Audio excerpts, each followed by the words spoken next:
Okay.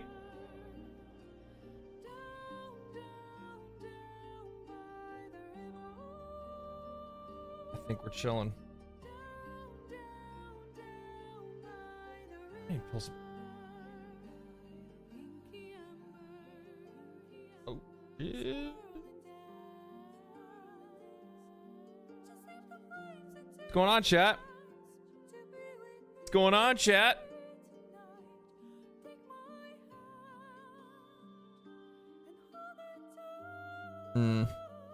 Should have thought about that. What's happening?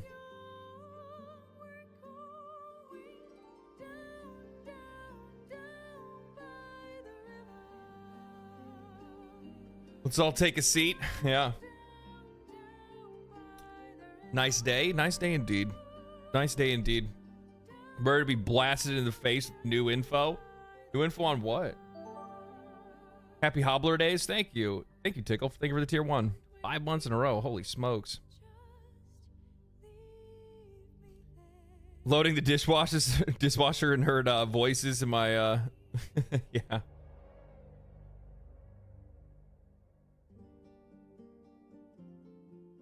Halo Doom secret level news. I saw something on that. I think I liked a tweet of it real quick or something like that.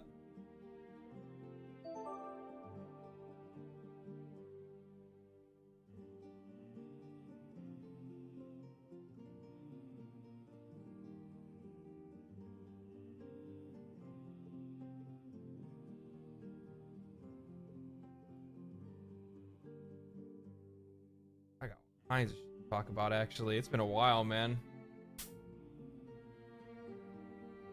Still need to do that too. My lord. And I'm so far behind. I'm so far behind, it's crazy.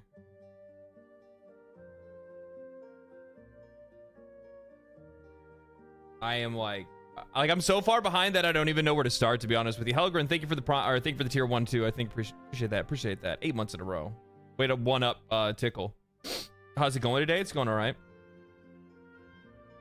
They passed on a secret level seemingly for no reason. It's probably because they keep shitting the bed anytime it comes to like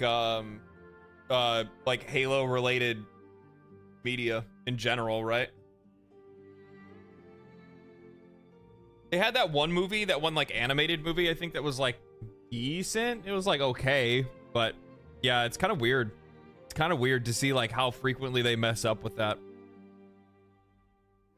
Welcome back. Hope you had an amazing holiday. Yeah, it was good. It was good. It was really nice.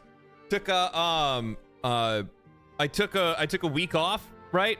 So obviously like there's really not going to be any content to drop this week because I don't have anything. I didn't have anything. I have a video that I'm working on that I'll be able to like get right back into the driver's seat next week. The funny thing is that I was really bad when I was like trying to tell people like, hey, by the way, you know, gonna go on probably like a week hiatus or something like that. I made it sound like it was actually going to be that week of the holidays, but it just because of like how I work, I do a lot of my prep work the week before the week of, if that makes any sense. So like this week I'm doing work for next week, and then next week I'll do work for the week after that, and like that's how things kind of flow. So like I already had videos prepped and ready for when I left for the holidays. Like I already had videos that were scheduled. But now that I was gone for a whole week, I didn't really do much writing or research or anything like that, so I don't have anything to deliver this week. That's why there wasn't any videos. So it was just, you know, trying to find that balance. Half Dead, thank you for the prime. Appreciate that. 9 months in a row. That's why there's going to be like a little bit of a delay, and there really wasn't anything to bring out today. That's really all there is. So the only thing that was like really unfortunate, and I didn't want this to happen, it just kind of happened that way, was that I got 2 really cool opportunities to play games, and then I got sponsored to like give my opinion or give my, you know, thoughts on the games or whatever. One being Path of Exile 2, and the other one was like Delta Force. And what sucks is that just because of like delays and whatnot, they both ended up like running up against each other. and that wasn't a very good look. I had a few people that were complaining about it, and I'm like, it just is what it is. I don't know what to fucking tell you. Like, there's nothing I could really do. You know what I mean? Nothing I could really do. PoE 2 one was great. The problem with the PoE 2 one is that I had scheduled it to come out at like the right time. I thought I had scheduled it, but I had to take it down and fix something and put it back up. And then when I did that, I didn't set the timer, so it like released it like the wrong time, and that fucked it all up.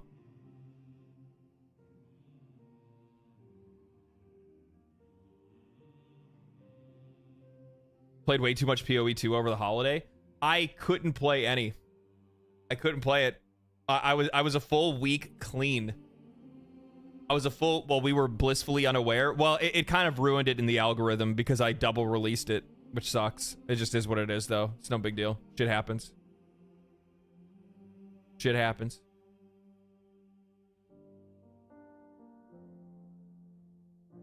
Yeah, I basically you know, shot the video in the not really shot. It's fine. The video still did well, but sponsored videos, they end up not really popping that hard. Did I play PoE 1 before PoE 2? No, it doesn't even matter. I have almost 250 hours played. So I didn't get to play last week at all. And I've been playing this week, like the minute that I got back. I am currently...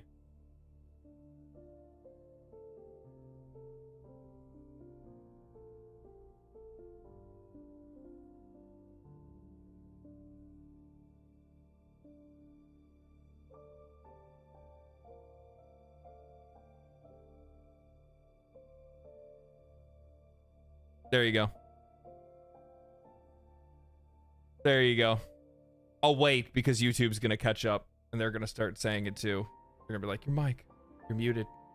Because they're like 40 seconds behind. Something crazy like that.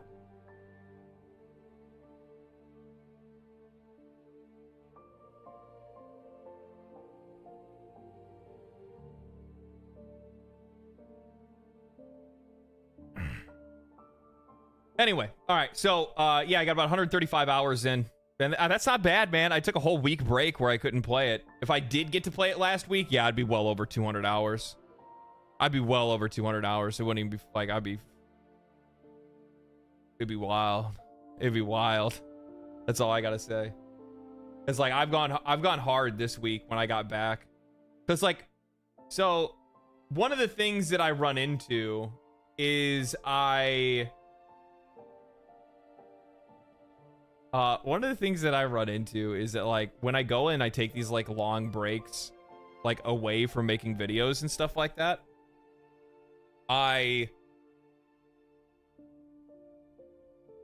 it's really difficult to like get back into the groove of it.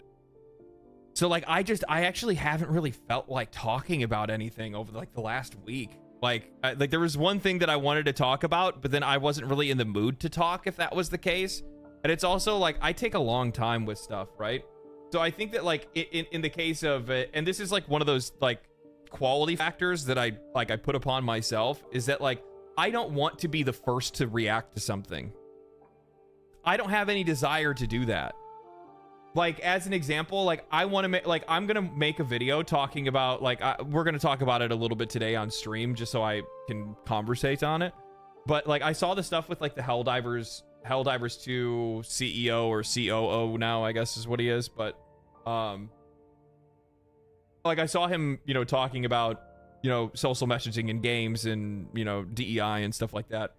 And there's a bunch of people that have already made videos on it and have already been talking about it. I don't really give it, like when I see stuff like that, it doesn't really bother me because I don't really care about being first. I care about like taking the time to think about things before I start talking about them. You like being a gaming mortar? You like to fill the cracks where people aren't attacking? Yeah, something like that. DEI is a dead subject anyways.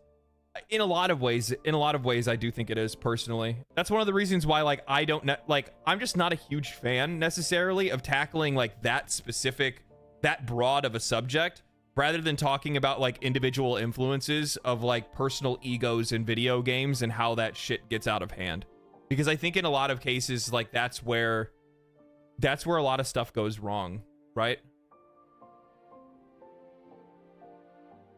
At least that's my opinion. You know, I was talking about this in the Discord today, and you know, you're seeing, like, I'm seeing a lot of people that are like latching onto like CD Projekt Red right now, and they're really trying to chug across with like, oh man, you need to get on this like hate train with CD Projekt Red, and I'm like, I just feel like it's a reach.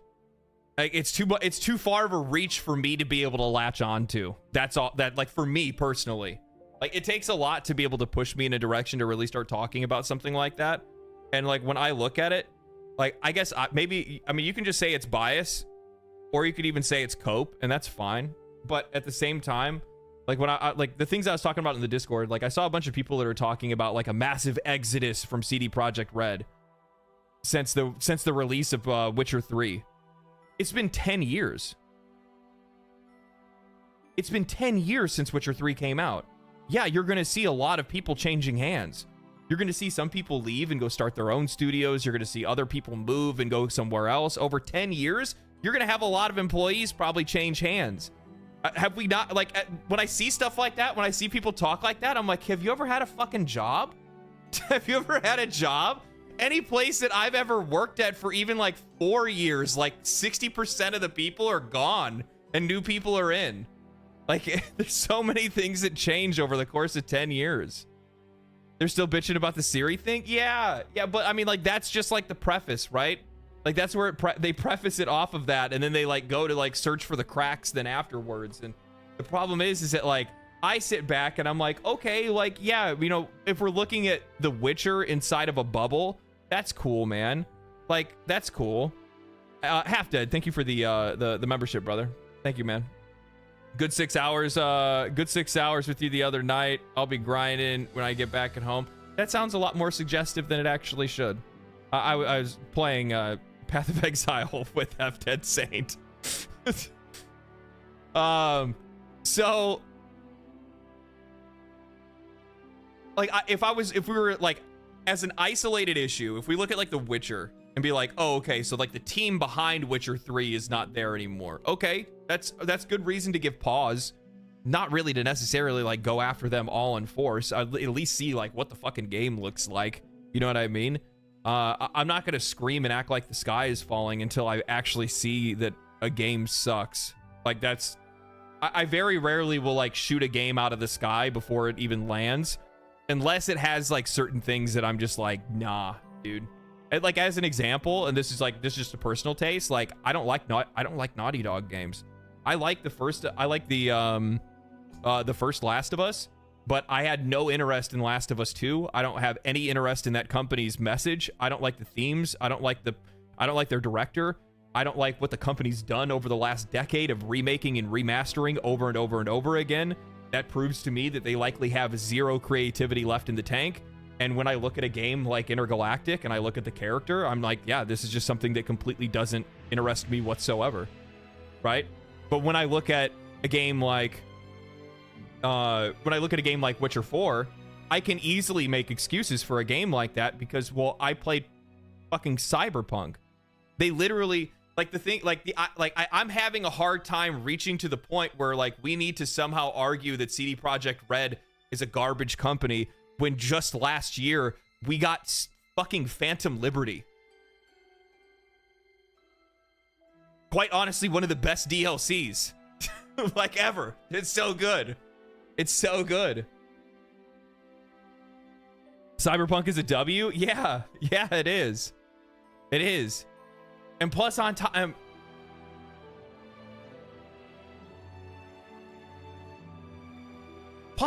that, now that I think about it, the other thing is that they still have creative freedom and creative liberty when it comes to how their property is used out in the, you know, out with like TV shows and stuff like that.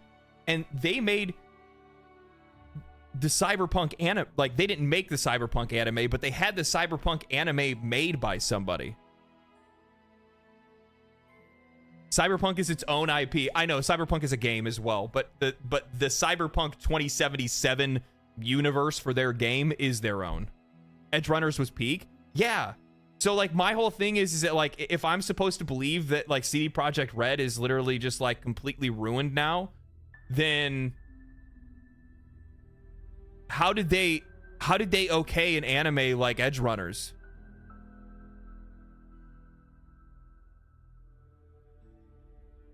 I thought somebody bought the license to make the anime. That goes two ways, right? Like, you're not going to just hand over the license or let somebody buy the license to make something that you don't think is going to represent the ideals or the vision of your studio or of your game, right?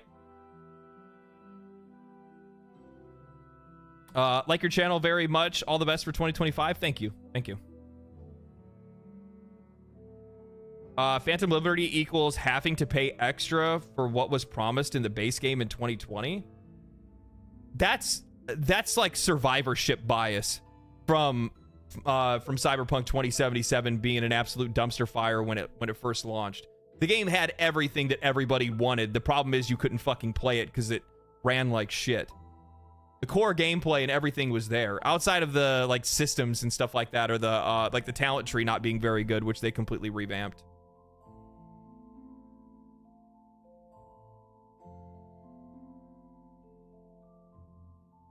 Liking the anime versus League of Legends, or liking Arcane versus League of Legends, they aren't quite related other than a similar universe. Right, but it's made in the vision of the studio.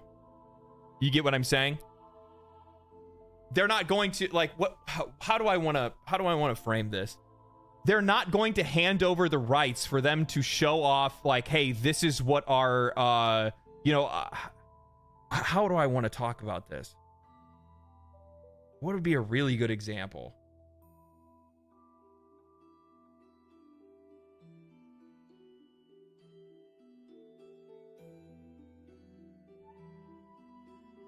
I got it. Iron Horse. What are the guys? What's the name? What's the name of the studio that's doing Kingdom Come Deliverance?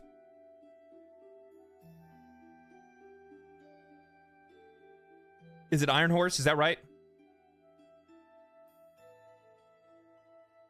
Four Horse. Thank you. Four Horse. Four Horse Studios. They are like their creative director, CEO, like all those guys, very openly conservative. Openly conservative. Okay? That would be like saying, "Oh, well, they would be okay with handing over their IP to have Netflix make a television show about it."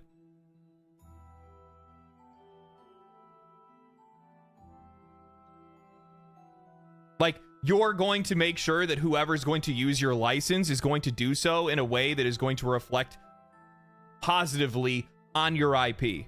You're not just going to sell the rights to anybody and let them do whatever the fuck they want with it. In some cases, you'll see that.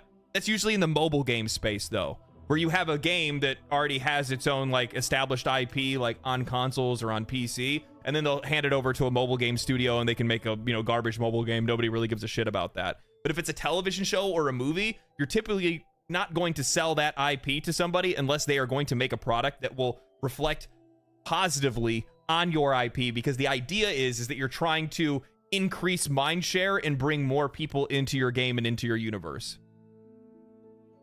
That's the point that I'm trying to make. So if I'm to believe that CD Projekt Red is this garbage company right now, which maybe, who knows? Let's see what the game looks like. But historically, they haven't proven that to me, because the last game I played from them was fucking fantastic. The last media that I consumed from their IPs, which is Cyberpunk Edgerunners, was absolutely great. I'm having a hard time crossing that bridge. That's all. Just want to stop by and show some love. Love the content, brother. Have a good year. You too. Thank you, man. Appreciate it. Other people using your IP is advertising for other people to, yeah, basically, exactly. People that are buying your IP or buying rights or sharing rights to be able to make content, same thing.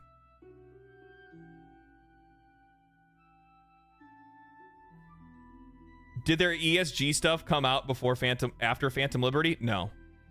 The news about those kind of things did, because people were going out and looking for that kind of shit.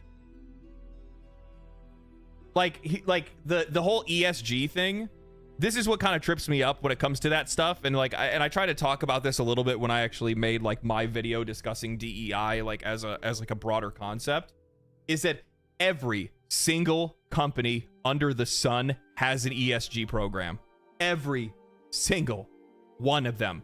A construction company that I used to work for, they have their own part on their site that talks about how, you know, how they implement all of these things. Every company in the US, at least in the Western world, has some type of ESG thing because there are tax benefits for those things. It's one of the reasons why I brought it up in my video, is that like there are certain things from it that are everywhere no matter where you look. It's not like there's very few companies that are out there that completely disregard like DEI or ESG.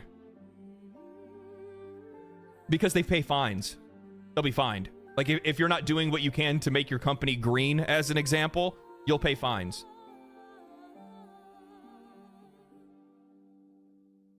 So it's not like, it was always weird when I would find people that would like make videos like, oh my God, can you guys believe it?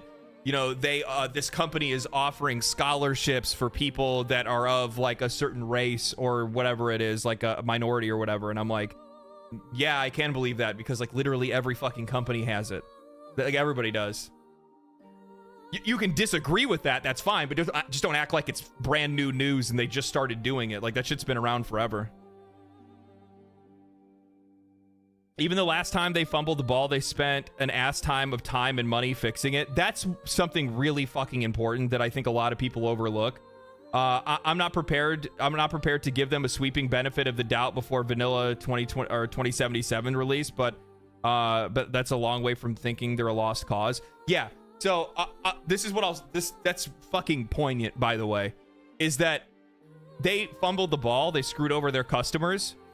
And in a lot of cases, when it comes to AAA studios, they will just straight up walk away. They will just straight up walk away.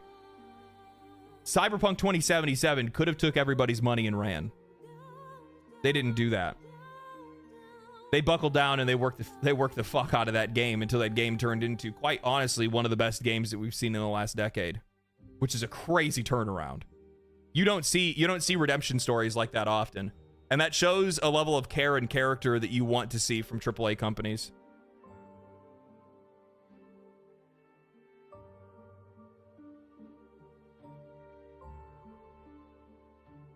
The Witcher 3 is the final Witcher game for me. I think a lot of people are gonna say that, and maybe you're right. But my thing is that like what happens if you're wrong? People will flip on that real quick. No Man's Sky, yeah. No Man's Sky and Cyberpunk 2077 are probably the two best examples of that kind of turnaround.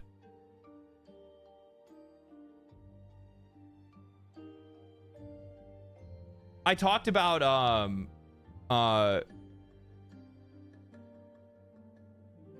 I talked about this before, but like, even though like players like a redemption story, I just don't want companies to think that like that's something that's always on the table, because like we've already been kind of conditioned to that kind of thing to begin with. You know what I mean? Like we've already had that for years now, where like a lot of the companies have already trained players into being prepared for the yes, Square Enix burned the original 14. That's probably, now that is peak, okay? Like Final Fantasy 14 into Final Fantasy 14 A Realm Reborn is probably the most peak redemption story of all time.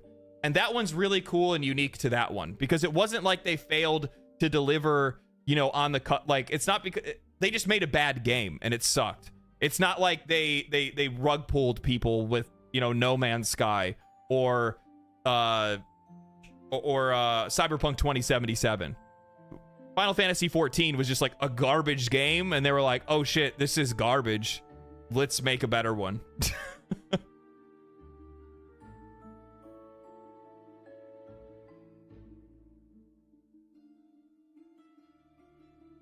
Companies will start to heal on purpose of the redemption story for themselves. Yeah, see, and like that's the thing. So we're conditioned to it, or is it a rare occurrence? It's both. It's both. So we're already conditioned specifically to like prepare for like day one patches. Isn't that fucked?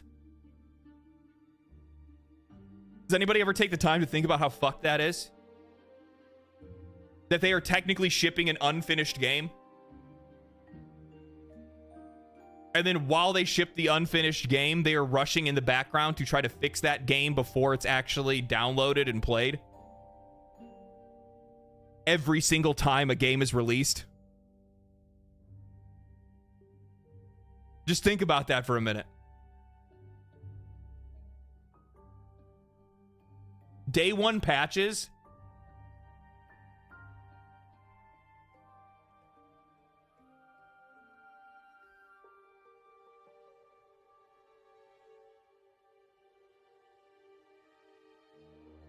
I'm writing that down. Day one patches are the scourge of video games. It is the most anti-consumer sentiment in all of gaming. We're already conditioned to eat tick, but we have microtransactions.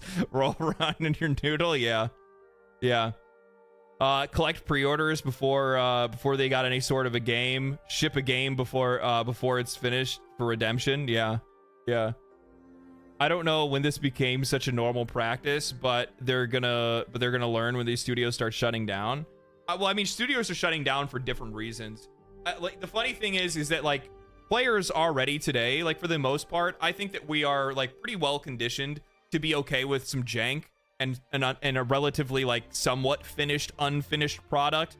Hell, we fucking pog out over half-finished games. I have I have 150 hours in Path of Exile 2.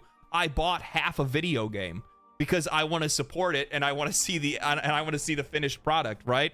So, like, we can put up with some shit and we're okay with doing that because I think that across the board, I think most players understand that, you know, video games are an iterative process.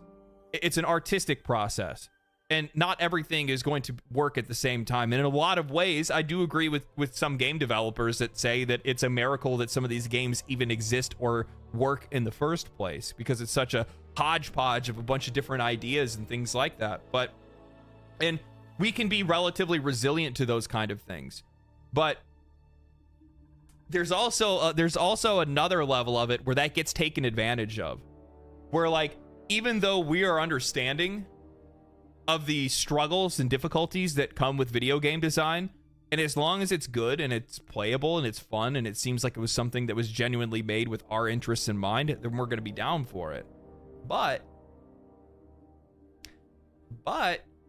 there's a lot of fucking publishers and developers that are completely okay with throwing some shit out there, specifically in a busted ass state, knowing it's in a busted ass state because they just want to get the money and then they'll fix it after they get the money.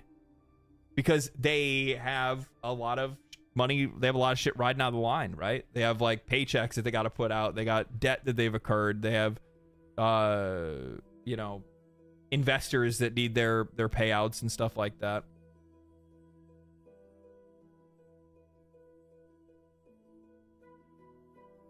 Hey, yo, you're back? Yeah.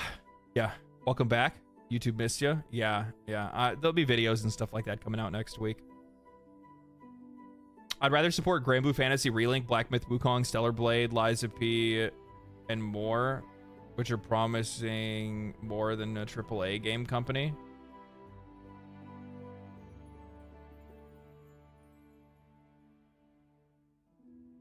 Yeah, I mean, there's nothing wrong with wanting to support AA. Busted ass state. That's right. Granblue Fantasy Relink was a bagger. I really liked Granblue Fantasy Relink. Plus, I just like that. I just like that idea and that story in general of, like, coming out with games like these companies that have, like, gacha games that are starting to move towards, like, premium titles. Like, using their gacha games to fuel, like, premium titles is just fucking sick. I love it. I love it. Take the money from the take the money from the people that can't handle their money and then use it to be able to make games for the people that have taste.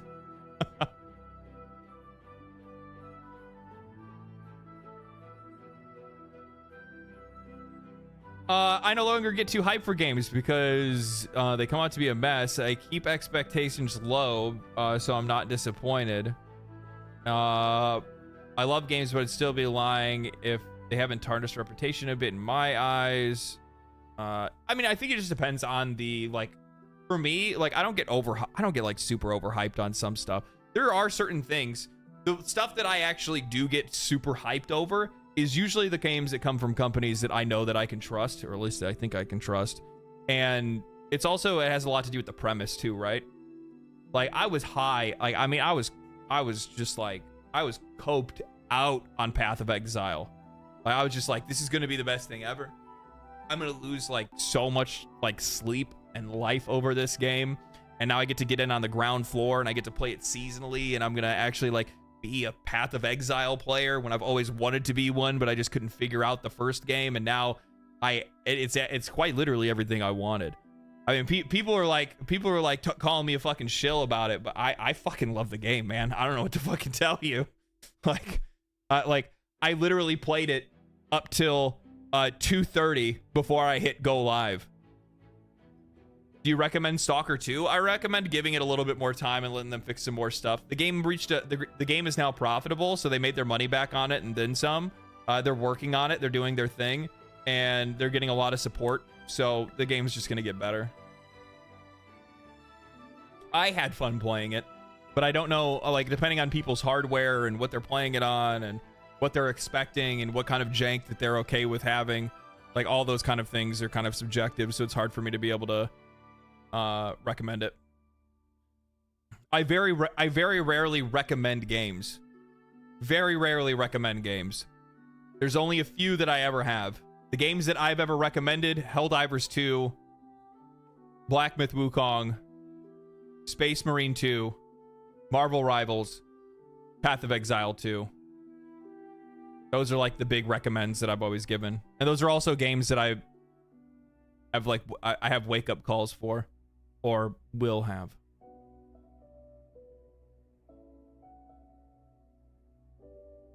Warframe? No, I would never recommend that. Why would I do that to somebody's social life?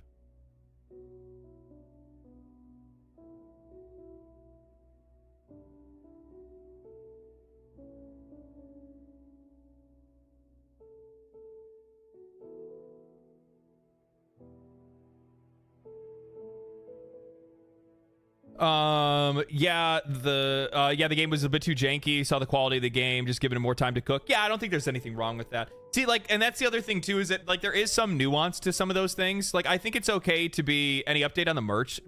There's been a problem with it because like the issue that I have is that the guy that made the original designs for the t-shirts that I was trying to make, he didn't send me the file that I need.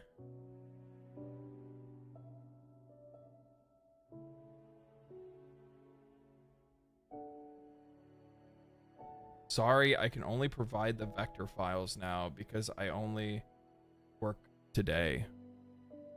I love communicating with people that are that English is not their first language. At least like when it comes to like business transactions. I love it, man. I love it.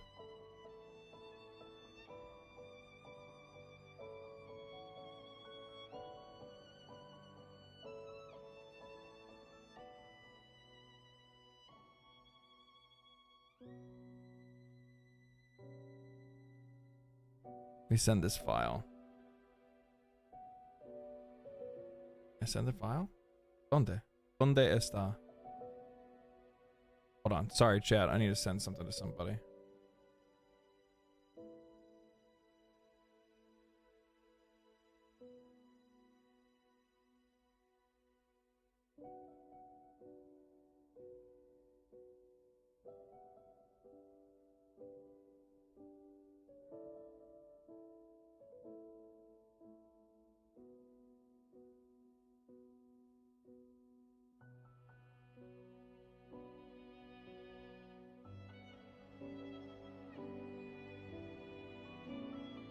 Okay, we're good. We're chilling now. We're chilling now.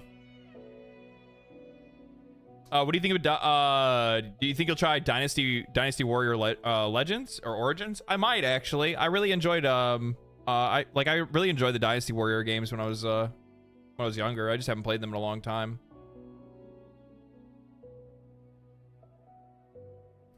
Don't discriminate me as a non-English speaker. In chat and stuff, that's like, it doesn't like just every day. It's the when you're trying to communicate somebody with like business related stuff, it's like, okay, I don't understand what you're talking about. Like, wait a minute. Like, I need definitive answers when it comes to like money that I've spent on things. So when somebody's like, I work today only, sorry. And it's just like, well, what does that have to do with what I'm asking you? I said, send me this file. I asked for the file like 60 or like 30 days ago or something like that. And then now they come back, I only work today. What does that even mean?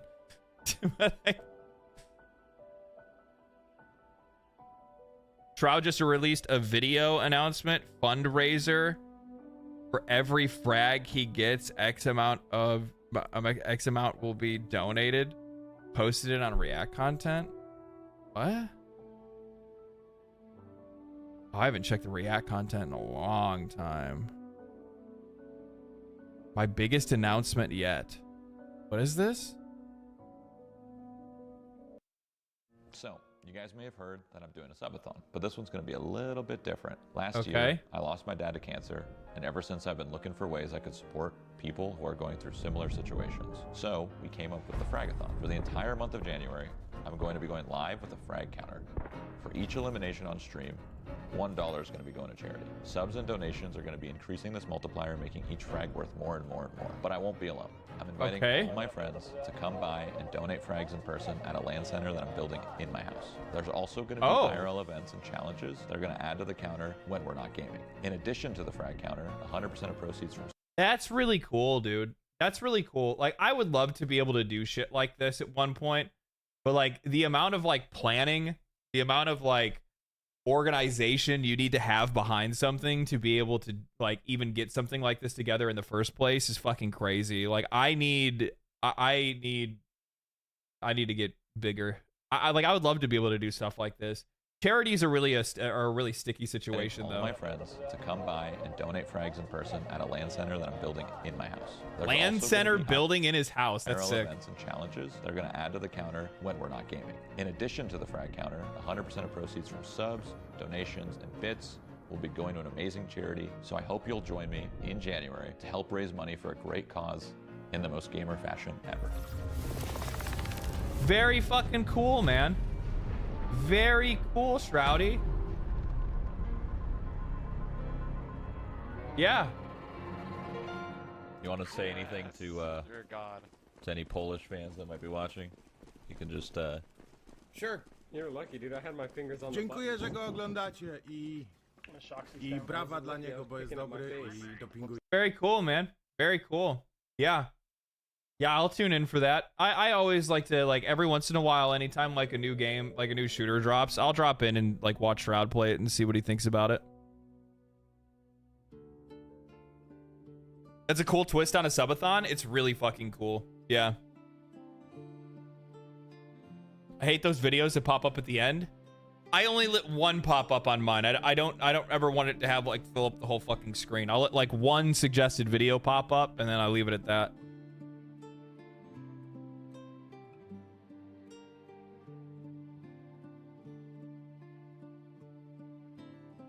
Did you see the recent characters in Wuwa Zenny? No, I haven't seen that. Finally, a wholesome big subathon. It's been a minute. Yeah, like the thing is that like you know, you see some of the subathons and stuff like that. Like for like some of these guys that like are. I don't want to be a hater, but it makes me a fucking hater. It does. It makes me a fucking hater. I can't help it. All I do is hate. Hate. All I do is hate. I see people that are like already fucking loaded doing subathons and I'm like, bro, like that's why I like this. Like Shroud's fucking like mega rich, right? Shroud's mega rich. Like it's cool as shit to see somebody like that like use their ability to make a fuckload of money for a good cause. You know what I mean? You want to see that shit in it. You want to see that stuff in action. You know what I like? The thing is that like tons of rich people around the world donate to things, but you never really see any of that kind of stuff in action. So it makes it feel more wholesome when you get to watch somebody do it in real, you know, in real time. But then also you have bad the problem is that you also have bad actors that are out there, like the completionist that, you know, do charities all the time and just pocket the fucking dough. Good lord.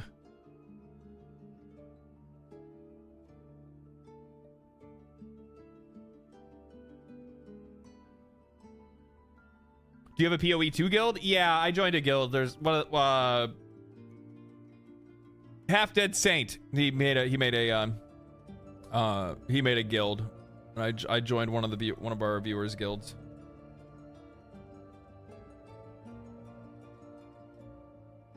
I just go in and rob it.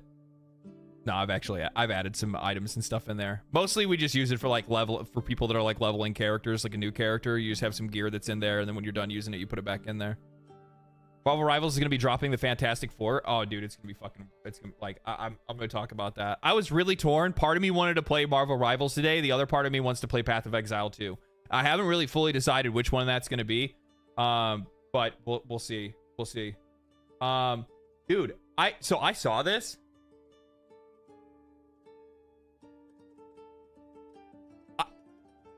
This is like one of those things where I'm like, this is fucking true. This is true.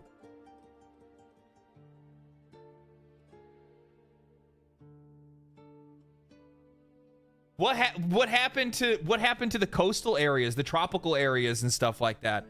This is like every game in the early 2000s. Like I know, like obviously this one here is Kingdom Hearts. Or no, this isn't Final Fantasy X. I remember Final Fantasy. I mean, most of Final Fantasy X was like coastal, right? Good problem to have. I mean, maybe they traded it for brown industrial areas. It's all deserts. They traded it for fucking deserts. I never realized we get no coastal levels anymore. I know. They were fucking gorgeous. They were cool. Engine limitations? Yeah, and these fuckers are like putting in like, oh, you know, here's your what is it? Water reflections and ray trace illumination, whatever bullshit. Such a vibe. I miss the Destiny Islands from Kingdom Hearts. Yeah. Dead or Alive Beach Volleyball. You know what's crazy is it like, that was also like the best volleyball game. Not just for like gooning, but just in general, just because it was good. Like it was actually really good. What happened to Dead or Alive? Can it just not? like Dead or Alive would go so hard. It would do so well. Are they just afraid of being nuked? Is that what it is? Are they afraid? Are they afraid of like the fucking the thought police coming in and like busting down the door? Deserts don't require water reflections. We have some of the best water physics you've ever seen in our game. We have some of the best water reflections and water effects. What is your game called? Desert. Desert Shift. Chrono Cross had the best tropical aesthetic. It did actually have really good tropical aesthetics.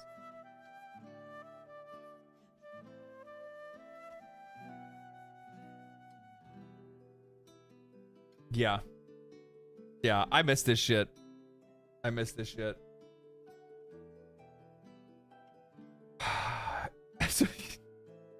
So like the update stuff that they had, you know, just after or just before Christmas, like the nerfs and stuff like that they had done. Like I know that they just like destroyed like the fucking Comet build that a bunch of people were using and stuff. Yet the funny thing is that like I've seen so many people doomer posting about Path of Exile 2 being a garbage game because of like X, Y, and Z reason. And most X, Y, and Z reasons are like the most like bullshit. You bought an early access game, I'm gonna slap you in the fucking mouth stuff. Like.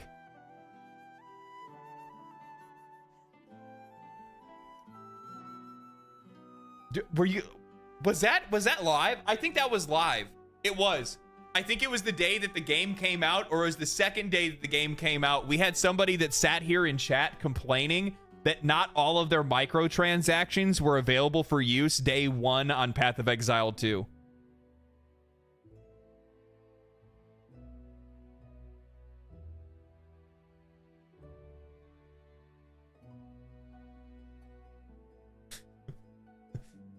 Something no other company has ever done before. No other game. I can't think of a single other game that released a new version of that game. Well, I guess Overwatch kind of, but Overwatch also punched you in the fucking nuts because they took away your physical copy and erased Overwatch 1. So you got to keep your skins from Overwatch 1, but it was at the cost of the fact that they literally stole your fucking game.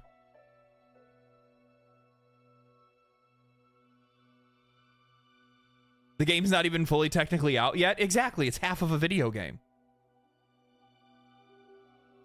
People are mentally deranged. Game's amazing. Yeah, it is. It is. Like, we have half of Path of Exile is more than like 1/10 of Diablo 4. There's more depth and enjoyment to have in half of Path of Exile 2 that we've been delivered than I got out of the entire time I played Diablo 4. There was a guy recently talking about how all Path of Exile 1 microtransactions are not all in PoE 2 yet. There was a guy recently. So fucking stupid. Like, bro, like, give them fucking time. They said that they're gonna do it. It's just gonna take time to be able to do it.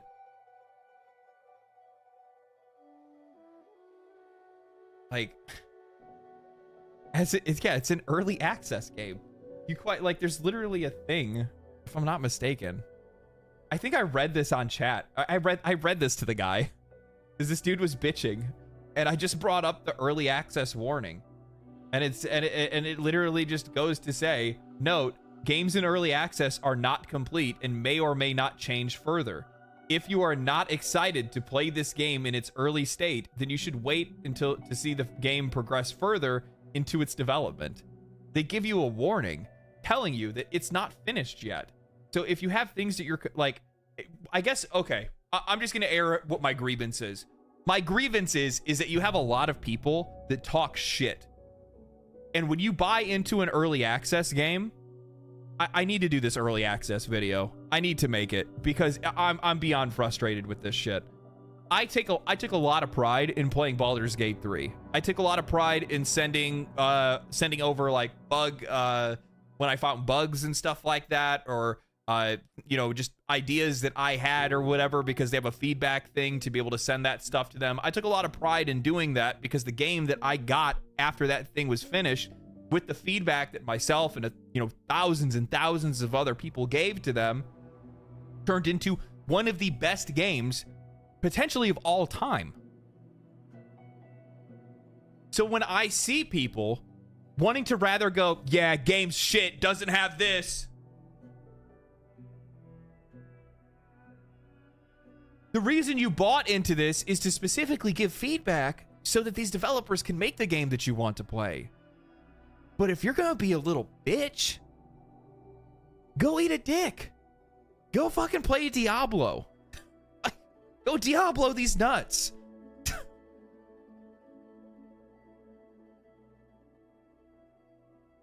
Gamers want shit now. The developers rushing progress while being transparent. Like, that's the other thing too. They tell them what state the game is in. The fact that they're even attempting to do it is huge. It is. It's fucking crazy. It's crazy. They're transferring all microtransactions from one game to another. That's fucking huge. That is the most consumer-friendly thing that you can do.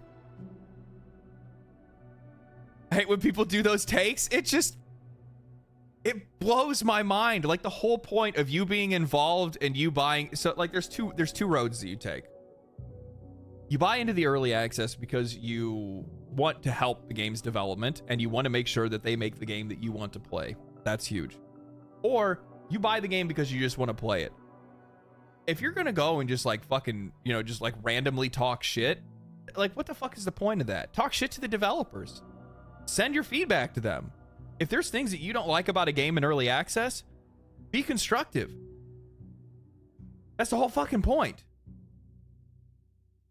The only time that I will ever defend a game for like missing features or having problems or whatever it is if that game's in early access. You have completely you don't have the right to just bitch about it and not try to be constructive. That's the whole fucking point, man. It's the whole point. These guys are asking for early funding. You gave them early funding knowing that the game is in early development, and it is under the assumption that you are going to give feedback so that they fix the things that you don't like. But if you're just going to whine about it and say it's the worst thing ever and I uninstalled it, okay, fuck off then. Subnautica was built based on early access feedback. It started as a terraforming game.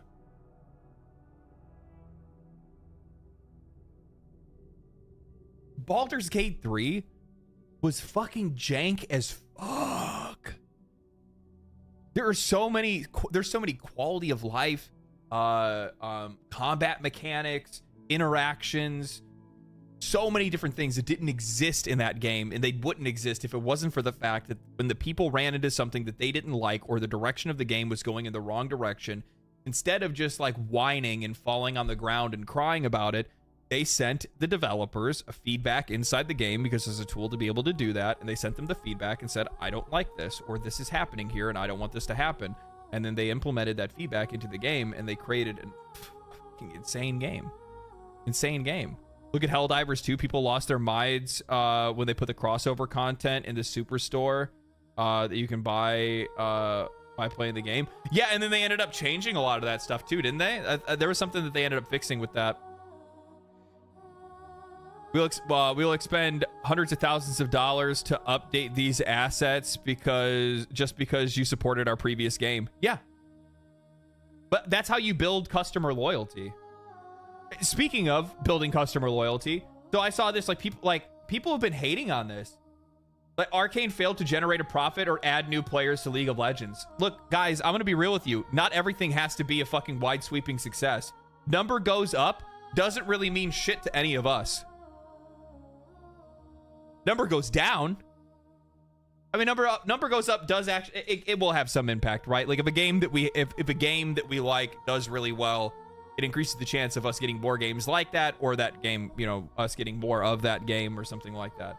But not everything that has to do with the game is going to make number goes up. Arcane Season 2 shit itself, that's why. Well, I don't know how it goes or anything like that, but like the thing is that like not all of these kind of properties are going to be directly reflective of the game. Now, I will say this, okay? I brought this up before. Arcane has already reached the point of maximum saturation. Not Arcane, sorry. League of Legends has already hit the maximum point of saturation. Anybody that would have played it has played it. Anybody who doesn't want to play it isn't going to play it. Everybody knows about it. That's it. Like it's now at its aging point where like it's still really successful. It still makes the company a lot of money, but it's going to start to decline because it's been out for, I mean, how long has League been out?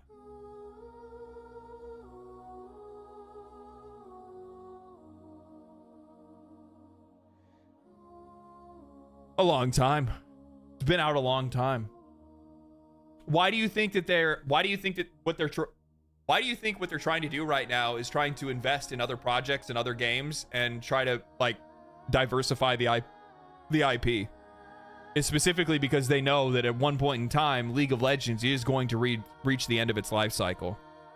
Now, it's not going to reach the end of a life cycle because I think the game's always going to have like its competitive scene. There's tons of older games that still run for a long, long fucking time. But it's not going to be making as much money. And if they want to hold on to the amount of people that they have that are working for them, they're going to have to diversify their portfolio and start adding in some other games that are making them money. That's probably one of the main reasons why an MMO is their first thought. Because let's be real,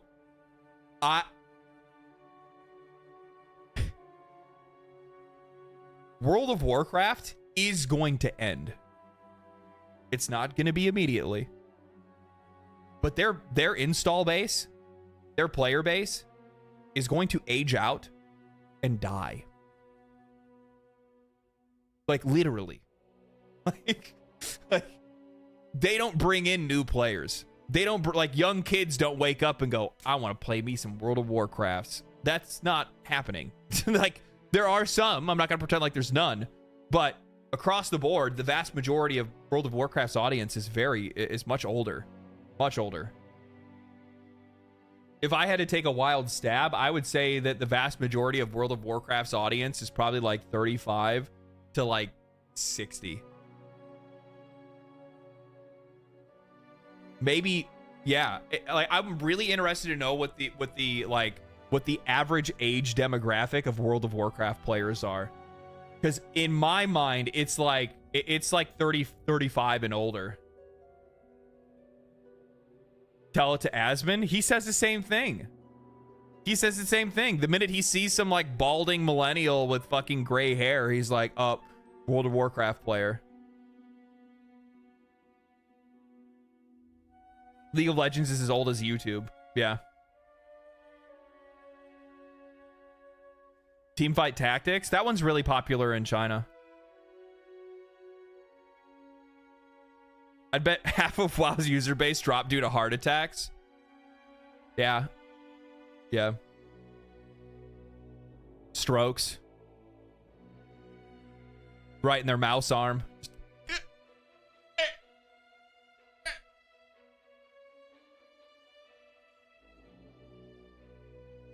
And yet they're writing for it. And yet they're... Oh, man.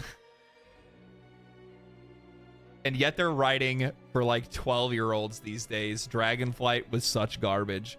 So I have a video that I'm planning on doing where I want to talk about this idea of like target audiences and how I don't understand how like who games are targeting today.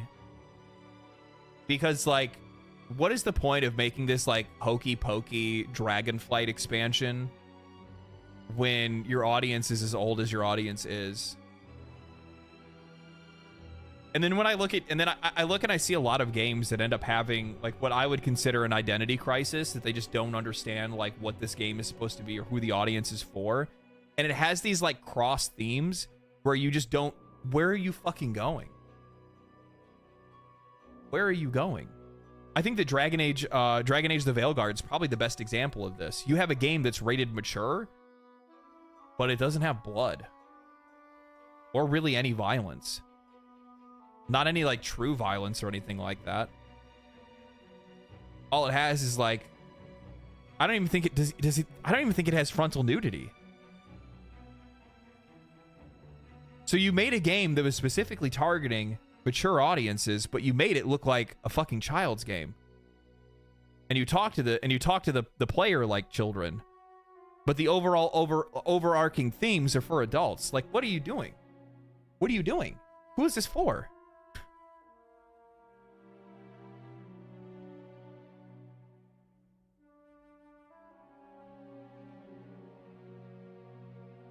Hey, Drops, I got a personal question for you if you don't mind me asking. Why do you, Asmongold, etc., take it upon yourself to cancel a certain game like the Veilguard just because you don't like it?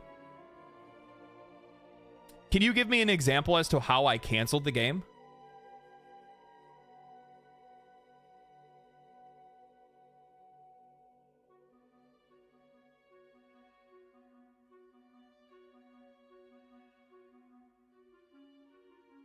How did I cancel the game?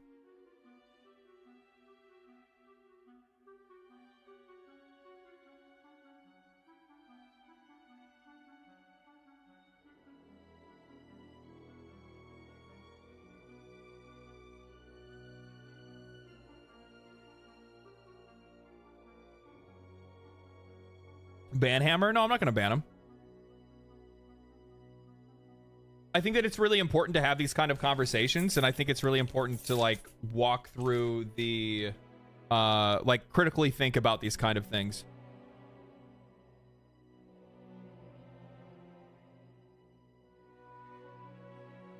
I guess my question for you, yeah, I want to know, how did I cancel it? Because that's the terminology, or yeah, that's the terminology that you're using.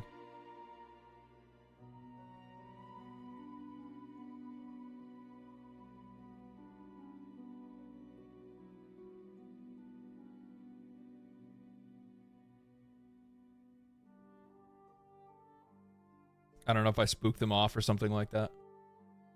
I might have. Yes, you can cancel this for the whole start. Almighty drops. Yeah. Yeah.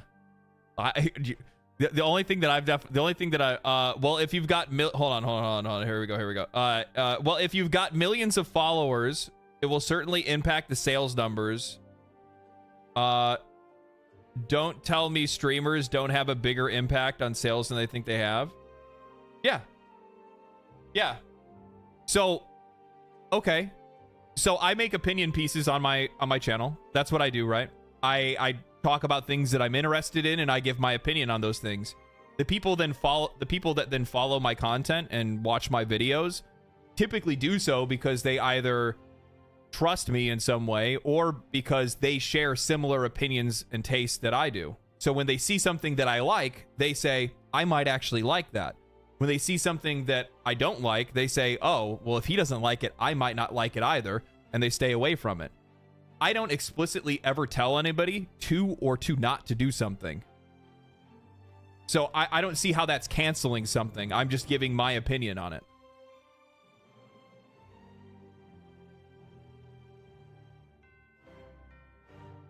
Or are we to say that, like, I shouldn't talk negatively about games at all? Or criticize them? Because at the same time, I could look at it as, well, do we think it's fair that basically across the entire board, when it comes to most of the people that covered it in reviews and in, like, games media, gloated it and glazed it, is it fair to say that they were selling out for the game? I think that there's like there's a bit of a logical fallacy there, right? Because it's like, well, if you criticize something, you're canceling it and you're trying to destroy that company. And it's like, well, no, well, actually, yeah. No, that's real. Yeah, I am. Because I don't want to see more games like that. Because I want to see more games that value my time and money and actually put in the proper effort and quality that's necessary to earn my money. There are stark differences between constructive criticism and bad reputation, slander. I mean, people were comparing Veilguard to Concord, Dustborn, what the fuck? Yeah, rightful comparisons. And I mean, I don't think I made those comparisons. Maybe I did. I didn't play Concord or Dustborn, though I did talk about them just on a cultural sense. But yeah. Yeah. And the thing is that those are rightful comparisons to make because all of those games had some level of forced messaging that was put in place in a bad way. They didn't execute on it in the right way. And there is a right way. There's a tact, there's character, there's a certain something that you actually have to have, a certain skill that you have to be able to communicate an important message to a viewer, especially when you're representing minorities. And there was a minority that they were trying to represent in the Veilguard, and they failed to do so effectively, and instead created a character that only, from my perspective, perpetuated negative stereotypes, which then only serves to harm that minority.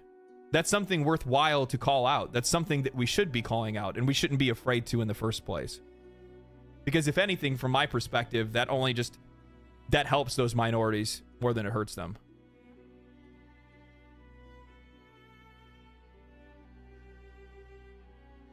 Your favorite game is Helldivers 2, right? I can sit here and say it's a relevant game because it's only online and it won't be playable in 2 years. No. What does that have to do? What does that have to do with anything that I said? See, now that's a straw man. Now you're bringing up something completely irrelevant that has nothing to do with what I'm talking about.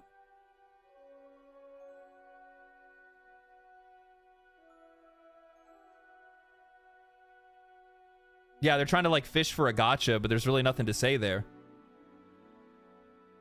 And to be honest with you, the thing is that I always try to make sure that whatever I do talk about in my videos is constructive criticism. So if you go back and you watch, you can see where I point out and say, this isn't how this should be. Instead, this is what the players are looking for and what the players want. If you want to earn their money and you want to do a better job, this is what you should be doing, or this is what you should be going for. And in a lot of cases, I'll even bring up better examples of how other companies have executed on character designs better. I think a really good example of this is, okay, sorry, but Top Scars. See, so here's the thing. Can you find the minute, the second that I ever brought anything up about the character creator in Top Scars? Because I never fucking did. So now you're applying your own perception of me that never fucking happened. Do you see how, like, sometimes you can bend reality around somebody? Because I never talked about those things.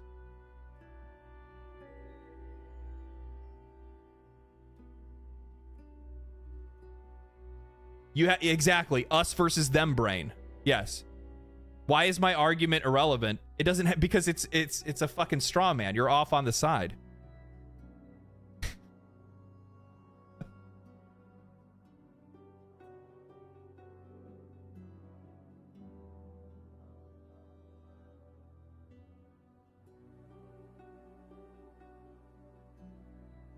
What I'm trying to, like, what is the point of you saying, like, okay, yeah, Helldivers 2 might be irrelevant in a couple of years because it's a live service game?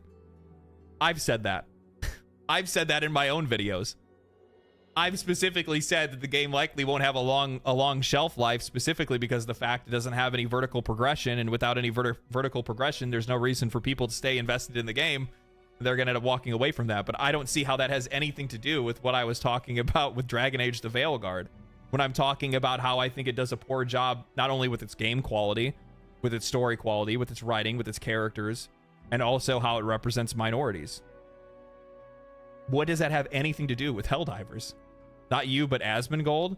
How can anybody play this game? And then literally 10 seconds later, of course, I'll be playing it. That's trolling right there. No, not necessarily. I think that it's important to make sure that if you're going to criticize something, that you actually take the time to play it. Asmongold did. He put in more time than I did. He played it on stream in front of an audience. And the funny thing is that actually Asmongold was a lot lighter on the game than I was. He put like 40, 50 hours into the game, and he said the game was like a 6 out of 10. He actually enjoyed the combat and some of the if I remember, he liked like the skill systems and stuff like that, or like at least like the talent trees and whatnot. But yeah.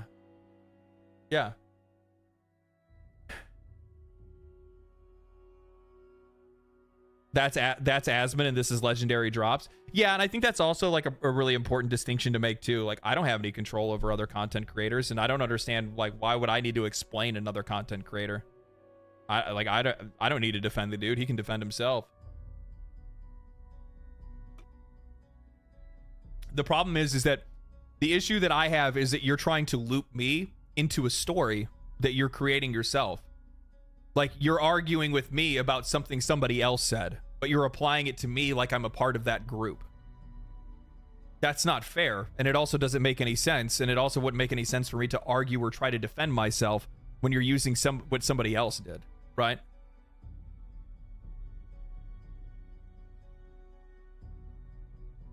He's expecting to get props for canceling the game? Where are you getting that from? So I'm just going to take a wild guess and say that you like Dragon Age the Veilguard, and you're upset that people were talking negatively about it, and you're upset that the entire perception of most people online is a negative perception of a game that you want or a game that you liked because you want to be validated for liking the game. You don't need to be validated. If you enjoyed playing the game, that's fine. Why are we so quick we're not canceling games. This isn't fucking Twitter. These are products that you're meant to spend your money on.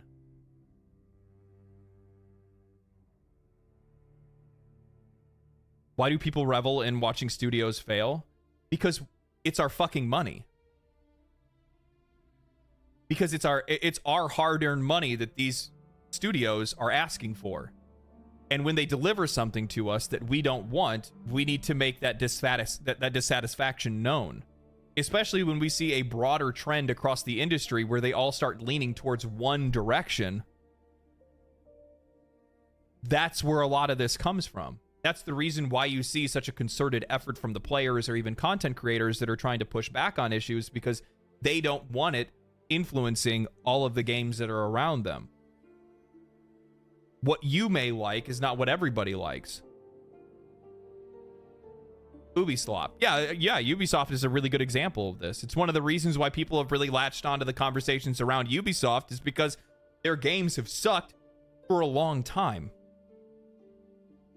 But nobody wants to talk about it in a realistic way. And I think really what it comes down to it, the reason why there's so much vitriol in the entire industry, at least on the side of the customers right now, is because there's nobody advocating for the customer outside of YouTubers and Twitch streamers. Because your everyday media, who's supposed to be the ones that are actually out there that are doing their best to be able to, talk on the side of the consumer, have now gotten into this incestuous relationship with the industry, and they don't speak for their customers anymore, even though we're technically the ones that are supposed to be paying their bills and viewing the ads on their website so that they can stay in business. Well, we're not the concern anymore. Instead, the concern is with the developers and publishers, and they buddied up and they're standing in opposition to us. And that's one of the reasons why people get so fired up about it. I'm upset because people like Asmongold can make a game like worse, canceling it, etc., all because he doesn't approve of it. The Veilguard is far from one of the worst games of the year. That's your personal opinion, though, and he gave his personal opinion. It just so happens that his personal opinion comes out of a very loud microphone. But I don't understand why. Why am I the one that has to why do you want me to answer for Asmongold? Because he watches my videos?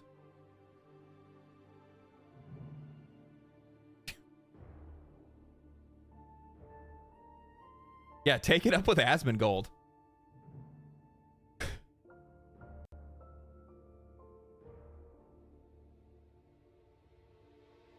There's actually a whole community of people on Reddit that share your views and would gladly talk about it. It's called Gaming Circle Jerk.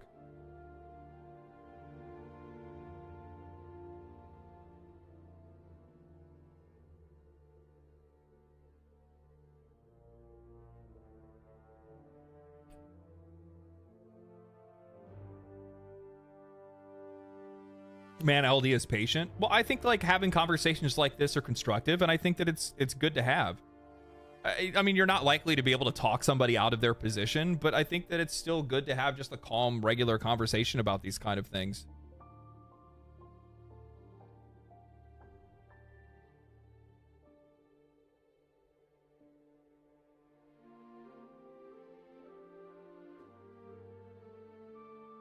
At the end of the day, even though me and the chatter are arguing, they're being cordial, right? They're not being an asshole about it or anything like that. They seem like they genuinely have questions that they don't understand, and they feel like it's unfair. And I think, in some ways, yeah, there's a bit of unfairness to it. And can it get out of control? It for sure can get out of control. I think a really good example of this, because I understand where they're coming from. I think a really good example of this is actually Soulframe, right?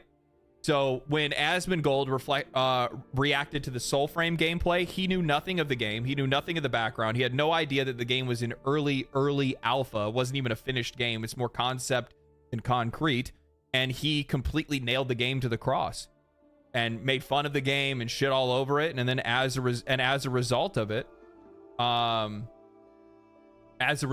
his audience shit on the game too. So then the minute that the developers tried to say anything about it, all of a sudden it turned into this conversation about how, oh, now they're trying to backpedal or whatever it was. It's super goofy, right? But yeah. So when you have that loud of a bullhorn, and you can talk to that many people, what'll end up happening is that sometimes if you don't have all the information, you can kind of the horse can lead the plow a little bit too fast sometimes. Even Skill Up hated Veilguard. I think that's a really good observation. Bronco, do you think that Skill Up was canceling the Veilguard with his review? Because his review was scathing. He fucking shredded. He shredded that game in his fucking review. Holy fuck. Angry Joe as well, yeah.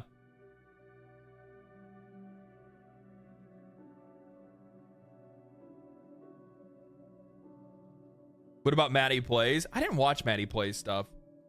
Not on Belguard.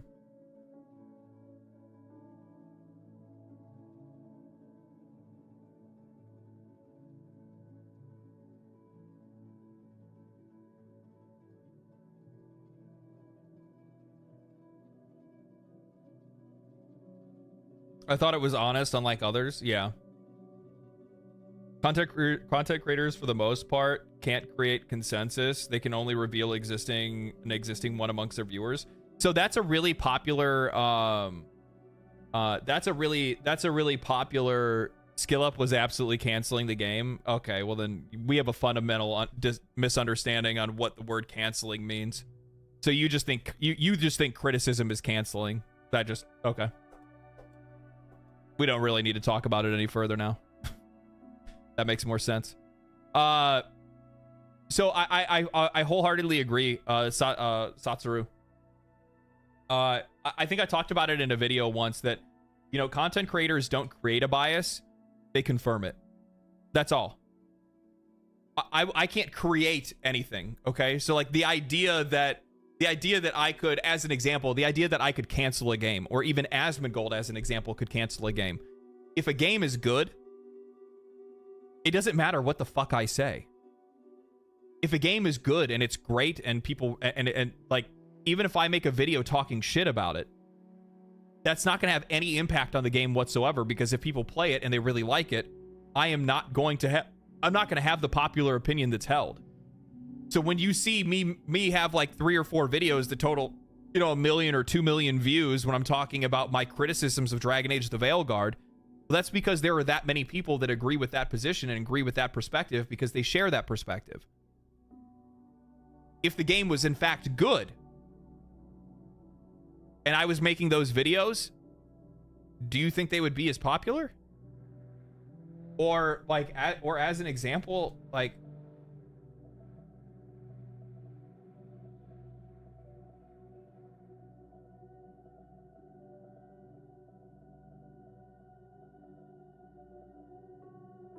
I'm shocked. Look at the like to dislike ratio.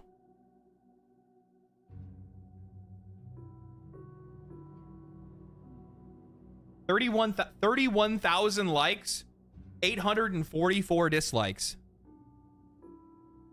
That's like 6,600 comments. This isn't canceling. This is just confirming a bias within a group where everybody else is like, yeah, this game fucking sucks and I don't want to play it.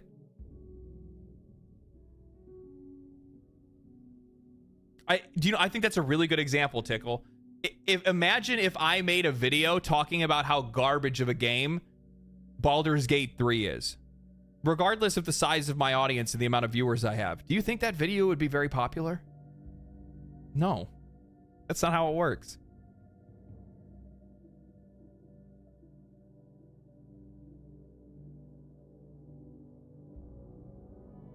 All I see is 131,000. All I see is 31K people trying to cancel the game.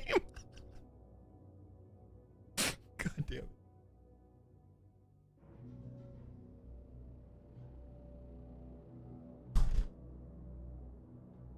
How do you see dislikes?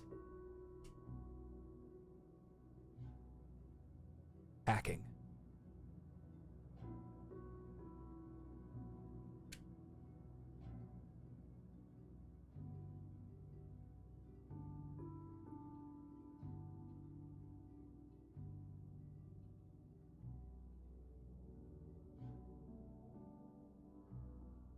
The 90s call, they want their shades back. Fucking Digital Extremes is the one that gave them to me. I think they even say Warframe. Yeah, they do.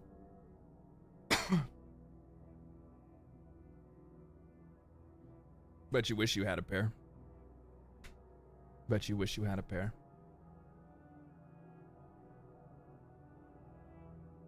Yeah, there's an extension. I just have a YouTube extension for it. Dude, I went to... So, like... this isn't the place that I'd gone to, but I would gone to a place that did these fucking like a glass blower basically, and they made like all these different like artworks and all kinds of random shit. You could go in and like get something like custom made and stuff. It's so cool to watch people make stuff out of glass. I don't know why it's so fascinating, but it is, and I love it. And it kind of makes me a little bit jealous. And I was talking to like Wolfhard FPS, and he was talking about how he wants to get a forge in his house, like in his backyard, so he can make like swords and maces and shit. I'm like, dude, that actually sounds so sick. I mean, it just sounds so sick. It's just cool as fuck to watch people do stuff like this.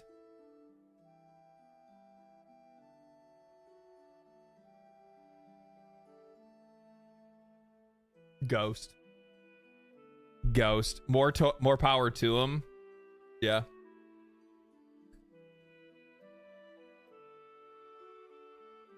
He's coming from that perspective because you don't find certain aspects of a game enjoyable, you must be lying about it. Well, and like the thing is that like what exactly, like I mean, like think about it at the end of the day as well, is that like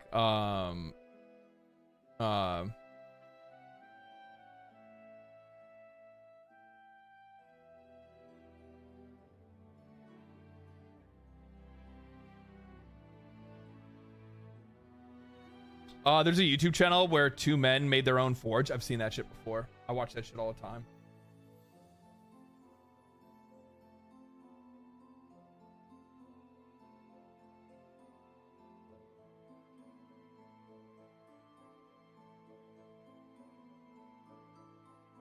So I saw this and I wrote down a note and I was like, and the note that I wrote down was like, I think it's time for me to talk about Bungie. Like, I've never made a video about Bungie, but like the more I look at them, the more I think about them, the more I realize that I think that they quite honestly might be the worst game developer of all time. Like worse than Blizzard, worse than EA, worse than Activision. I actually think they might be the worst. It's gonna be a long video. Yeah. Bungie hasn't been Bungie for a decade, but like that's kind of like the point, right? Is like the minute that they left Microsoft, like the true colors showed, and then they just went down this incredibly weird rabbit hole. Pirate Software said that weirdly enough, Activision were holding back their money grubbing. Yeah, I wouldn't doubt it. I wouldn't doubt it, especially looking at the way that they've handled things ever since they were purchased by Sony, because they've kind of kept themselves in this position in which they their leadership is just trying to like sink the ship or keep the ship. They're keeping the ship afloat, but they're letting it sink slowly until their contract runs out, and then they can jump off before, Sony just takes control of everything. Don't forget about Bethesda.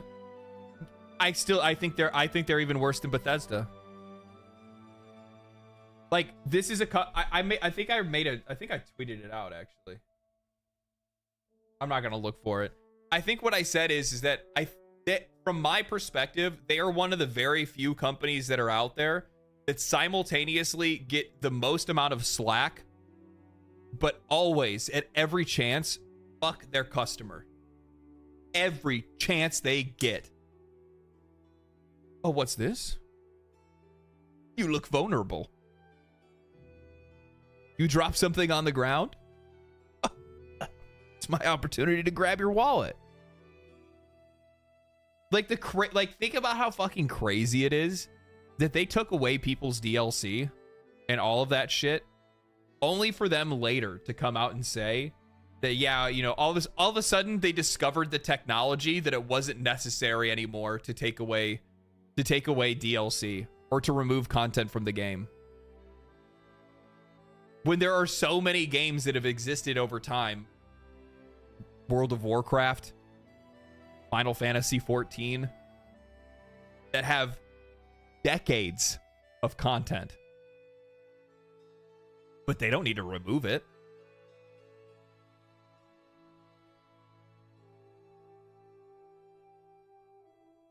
Didn't Bungie sue Marty O'Donnell? I don't know. I don't know.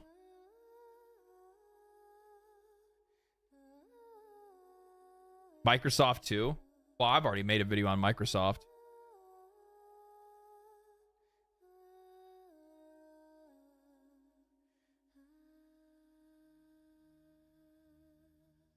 Black Hammer Artisan. I think I've actually seen them before. Oopsies, I guess. That's actually that I feel that's like lore accurate Bungie. That'd be a lore accurate Bungie response. Whoops. Sorry guys, I didn't mean to do that. My bad. My fucking bad. Nerds aren't making any more content for nerds to play. Yeah, I guess. I guess. I don't know.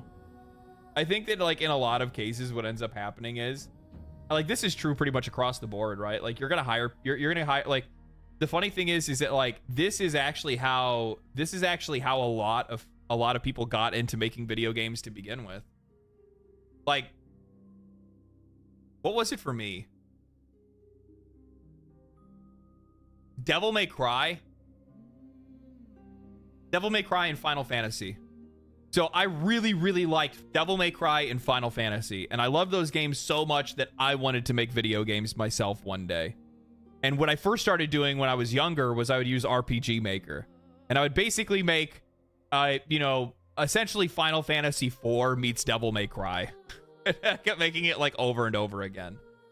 And then after that, I was like, when I was a kid, I'm like, I'm gonna be a video game developer, and I actually wrote it in my journal in summer school, because we had like a summer school journal that you want to talk about like your plans for the future and stuff like that. And in it, that I wrote that I wanted to become a video game developer, and I wrote why, and I talked about the games that I liked and stuff like that. And that's the reason why, like, you're bright-eyed. Right? You just want to work in video games. I never once thought about how much money I would make. Even when I went to college, even when I went to video game design school, I never thought about how much money I would make. That was it's never even a fucking comment. There was nothing even there, right? So now I dropped out because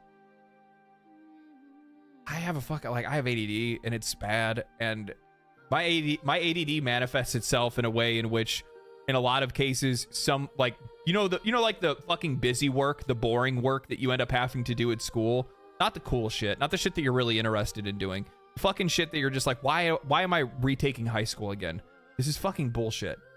That stuff, it's so easy that I can't even bring myself to do it in the first place. And then I would fail out because of that.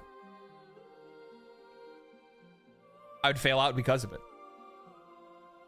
It was so menial that it felt below me and I wouldn't even fucking touch it. But then when it came to like really involved or super cool projects, I was all on that shit. Research projects, writing, speeches, things like that, all over it. No problem whatsoever. Gen Ed. And like that's the worst part. I think that's like the dumbest thing in like the American, and this is probably true for other countries too, but I think this is like the stupidest thing when it comes to education, is like how quickly, like immediately you graduate high school, all you've done is general education, and the first thing that they want you to do the minute you get to college is do more general education, when all you're interested in doing is learning about the career and the goals that you've now set your life for. But you need to wait 2 more fucking years before you can actually really get your hands on it. God damn. God damn. Fuck this. I'm fucking out. I'm out. Yeah, 2 more years and $150,000 down the hole. European college has very little gen ed. No wonder you guys are fucking smarter than we are. American education system just fucking bores the shit out of you. I'm kidding. Nobody's really smarter than us. America's the best country in the world. Everybody knows that.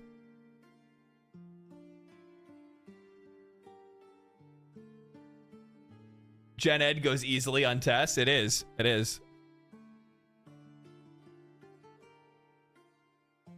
Your education system in the U.S. seems bad. It is bad. Yes, the U.S. education system outside of certain schools is really fucking bad.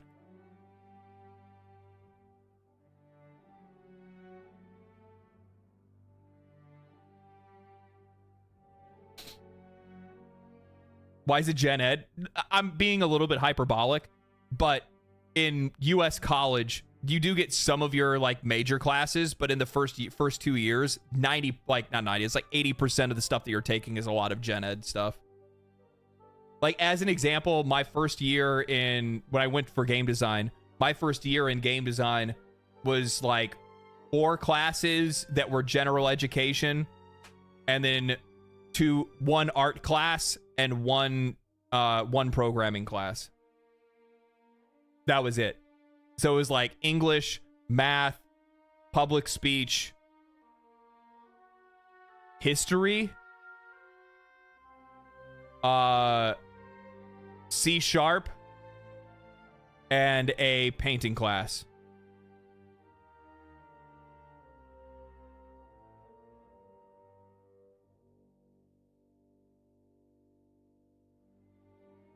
Forced to take English, but never learn how to balance a bank account. Fucking true. Fucking true.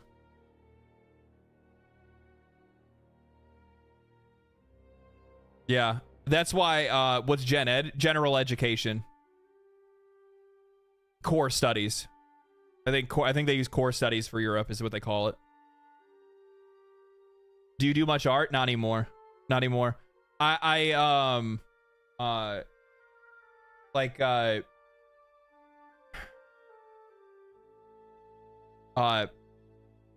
ADD manifests itself in a lot of weird ways, and for me, like it also manifests with my creativity. So for what ends up happening is that I can only focus on one creative thing at one time. So I used to be an artist. I used to draw a lot. I used to paint a lot. I used to sculpt and things like that. And then I picked up a guitar. The minute I picked up the guitar, I completely just dropped painting, drawing, sculpting altogether. I never touched it again. It's been years since I've drawn or painted anything. Then I started picking up writing and making YouTube videos, and subsequently I haven't been playing guitar nearly as much as I used to. Not even fucking close. Maybe like once a week I'll pick up my acoustic and doodle around a little bit, but outside of that I don't practice the same. I haven't done like my scale runs or anything like that. Because I get more creative fulfillment off of like writing about a video game or doing research, and then, you know, thinking about how I want to present information and stuff like that. I get that high off of that, you know what I mean?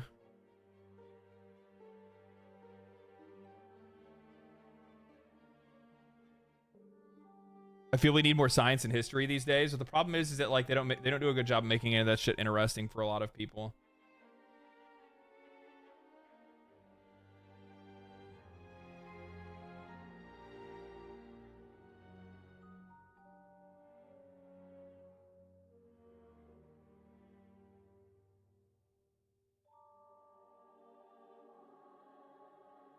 I'm pretty sure that Marvel Rivals is going to stay popular.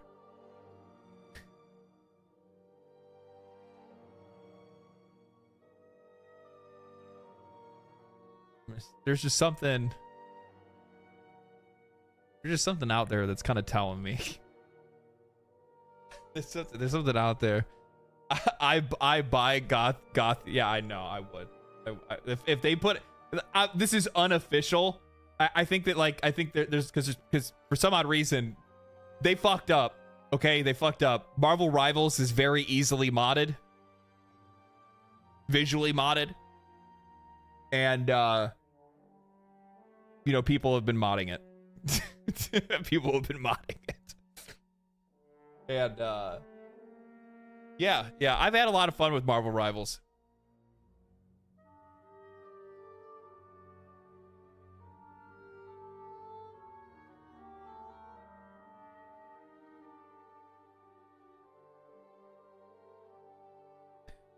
I'll be straight with you guys. If they put a goth Luna skin into the game, it would be the fastest money I've probably ever have spent on a cosmetic in my entire life. And I'm not somebody that likes cosmetics, to be honest with you. I'm not a big cosmetic guy. I don't really spend a lot of money on that kind of stuff. The only reason I have cosmetics in Path of Exile is because I bought supporter packs. Go into more detail on this modding. I saw another image where it was like, I guess there's like super thick butt cheek venom that somebody put into the game.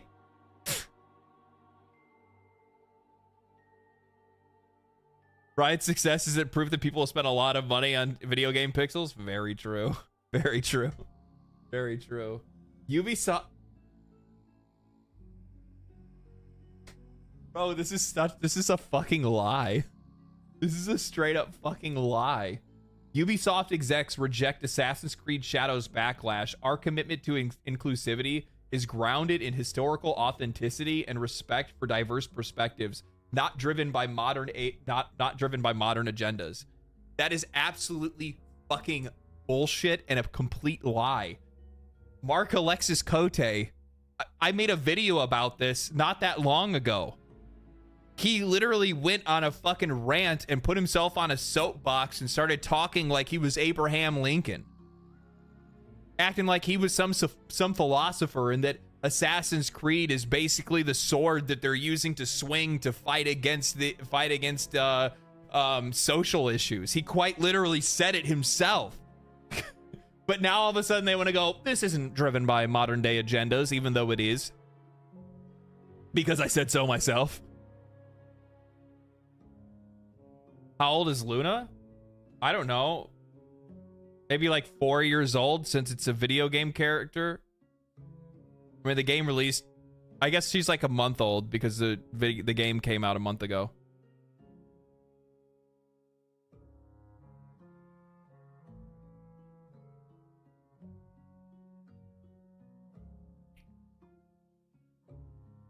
Disturbing.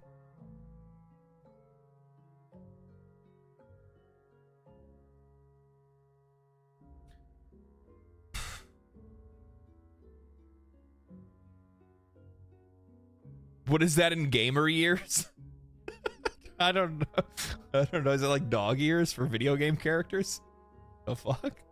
Okay. Is Luna an original character for Marvel Rivals then? I don't know, actually. I don't know. I think she was like a webcomic, wasn't she, or something like that? She was like, yeah, premiered in 2018. Yeah. Yeah, she's a K-pop star. I know the backstory at the very least. Like, she was like performing a concert where there was like some type of like cold fusion energy device that was created by Stark Industries that was like powering this like fucking, you know, arena that they were performing at, and then like some like group of like terrorists came in and like attacked the place and like put her and her team or people in like a room with like the cold reactor, and then that's how she got the powers somehow.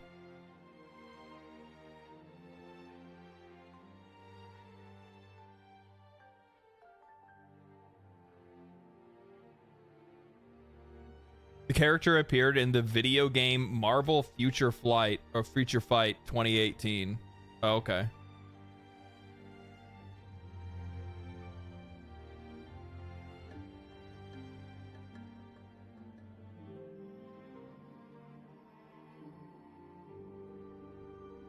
Kind of sucks Jubilee isn't in Marvel Rivals, but maybe I could be wrong. She's not, but they're going to be adding those characters. I don't really... Motherfucker talking about Jubilee. I want Rogue. And I want 1990s X-Men Rogue.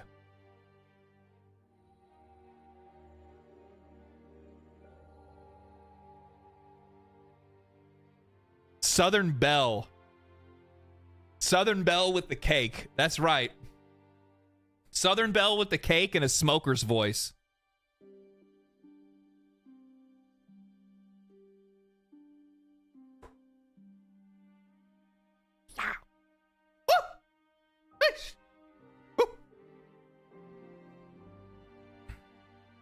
Is Blade in Rivals? Not yet, but he's definitely gonna be. He'll definitely make it into the game. I think Rogue was confirmed. Oh, I guarantee she is. I guarantee she is.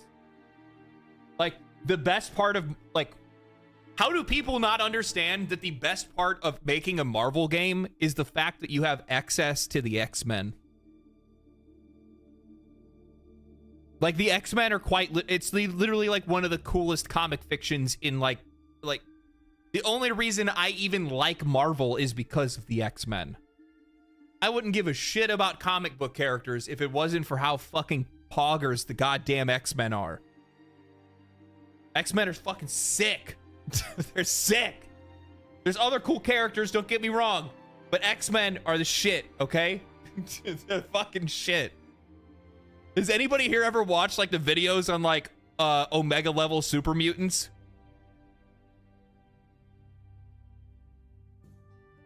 The only character that they probably will never put into Marvel Rivals will be Legion. Because, like, how do you even appropriately use Legion? You know what I mean? Like, how... Or Phoenix. Phoenix is probably another good example. Because, I mean, if, like, Legion's still stronger, though.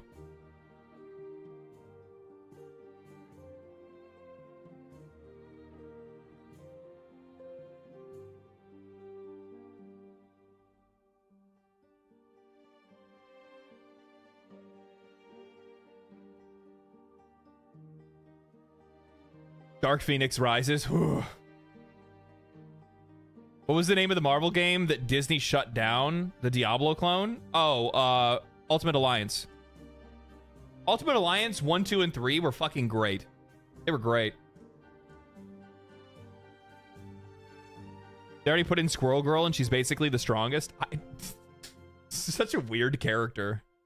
It's always funny to like hear her like talking in the game and being like, yeah, well, I defeated like Thanos and Galactus, and I'm like, she did. She did. I'm like, what the fuck? I already have Scarlet Witch.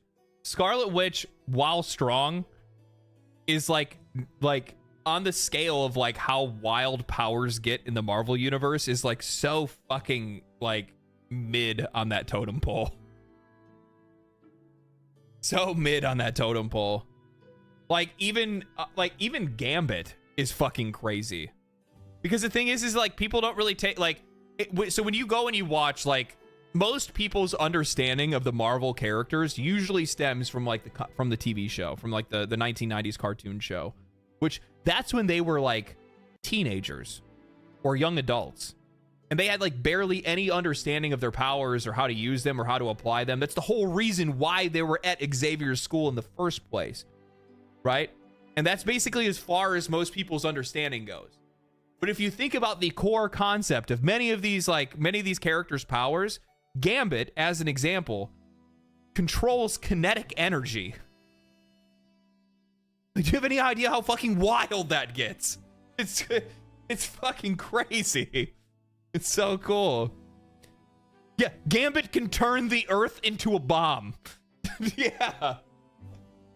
I thought he controlled playing cards. No, not at all. No, Gambit is busted. He's like fucking one of the strongest mutants. Fucking crazy. He just likes cards. Yeah. Yeah, that's all it is.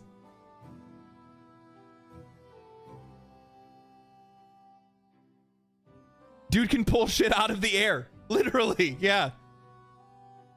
Yeah, it's wild, dude. It's wild.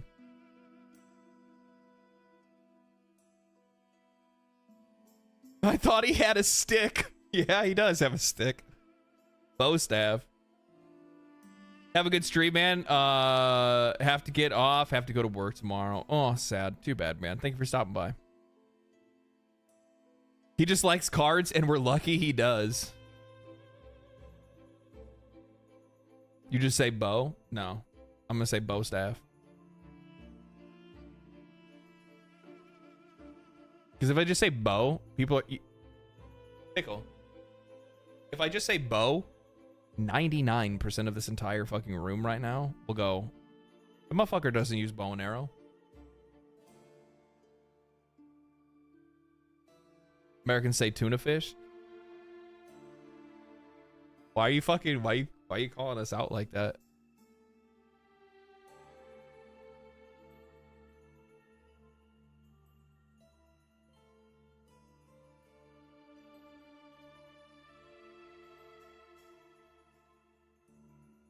You know, we use like milliliters on like medicine, and then we use gallons on milk. Oh, you don't, you can't comprehend us, okay? You can't comprehend us. We are above all.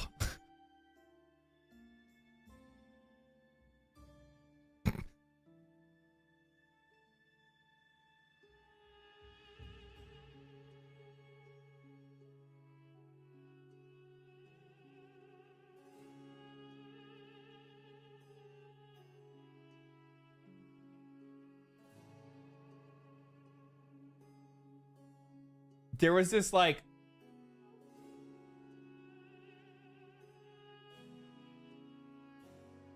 hold on, this okay, like SNL doesn't normally hit, but sometimes they do.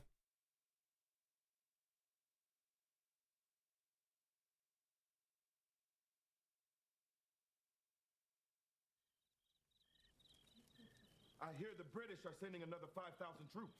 How will we ever win this war? So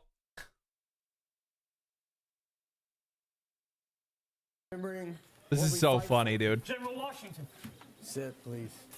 We need your strength for the fight ahead. We fight for a country of our own, a new nation, where we choose our own laws. Here, said sir. We choose our own laws. This is right. Choose our own leaders. Yes, sir. And choose That's our right. own systems of weights and measures. And choose our own systems of weights and measures.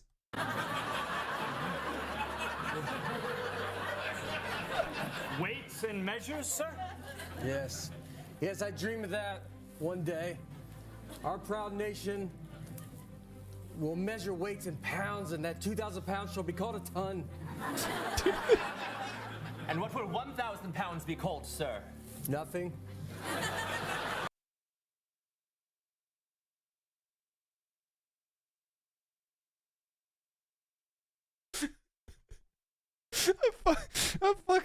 I fucking love this country.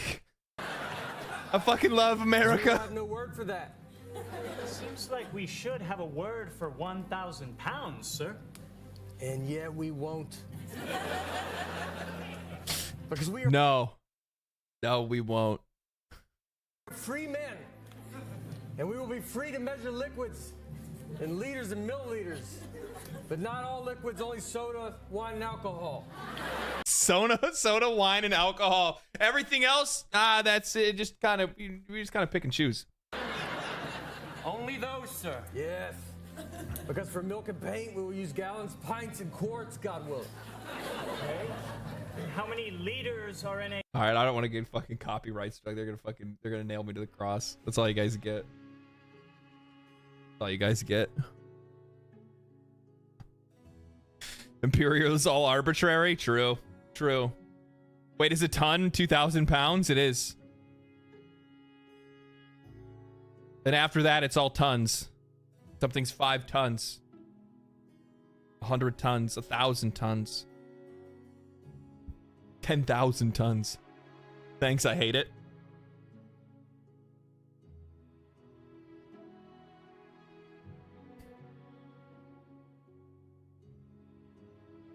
Let's measure the length of these things based on our king's foot size. Based.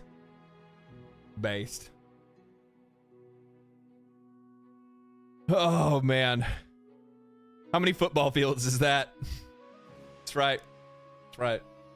So, okay. So let's talk about the Helldivers 2 Johan Pielstedt situation. So this guy right here says no politics in the game. So basically, I gotta go up because I gotta find his no politics one.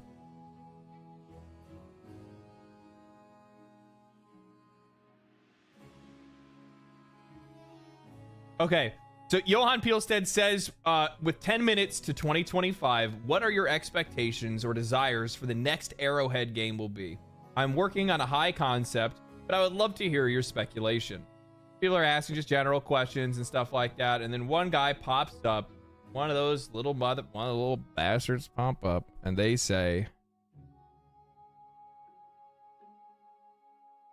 never add DEI to your games. Johan Pielstead responds, if it doesn't add to the game's experience, it detracts. And games should be a pure pursuit of amazing moments. Incredibly controversial. Incredibly controversial statement. Right? And then for some odd reason, what I don't understand though is that like people get baited, people bait themselves so hard, right? So like this guy right here, how would DEI have benefited Helldivers 2?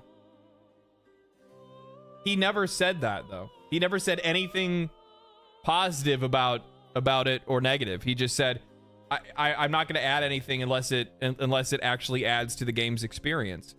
It's as simple as that. That's it. And then you have somebody be like, yeah, but so you're defending it then because you didn't say, of course I won't. I can't get around this kind of shit, dude. I can't. So Fieldston responds and he says, I don't like labels, but mankind is united in extreme xenophobia on Super Earth. Hashtag inclusion. So maybe that's DEI. I don't really care. Make good games. Don't make a contemporary political statement. Peel said, this is bait. Thank you. He says, thank you, but even so, what society will become if we distance ourselves from each other for the fear of others? Discourse is the foundation of a healthy society, and diversity of opinion is how we collectively decide where to go. Conversation is the relief valve of society. This is so fucking based. This is the exact reason why earlier I had somebody in chat that was arguing with me and that was saying Satan's like, you know, they're basically placing it on me, saying that I canceled Dragon Age the Veilguard somehow, and that having a conversation and talking about why they feel that way and going through the logical conclusions. Obviously, chances are I'm not going to be able to change that person's mind, but at least it walks people through the general, like, critical thinking discourse that's necessary with a lot of these kind of things. It's the reason why I make my videos. It's the reason why I talk about these things in the first place, because it's all critical thinking exercises more than anything else, right? And when you have these kind of conversations, yeah, it's a relief valve for society. I think that in a lot of cases, when you see people, you know, take extremist positions, or when you see people take extremist positions, when you see people take extremist actions, 9 times out of 10, the reason why is because these are people that in a lot of cases have been censored just by society, not necessarily like physically censored or anything like that, but it felt like they're not allowed to talk or conversations can't be had. I think a really good example of this is like how hateful Twitter got after Elon bought it, and then Elon removed a lot of the censorship that was active on the website. And it did. And the reason why is because, well, a lot of these people had to hide in the shadows and they couldn't talk about how they thought or how they felt openly. And in a lot of cases, a lot of their ideas are not going to survive in the light of day. But that doesn't mean that you just shut them behind a door, because all that does is allow things to fester. You have to have these conversations, regardless of how problematic they are, how much you disagree with them. People's opinions need to be aired out. And when you air them out, that's how people talk about it and sometimes find a different perspective. That's why that kind of stuff is important. I think another really good example of this is like how you're seeing like general discourse right now kind of change when it comes to like a lot of different stuff right now. Like a lot of people are very openly critical of a lot of like socially progressive writing and characters and media and things like that. And it's even more so today. And in a lot of cases, it comes to like, you know, changes in hand in government, right? Like the minute that people see Trump get elected, all of a sudden now people think it's, you know, they feel safer talking about certain things in public because they don't feel like it's a minority opinion. And in a lot of cases, a lot of people want to have some sort of, you know, they want to be validated for their opinions. And when they see that, you know, so many people voted for the person they voted for, then they feel validated in those opinions and they go out and they talk about that kind of stuff. But I think that, like, freedom of thought and freedom of opinion, freedom of speech is incredibly important, and making sure that people are talking about as many things as possible is what you want, even if you disagree with them.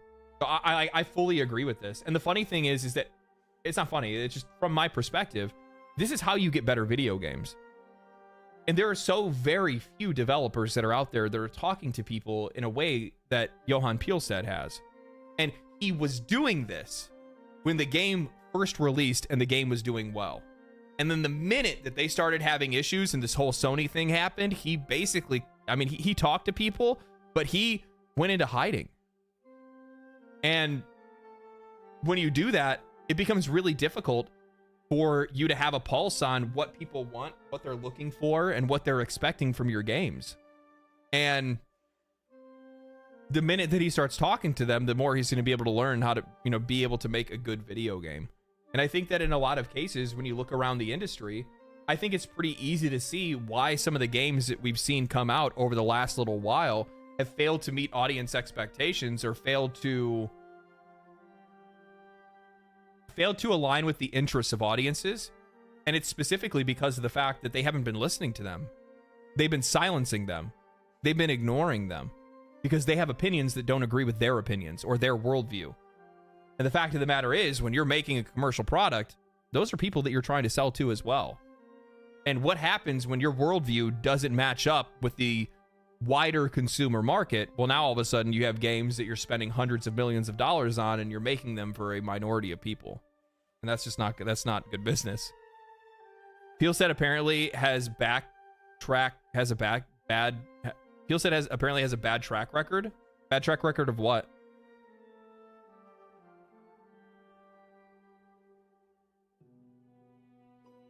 What exactly?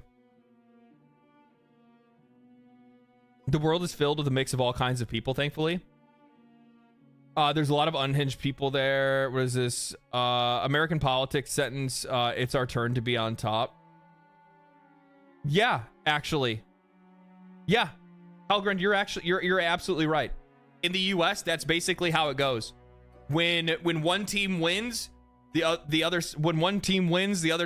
side gets silenced. When the other side wins, then the other side gets silenced, and they end up clamoring up and shutting up because they feel like they're surrounded by a bunch of people that are their opposition.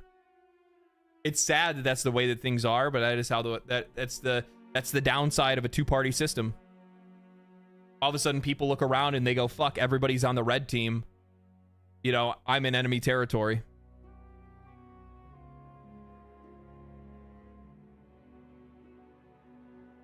Him saying that, but he does the opposite. Another YouTube vid made on it. Him saying that, but he does the opposite. I mean, if we're talking about, like, specifically, like, you know, like, poorly implemented, enforced, like, inclusivity in video games, there's none of that when it comes to Helldivers, or Helldivers 1 for that matter. So I don't know where that track record is.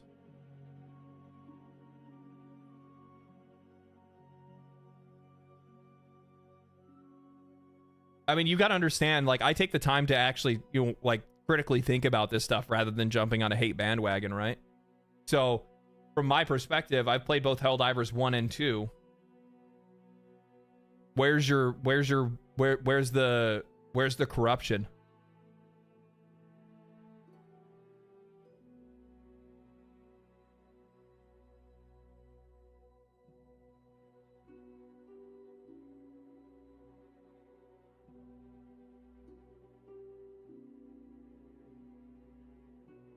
I'm interested.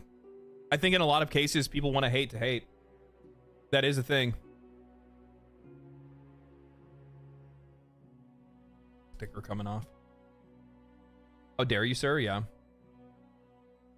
Seems like Peel said is one of the main factors actually keeping Helldivers together. Well, it's just keeping the studio together, right?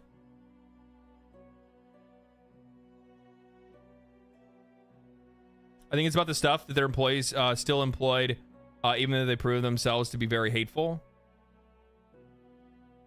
So if this is about the community managing team,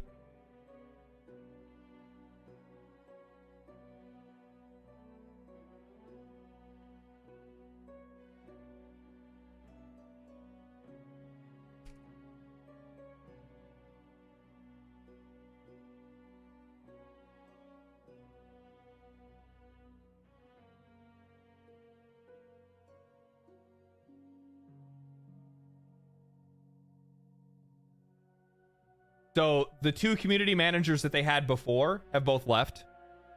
Now, there might be people that are there still that were part of the community management team that maybe said some stupid shit or something like that.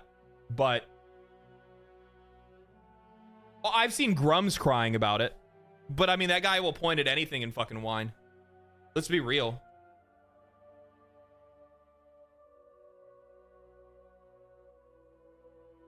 I mean, I'll call it out and say it how it is. Because he's like talking about how like there were people that like tried to cancel him and whatnot, but like from my perspective, the community managers that the community managers that were leading that team were the ones that took the fall. That's exactly how that should go, by the way, because it always ends up being a leadership issue where the leadership's not doing a good enough job controlling their people. And if I'm not mistaken, there hasn't been any other news about that stuff. I've seen a ton of people sharing like the Discord conversations and stuff like that, but all of that stuff is over 6 months old at this point. I haven't seen any other weird stuff that's been going on with their Discord or with their Reddit community in a long time. This just kind of feels like people are looking for another pound of flesh.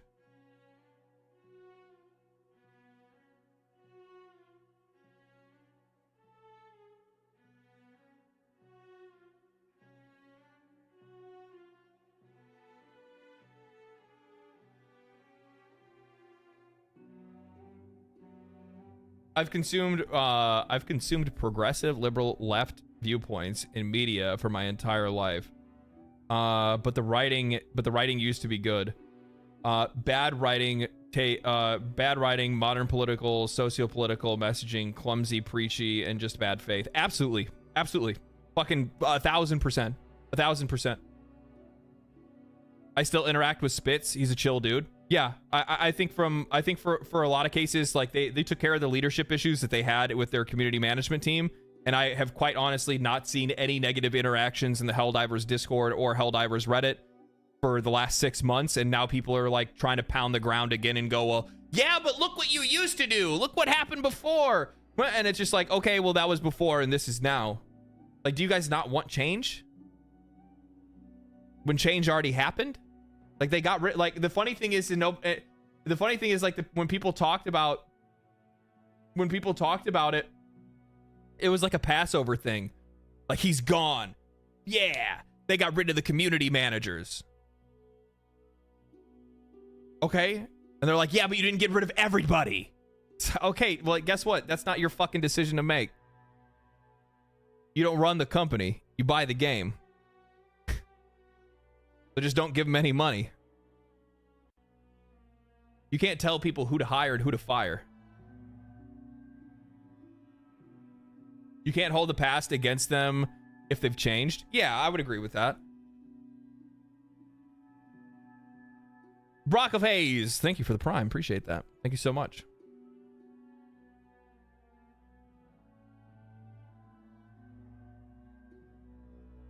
Let's see here. So he talked about that. Some people obviously, didn't necessarily really take kindly to some of this stuff, right? Obviously you have, your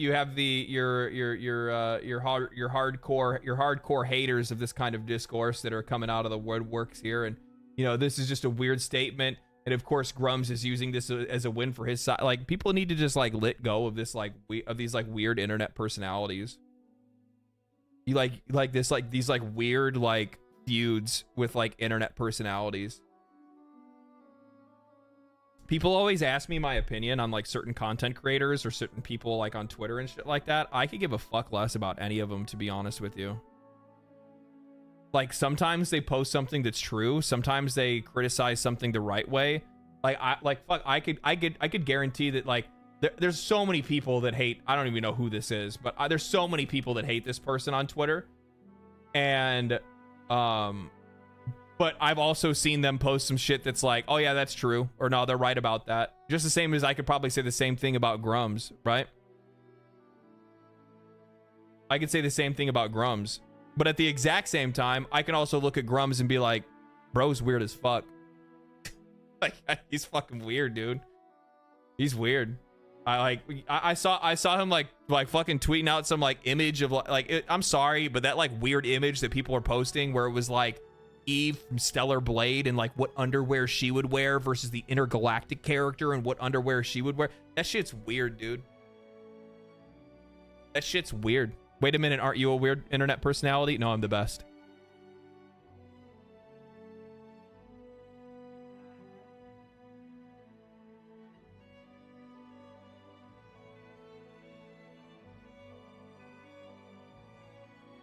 No.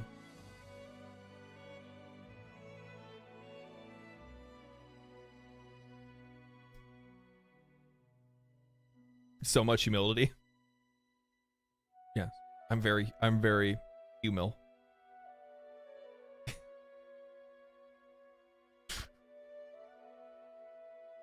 Very humble. You, what the fuck? Yeah, like people are fucking tripping on that shit for a while. It's just weird. It's just weird.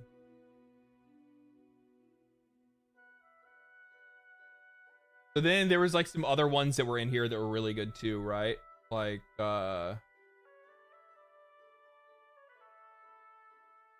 oh wow, that would be really cool. Dude, Smash TV was a really fun game. I'd really like to play like a Smash TV style game.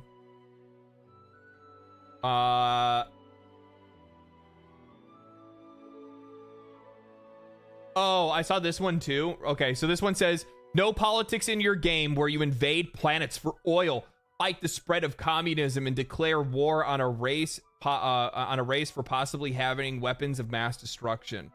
Arrowhead will never beat the haven't played their own game allegations. Like, this motherfucker made the game, dog. Because they're like, no, I just love how people come through and that are like, no, you don't understand. Your game is political. And they're like, no, I made it because it's fun and it's cool to kill aliens and and the theme is funny. And I really liked Starship Troopers. It's not that deep, bro. And they're like, no, it is that deep. It is. You remember they did it with Fallout. Where they were like, oh, Fallout is actually about, you know, this, and this. And like the Fallout writers were like, no, it's not. And they're like, yes, it is. And it's like, no, we made it. That's not what it's about. Yes, it is. It's like, holy fuck, nerd. Fucking chill, dude. What's wrong with you? Or like the amount of people, probably the worst people at doing this are the gacha community with their fucking ships. When they ship characters. Isn't there like a singer character from like Honkai Star Rail where they like these fucking mentally ill gambling addicts ended up saying that the character was like a lesbian? And then the studio's like, no, they're not. And they're like, yes, they are. Like, what, dude? What? Robin. Yes, that's the character. I remember I saw the fucking king of all trolls in Tectone like post a picture of him with like his arm around the character and like, this is my new girlfriend. And then you just see people melting down in the comment section. We're talking like peak mental illness. This is the craziest shit I've ever seen. I'm like, I can't believe people are actually mad about this. Like, it's such bait. It's just a fucking joke. And people are like, she would never. No, she wouldn't. She would never. She loves, you know, this, and she would never touch a man, and blah, blah, blah. I'm like,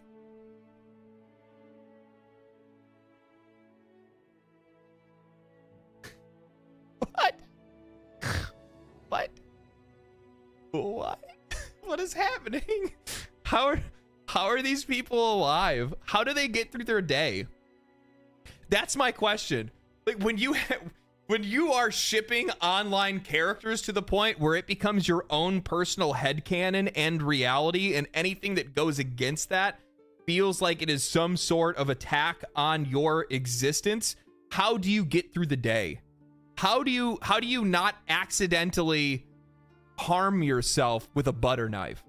How do you get into a car and not accidentally roll off of a bridge? How do you not?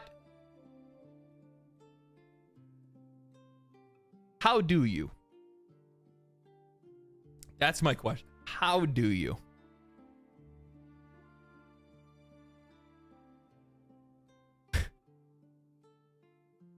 Someone grew up reading too much fan fiction. Why do you think there are nut jobs that are not only playing but talking about gacha ships? I don't know.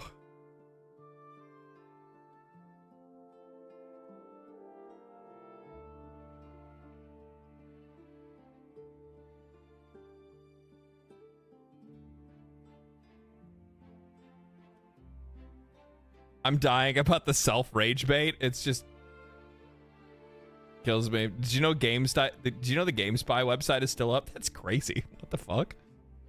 Thank you for the 2, man. Appreciate that. And Madman, thank you for the tier 1, brother. Appreciate that. Thank you so much. They all said I could be anything, so I became a problem. I like that. Yeah. I just see shit like this, and it's just peak fucking mental illness. Just like the Star Wars prequels were inspired by similar politics. Love it and love the game. I love the political in the prequels. Also, it's more Cold War, Bush era politics that inspired Helldivers 2. Yeah, I could see that.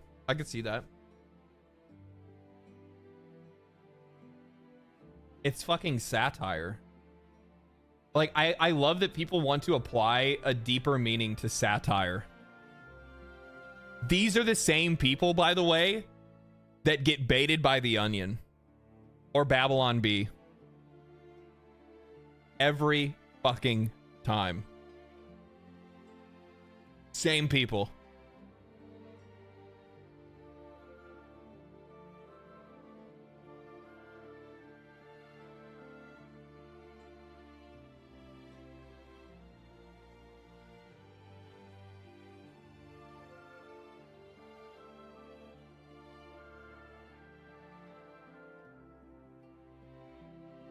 Okay, I gotta show you guys this. So this is the dumbest fucking thing ever, right? Where's it at? Right here. This dude said, stop blaming Xbox Series S. Hellblade 2, Indiana Jones, and Star Wars Outlaws made it on Series S. Day and date. Black Myth Wukong is Steam Deck verified. Stop the lies. So basically, the game science, the creators of Black Myth Wukong, have not put Black Myth Wukong on the Xbox. And the Xbox Andes are having a fucking problem with that. And it started a bit of a console war. I know, in this day and age. So all I said is, and so he's saying that they're lying. He's saying that game science is lying. They are liars.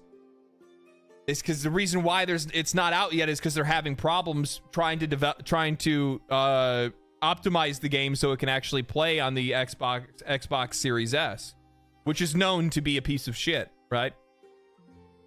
So I said that I'm sure Larian in Baldur's Gate 3 lied too. A conspiracy against Xbox where the industry is siding with the Sony Illuminati makes more sense than not wanting to develop games for a glorified digital-only Xbox One that's hamstringing an entire era of games due to forced parity.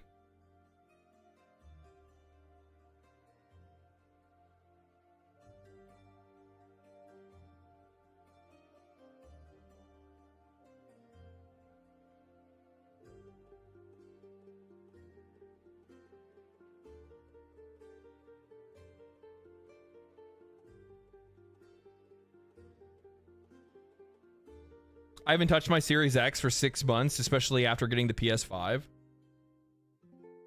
I don't really know how much more powerful the PS5 Pro is. I play everything on PC, man, so I don't really think about it. Console wars, the good old days. Yeah, like the thing, like it's just wild to me that I'm seeing people that are like tripping out about fucking like a game not being like. Everybody, I'm pretty sure pretty much across the board, almost every third-party game that's come out has had some type of problem with being able to have some sort of parity with the Xbox Series S.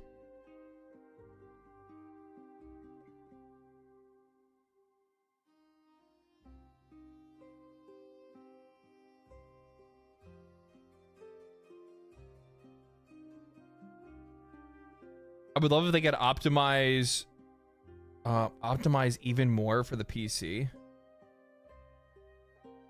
If they optimize shit more for the PC. Yeah, I miss the days where they were developing games for PC first and then porting to the systems afterwards. Those were the good days. Those were the good days, at least for PC players. The problem is that like in a lot of cases we're getting games that were made for console first, then ported to PC after. Which sucks because those games are technically being made on a PC to begin with. PS5 Pro was a waste of money. I returned it, but I heard they fixed the worst performance now. Yeah, I don't really know. I'm just not a huge fan of Xbox Series S players are a myth. They don't exist. No, I think that they do. It wasn't until just a few months ago that the Xbox Series S or Xbox Series X ended up overtaking the sales of Series S. Basically this entire console generation, the Series S was leading the Series X. And of course it would, because it's digital only and it's more accessible because it didn't cost nearly as much.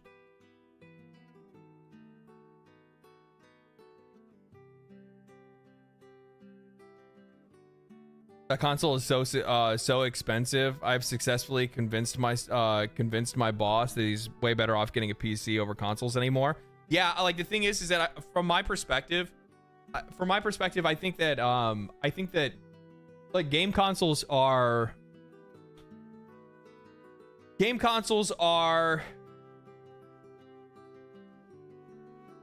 they're the cheaper option up front, but in the long run, they end up being not the best decision. You end up spending more because like, at least from my perspective, like I have a PlayStation, right? But I have a PlayStation because I like having, like, my TV doesn't have Wi-Fi. And I don't feel like going out and buying a TV that has Wi-Fi built in.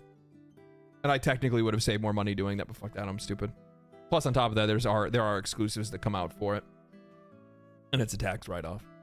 But like, if I was just like thinking about just purely playing games, then I would just have a PC because I'm going to get all the Xbox games and eventually I'll get the PlayStation games. And then I can also technically get the Nintendo games if I really wanted to, but we don't talk about that.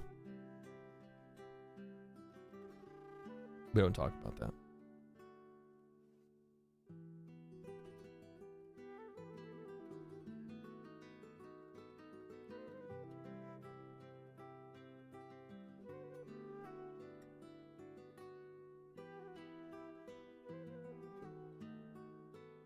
PC is expensive, but you can do so much more. True. True. Yeah, you have a lot more freedom. Jay's 2 cents did a video where you can get a PC just as good as a PS5 Pro for the same price. That's crazy. I mean, it takes a little bit of fandangling to be able to get something like that together, but for the most part, yeah. My PC is my TV, media center, and plays 80% of my games, legal or otherwise. I like that, yeah. Well, like the thing is that eventually I would like my PC to become the home of my, like the heart of my entertainment center, if that makes any sense. Because like what I would like to do is actually have like a room where I have my computer set up here, L desk and all that stuff, and then have like a couch on one side of the desk, like on the other side of the desk, right? And then a TV on the other side of the room with the computer connected to it. So either I can use it as like a third monitor, right? So I can be like, you know, like this, and like up in the background I got a big TV across the room where I can, you know, either like set up a game to play and then just sit down with the controller and play it, or I can throw something up on the TV to watch or whatever it is, rather than having like everything like just between two monitors right here. I think that'd be kind of cool to have. It does take work and knowledge, and having a side PC as a media center. I use that PC for streaming music to a music server. Oh, okay, yeah. Personally, like my whole thing is that like I just in general like using my computer over a lot of other like media tools. I don't know about you guys, but that's how I am.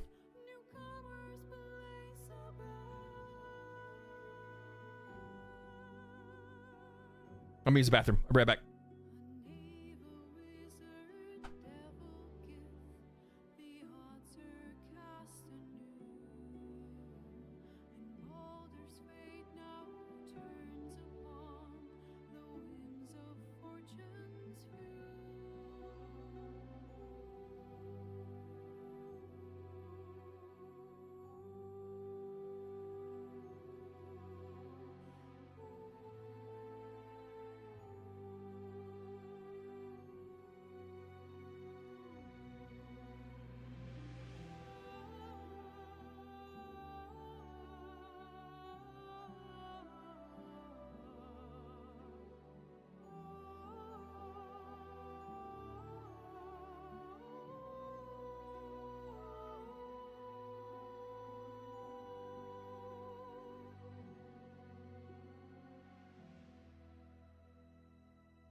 All right, I'm back. That, and I feel like PC upgrade wise is normally cheaper than doing things nonsensical $700 for the newest console each time. Yeah, especially because like well, don't get me wrong, I mean upgrading your graphics card and CPU are expensive, but they tend to last longer because the console is always at least like 2 steps behind, if I'm not wrong. I mean, isn't current generation consoles technically around like a 2070 right now? I think that sounds about right.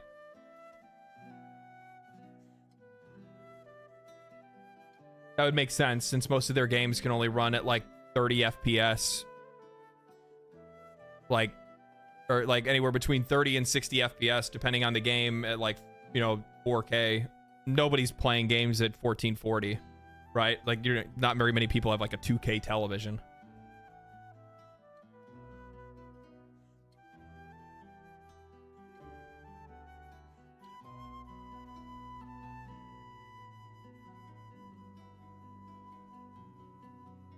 I'm playing Satisfactory and Ultra with my 4 to 5 year old PC. Yeah.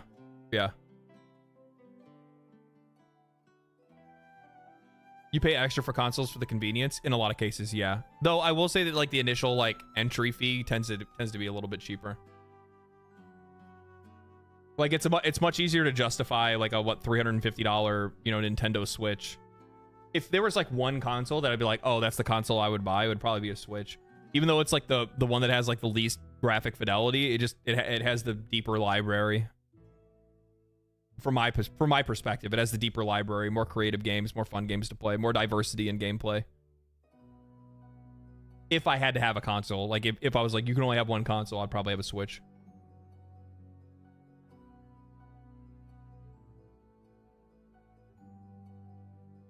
Would be nice to get those loading times of the PS5 on my favorite games of PS1, yeah, I feel the same way.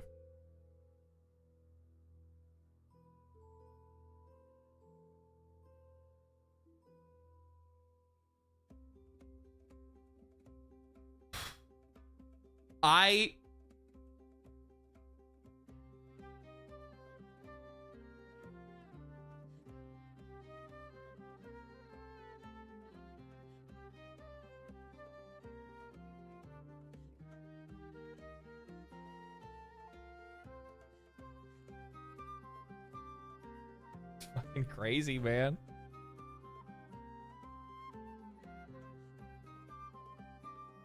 It's crazy. Like, what other game drops four characters at the same time?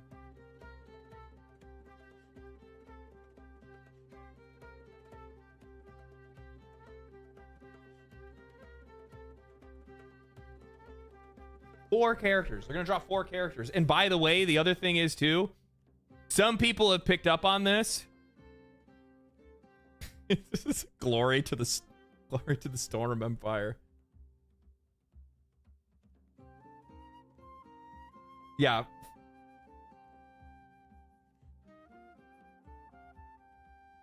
Boob era outfit. Yeah. I don't see anybody talking about it. There it is right there. What's up with those giant bats back there? Yeah. In the background, Blood Moon, bats.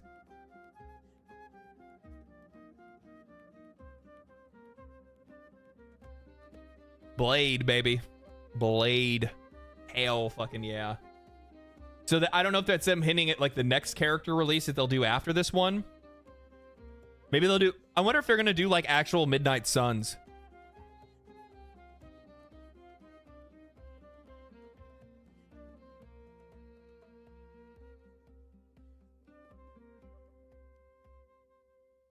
Maybe next map? No. Blood Moon and bats? That's totally... That's Morbin? You think... You think it's Morbing time? Blade, Ghost Rider, Deadpool next. Maybe Morbius. Or Mobius. Yeah. I could see... So I would guarantee... So they're going to do this release with the Fantastic Four. Sick. I'm down here for it. I like the Fantastic Four. But yeah, I would imagine. So like, I'm trying to Blade and I could totally see Blade and Ghost Rider being in the same drop for sure. I'm trying to think if there's anybody else that's in that group either.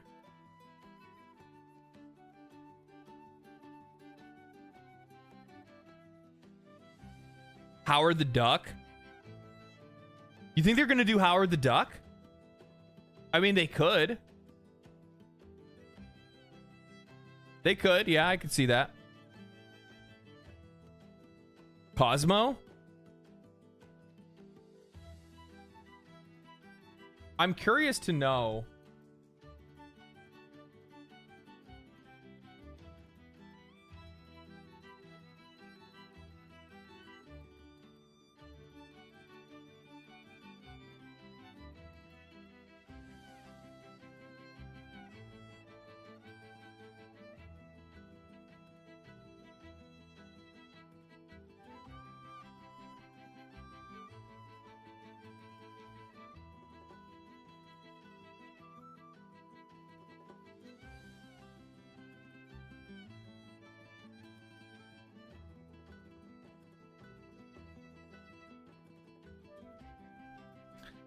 If I'm not, there's also Van Helsing, right? Because they also have like their own Van Helsing character that they could bring in as well. I don't know, man. I'm just trying to think, like, because I think what they're going to try to do is that they're going to try to keep, like, when they release new characters, they'll probably try to keep them in like a package of characters that are like lore accurate, like team ups and stuff like that, right? At least that's what I would think. I don't know. Because like chances are like and then like, so maybe they're going to flip it. Maybe they're going to do like good guys, bad guys and kind of flip back and forth, right? Because I could definitely see them bringing in like Dr. Ock. I could see them bringing in Sandman would be a really interesting thing. Doctor Doom I think is going to be pretty close. Obviously, I mean the game isn't like the whole game's like narrative kind of centered around Doctor Doom. Isn't he the one that like shattered the universes to begin with? And like caused all the chaos that is resulting in the Marvel Rivals game. Spawn did a crossover back in the day. Hell yeah.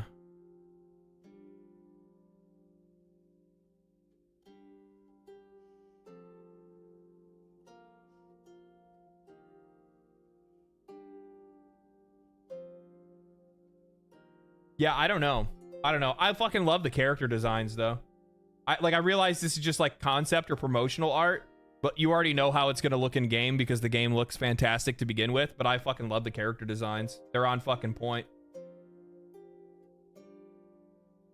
Though I will say this has to be the most Giga Chad we've ever seen Mr. Fantastic look. Like Mr. Fantastic in my mind has always been like, you know, skinny nerd doctor, lanky, you know, really lanky looking guy, not like fucking jacked stretch, like fucking dudes coming in like Mr. Super Stretch Armstrong. They got Blade or not? No, Blade's not in the game yet.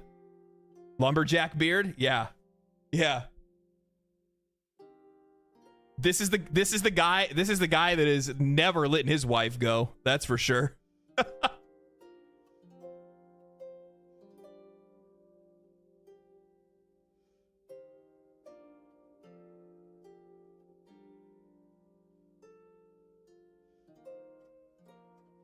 I remember like the old Fantastic Four movie with like Jessica Alba, right?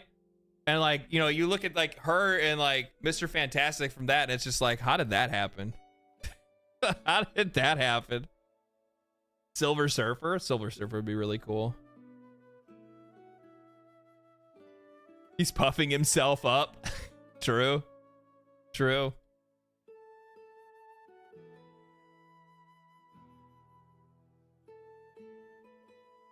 They all have Spider-Man muscles or larger. Yeah.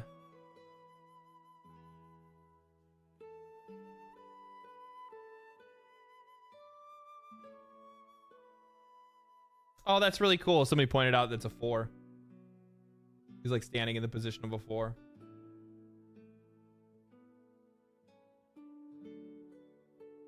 This is probably not a playable character.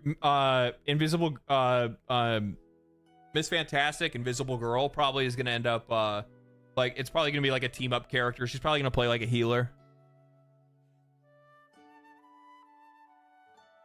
Blade's already been leaked. Yeah, I guarantee it. I think I saw like a whole like leaked list of a bunch of different characters that they plan on adding to the game. The fucking cast of characters for the game is gonna be insanely diverse. It's gonna be insane. Oh yeah, that was the other thing I was gonna bring up earlier too, with like all the people that have been complaining about Path of Exile 2. One of the things that's like trippy for me is like the fact that like people are complaining about like, they need to fix this right now. But then like everybody's out on vacation. Like people are like expecting they were expecting like GGG to go back to the office on Christmas to like fix like there's like some botting issues that they're having right now. There's some people that had like their accounts hacked, I think, and stuff like that. And I mean, like, you're gonna have some of that shit happen. They're gonna have to handle it for sure. I don't know how they're gonna combat it. RMT and stuff like that is just like, that's such a headache to have to deal with. Jean Grey would be insane. She will be insane is what you mean. She will be insane. Magic's already in the game too, and Magic is I'm just gonna say it. Magic's fucking hot. Magic's fucking, they made her look hot, dude. Holy shit. Cut off jean shorts and like a fucking, like, what she's wearing, some like fucking like fishnets and shit. It's like, what the fuck were you guys doing? Like, these motherfuckers were like, they were on Rule 34. They were like, okay, we need to come up with designs for our characters. You know what? Let's look at some of the most popular images of these characters, and we will apply that to our art style and then put that into the game, because I'm sure that'll be successful. Yes, actually. Yes. That works. That works. How old is Magic? What are you trying to do? Clean Jean? The minute I say some character design is hot, that's now the second time that you've popped up in a chat and go, how old are they? It's a fucking drawing, dog. I don't know. She's an adult? The fuck you talking about? What are you doing, dude?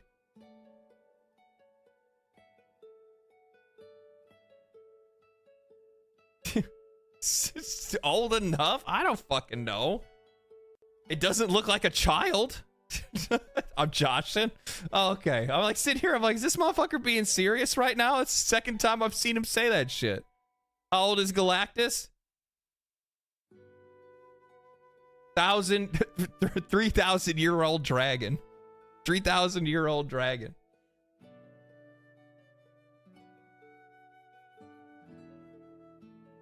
Galactus old as fuck. I think old as time.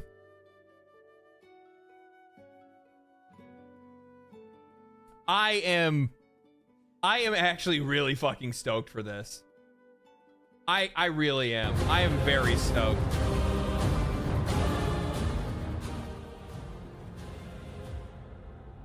I like for a multitude of reasons. I think that like I actually really like the art style. I think that the combat looks really fucking cool. Like the interactive turn-based I think looks really interesting. Like being able to like active parry and active dodge in turn-based combat, I think looks really fucking cool. And the voice cast for the game is like top tier. It's like some of the best voice actors that are out there. I think this is going to be really good. I think people are really going to enjoy this. Do I think it's going to pop off and they're going to like sell a shitload of copies? I don't fucking know. Maybe. Like I don't even know if Metaphor ReFantazio was technically a like a financial success. I just know it was a good game. I want to rub their UI all over my body. The UI looks so fucking cool, dude. It does. I really like the use of the UI. They definitely took some inspiration from Persona, that's for sure. Magic is actually a 1,000-year-old demon queen. True.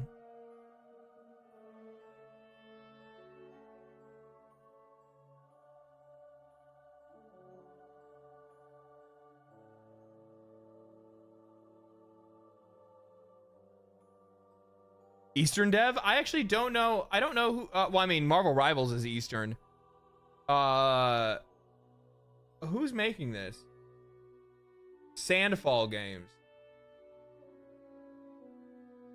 They're French, right?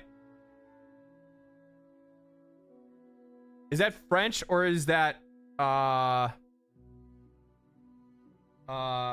is that in Quebec?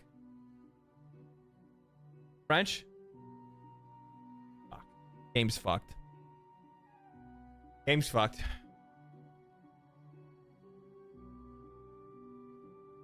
It's over. Never mind. Back it up. Back it up. Tell me what was the last. Somebody tell me what was the last good thing that France did.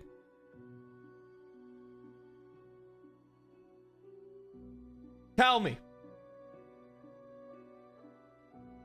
Retreat?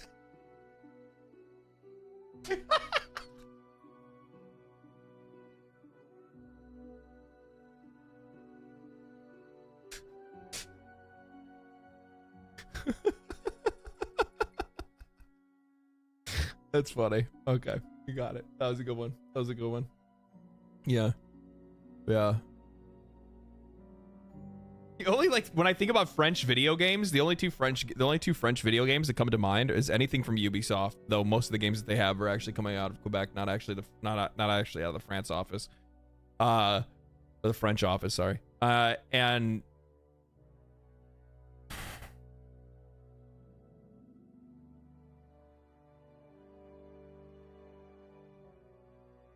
the other game that comes to mind is Walson.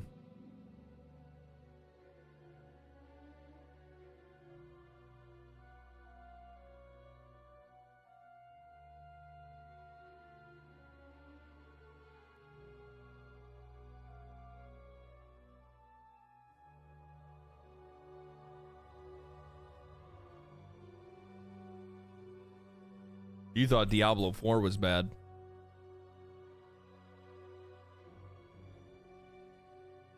Servers shut down. Online character conversion. This is this is back in September last year. September 2024. Damn, I remember getting a lot of games news from G4 TV early in the 2000s. Looking at monthly magazines, yeah. 78 hours of Walson. No way, dude. I love ARPGs, okay? I love ARPGs. Mind you, 78 hours or fucking 70 hours of this was fucking my characters getting bugged or fucking stuck in cutscenes and shit like that. I wish I actually had footage of it. When this game released, one of the first bosses, because I like to play these games. I like to play these games co-op, right? When this game first released, I played a co-op with my buddy, and we got stuck on the first boss, where the boss arena never even loaded. So we're just floating in the middle of fucking void space, fighting this boss that every time you hit him, his HP just kept restoring because the boss was bugged. We said, fuck it, we're not quitting. And I think we sat there for like an hour beating the shit out of this boss until we got lucky enough to get off enough attacks and crits and things like that to down the boss before its health could fully refill again. And we beat the fight. And then the game crashed.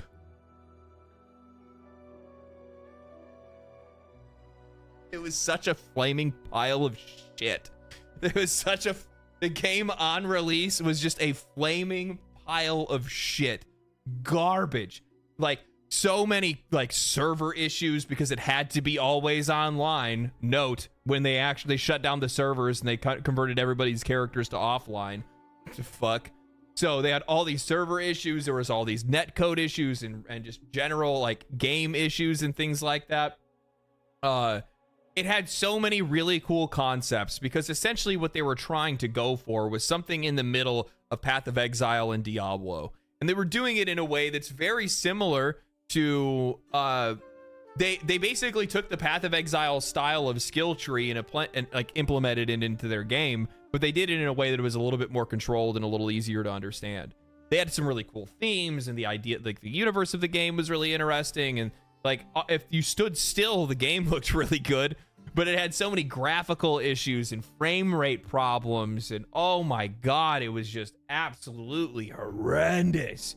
They sold it at a full price, and then they fucking, you know, then they're like, oh, sorry, first game, we're sorry, we'll do better, you know, we're gonna fix it. They didn't fucking fix it. It took them forever to try to do anything, and then eventually they got to the point where they were like, yeah, we're not gonna fix it. We're gonna release DLC.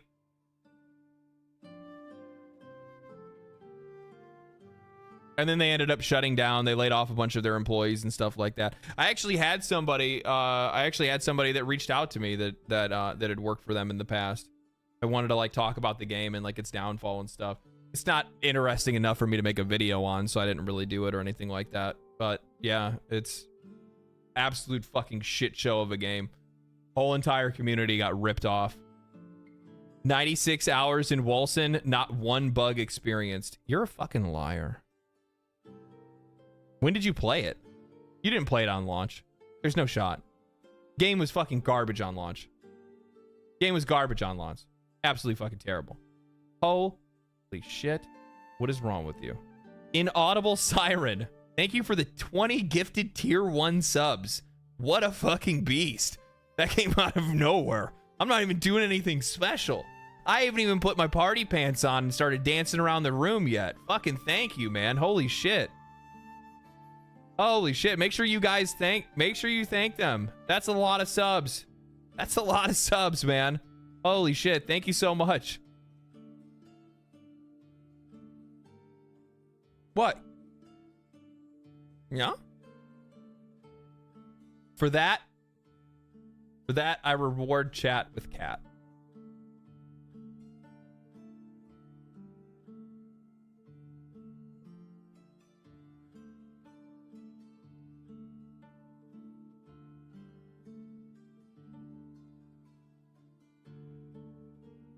I didn't have many bugs in Walson either. You're lying. You're lying. Just after launch, and I was playing something else at the time. Oh, I don't know. Pet the cat do it. He's doing it himself. He's doing it himself right now.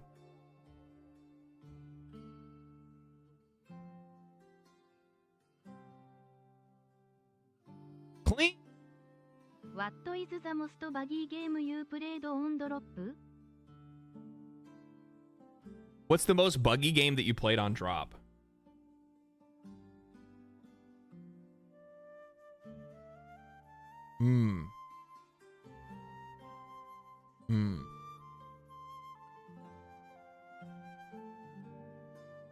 I don't know.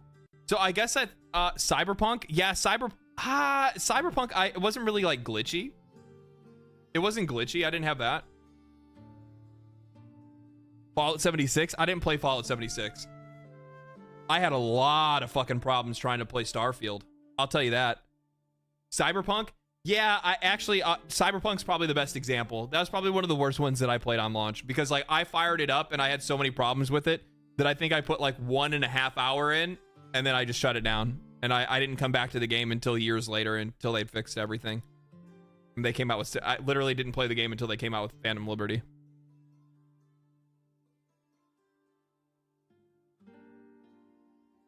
Oh, shit.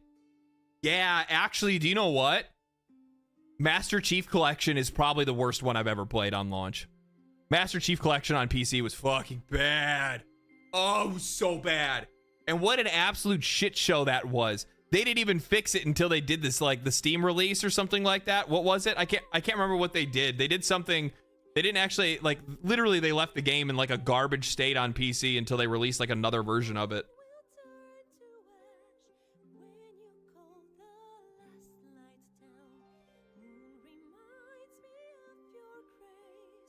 .343 quality right there. Yeah, do you guys think that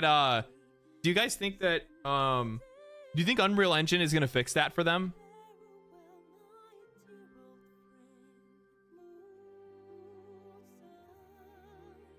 I'm kidding. Obviously, I'm fucking with you guys.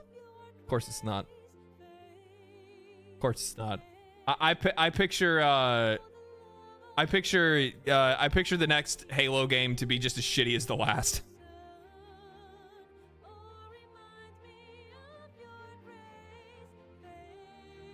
I couldn't play the game. I thought I was doing something wrong. No, that game was shit. Yeah, it was pretty bad. It was pretty fucking bad. Let me feed the cat real quick. 1 second.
All right, we're back.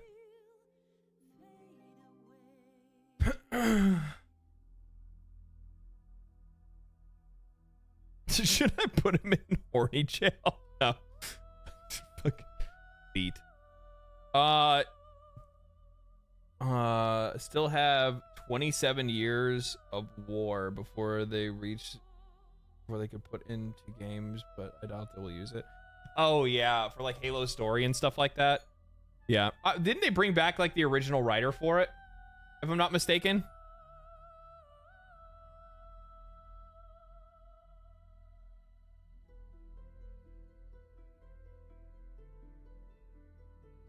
That sound right? I think they brought back like the original narrative guy to like help try to get the series back on track.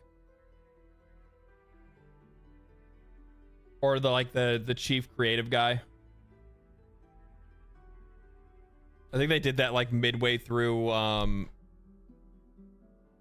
the last game, if I'm not mistaken. Like, people liked Infinite, right? Like I mean, for the most part, it had issues, it had its problems, but I think like overall, like people thought it was at least okay in comparison to the other ones that were absolute shit. At least it at least was like serviceable.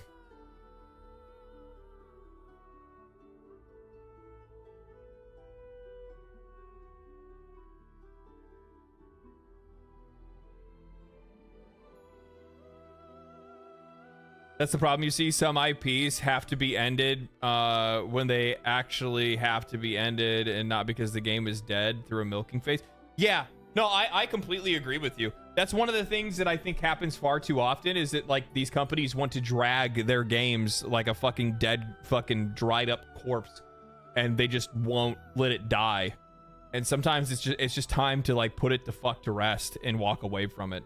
There are very few franchises that you can still continue to come out with a new game and it's not tired, or it's not like, I think probably the best example of this, and a lot of times the series gets hate, and I don't think it doesn't really deserve it, but the Final Fantasy series overall is probably the best example of exactly what you would want to do with a series. They never tell the same story. They do include the same themes. There are very familiar things that are there in the universe that you as a player really like and find and enjoy, and it builds that familiarity with that world. But the themes and the gameplay and the characters all change. It always changes. And I think that's really cool. That's my favorite part about Final Fantasy, is that I don't know what the game is going to be like. I don't know what the story is going to be like, but I know that I'm going to be able to cast Fireга or Blizzaga, or I'm going to be able to ride a Chocobo, or see Moogles, or fight a Marlboro, right? Like, I know I'm going to be able to do those things that I'm familiar with, but the world and what that world is going to be completely different, and how I do those things are going to be completely different into, you know, depending on the universe and depending on, like, you know, what that game is about.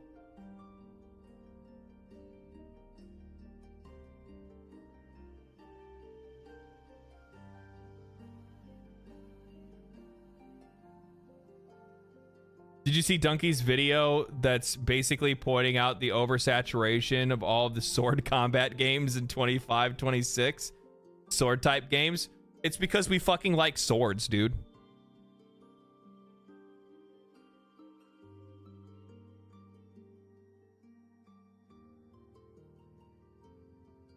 Hey, we got a fucking staff game, right?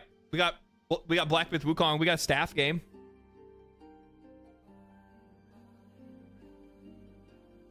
What are you guys upset about? You're gonna get guys. You guys are gonna get to play as a. You guys are gonna get to play as. Oh, never mind. I forgot that like you don't get to play the entire like Assassin's Creed Shadows as the ninja. What if they like use kunai? Probably use like kunai.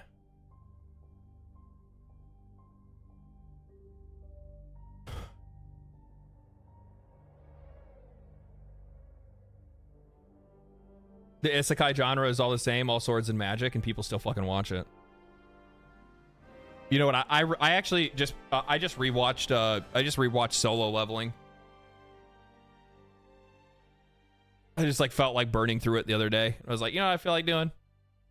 Fucking ripping through fucking Solo Leveling again. That fucking that like the quest that pops up where he has to like kill those people that are like going to kill him, like that's just the most fucking peak shit. That song placement is just so goddamn good. It's so good. I'm mad he didn't say Eminence and Shadow.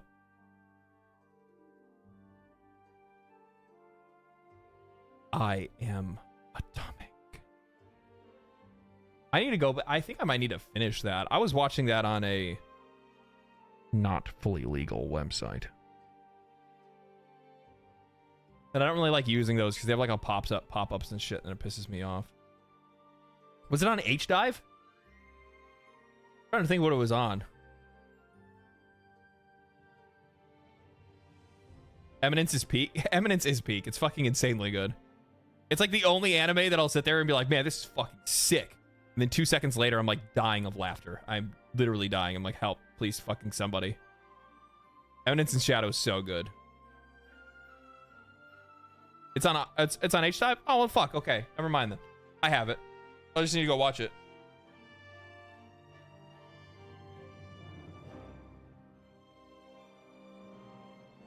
I need to check something because there's something that might piss me off and I need to make sure if it's going to piss me off or not. Because the thing is that like I have Amazon Prime and I pay for H-Dive through Amazon Prime. But I think I get ads watching H-Dive, which shouldn't be the case because I pay for H-Dive. So why would I get... Doesn't even make any sense. Like why would I get ads in something that's like an alternative site? Just because I don't pay for like the ultra non-ads fucking bullshit. Delicious Dungeon? Yeah, I really like Delicious Dungeon a lot. Oh, it's High Dive, not H Dive. I'm for some... Oh. There's some other sites that are H. I got that mixed up. I got that mixed up with another website.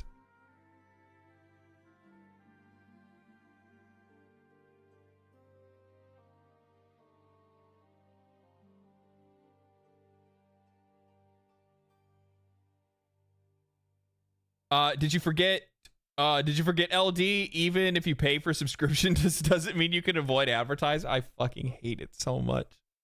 I fucking hate it so much. I hate it so much. That's the same reason why I push back against subscription services in video games.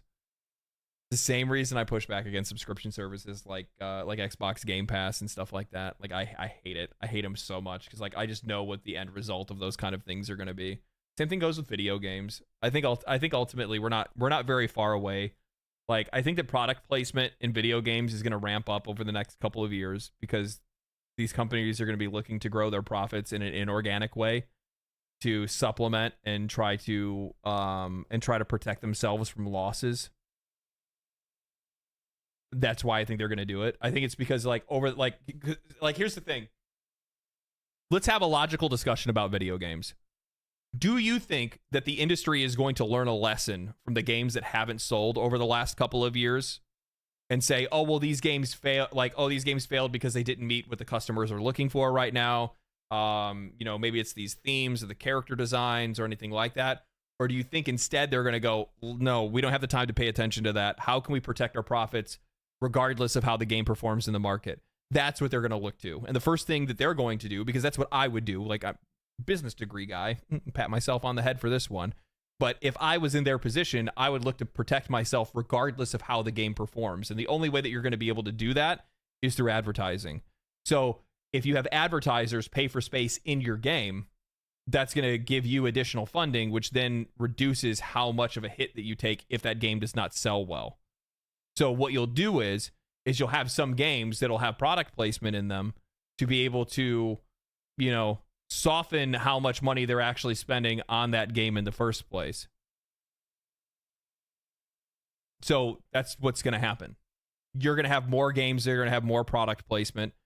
And companies are going to then be in a position in which they can say, well, companies are going to be in a position in which it doesn't really matter if the game performs well or if the game fails because they still made money regardless. If the game performs well, they make even more money because they probably even have something in the contract that makes it where depending on how many games sell, they'll get even more based on even more from the advertisers. I hate it when you're right, LD. I fucking hate it. I mean, it's just true. It's what I would do. It's what I would do.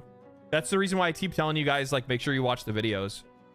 Because the whole reason why I made this channel in the first place, and not too many people know this, but the whole reason I even made this channel was specifically to give myself a resume so that I could find my way into, I could actually use my marketing degree and get a job in video game marketing.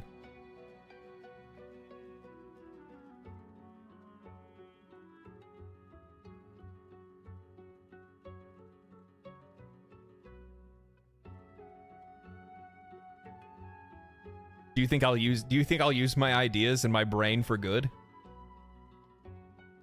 No. No.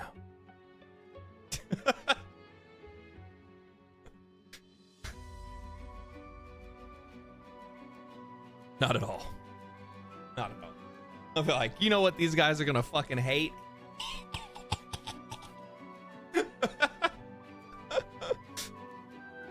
Villain arc? Yeah.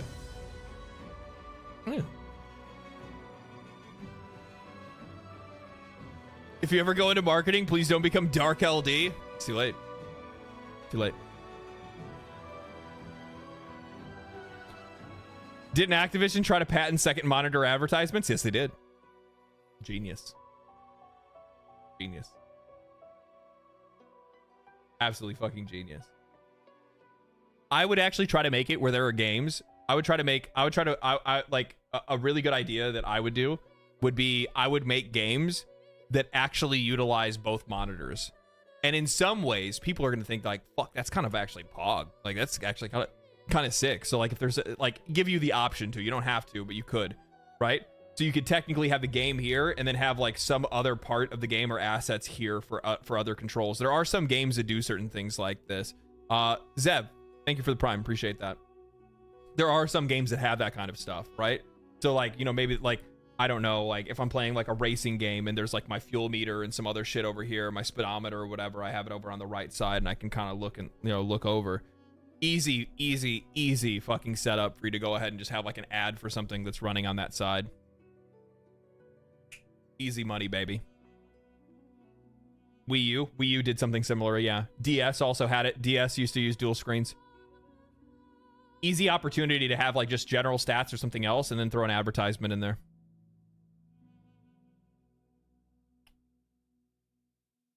Making money. Making money. That's how you do it, baby.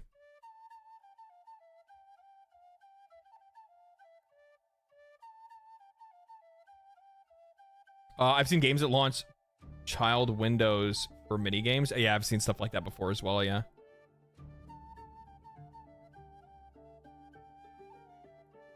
Reminds me of Ready Player One. How much space can we use before inducing seizure? Yeah, I mean, you're gonna have stuff like that as well, right? Did you play Warframe 1999 yet? If so, what do you think about it? I really like Warframe 1999. Yeah. If I had streamed yesterday, we probably would be playing that today, but I feel like playing Path of Exile 2. I'm fucking hooked on PoE 2 right now. I played a lot of Warframe this year. I've not played very much Path of Exile. So I've just been real deep into that right now. I got through the story, but I haven't done like the second, like the good ending stuff yet for Warframe. Apparently that's there. I need to though. We'll get there. I'll wait for Neuralink for real-time ads doing groceries. True, yeah. Well, we're not fucking far away from that. We're not far away from that at all. Show your Warframe hours? I think it's like 200 hours or something like that.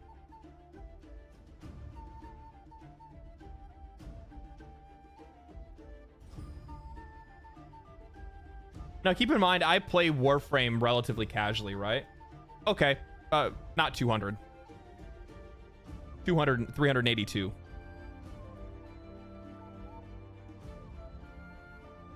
So. It's more than I thought. That's more than I thought.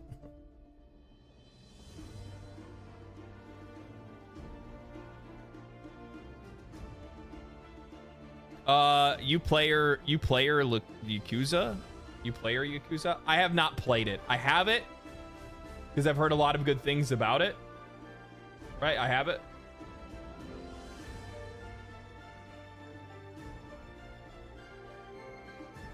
Don't I?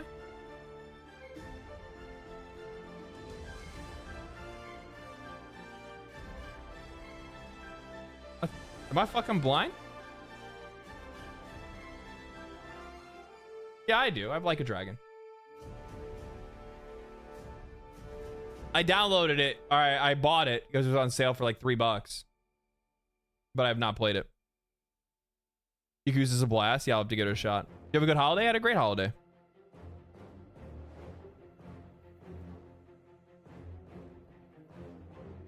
Is that Divinity Original Sin 2 music? Yes, of course it is. This is fucking crazy. This is so fucking cool. I've seen like nobody talk about this, and this is such a huge deal. We are sending out Kingdom Come Deliverance 2 review codes in the next few days. Yes, 4 weeks ahead of release. For now, from now on, everything will be in the lap of the review gods. Please be kind. Not gonna lie, I'm nervous as fuck. 6 years of work are leaving the nest. If you've been selected as a reviewer, don't be sad. Try to reach out to your local at Plyon representatives. Not me, please. I don't have any codes. In any case, Kingdom Come Deliverance 2 is almost here. Expect some final first impressions next week. Dude.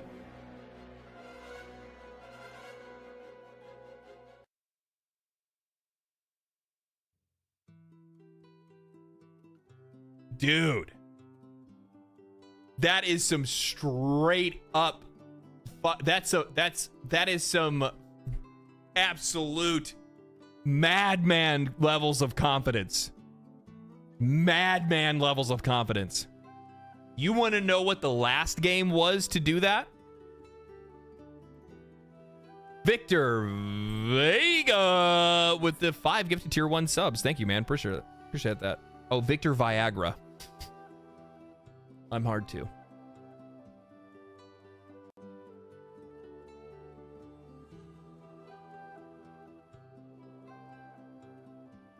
What was it? Baldur's Gate. Baldur's Gate sent out review codes a month early. And then they also pushed up the release date of their game a month early. Now, mind you, that was because they wanted to avoid releasing in the same week, or like they wanted to avoid releasing right after Starfield because they were afraid that Starfield was going to crush their numbers.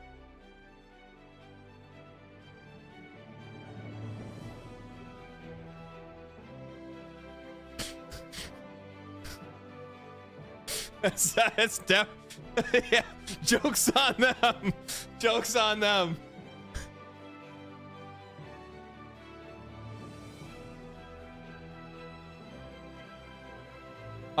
Kingdom Come Deliverance has pretty much been feature complete for the better part of a year. They've not rushed it at all. That's the way you got to do it. Madman, thank you for the 100 bits, man. They had more confidence in Starfield than anyone else. They had more confidence in Starfield than anybody else in the fucking world. Did you play the first one? No, but I think I'm gonna probably start playing it. I'm probably gonna start playing it next week. I have it downloaded. Like, actually, I think I have it downloaded, if I'm not mistaken. Like, actually, like, ready to ride. Yeah, I got it downloaded, ready to ride. I just have to play it. I just haven't played it yet.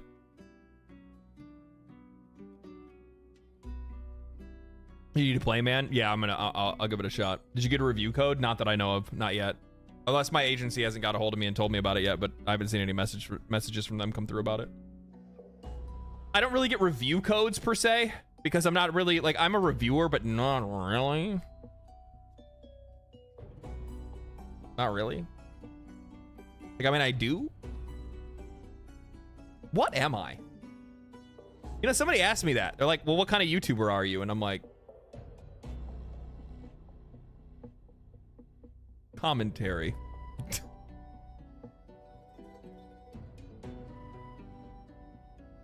That's what I do. I conversate. The villain one? I'm not a villain yet.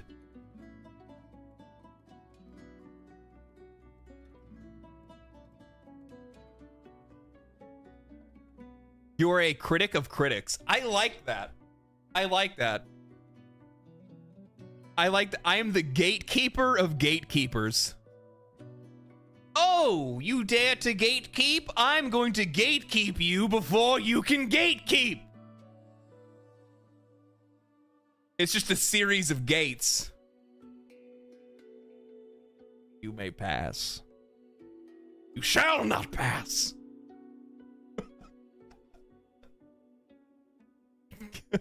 You're a wake-up call to the industry? Well, I would hope. That'd be really nice. That'd be really nice. There are a few developers that do take those videos to heart. That's the whole reason why I make them, because one, they're popular and people really like them, and I really like making them. But two, on top of that, because developers actually end up watching those videos and they get a lot of reach. They end up talking about it, and I get messages from developers thanking me for like the perspective and talking about it. I like to think you as the court jester of game criticism. Only the jester is allowed to make fun of the king. Are we trying to say that like games media is the king? I don't really like that. I don't like that at all. LD, Keeper of Gates. Yes. Yes. Yes, exactly. When are you going to interview Reb from Warframe?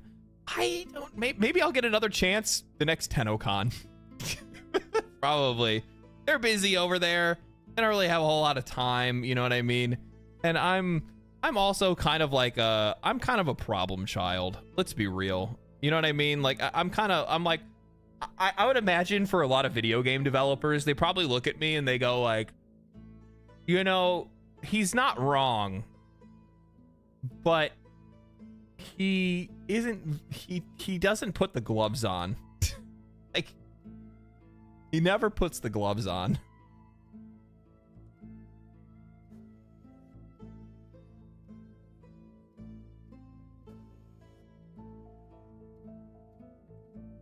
Because you hold nobody above criticism? Yeah, I can see that. Okay.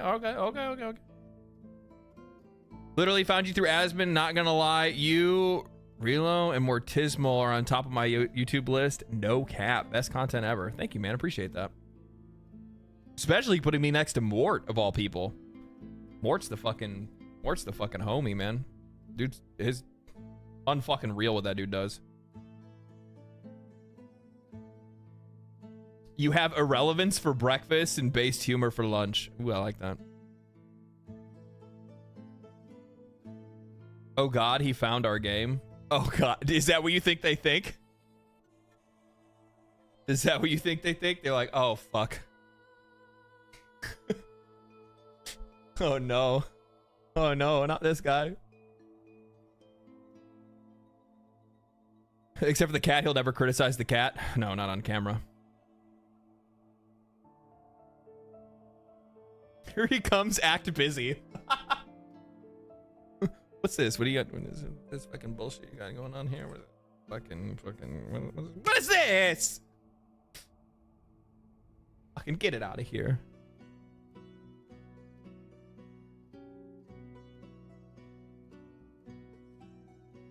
You're up there with Bellular News. Asmon made it in my eyes. Thanks, man. Appreciate it. If I remember right, YouTube recommended me one of your videos. In a lot of cases, most people found me through that. There's a really cool intersection, though. So, like, because I think a lot of people try to point out and be like, oh, well, you know, LD got a lot of his, like, viewership from, viewership from, like, Asmon or something like that. The funny thing about that, no. I'm 90% of my viewership, 90% of my subscribers are actually just from my own videos. It's just from me putting out a video and people finding it. That's where most of it comes from. Asmongold reacting to a video maybe results in like 300 or 400 people actually going over and like subscribing to the channel. That's pretty much about it. And then they don't rewatch the video, so ultimately it kind of hurts me in the algorithm, but it's I don't really give much of a shit. I like Asmongold. I like watching Asmongold. I like watching Asmongold watching me.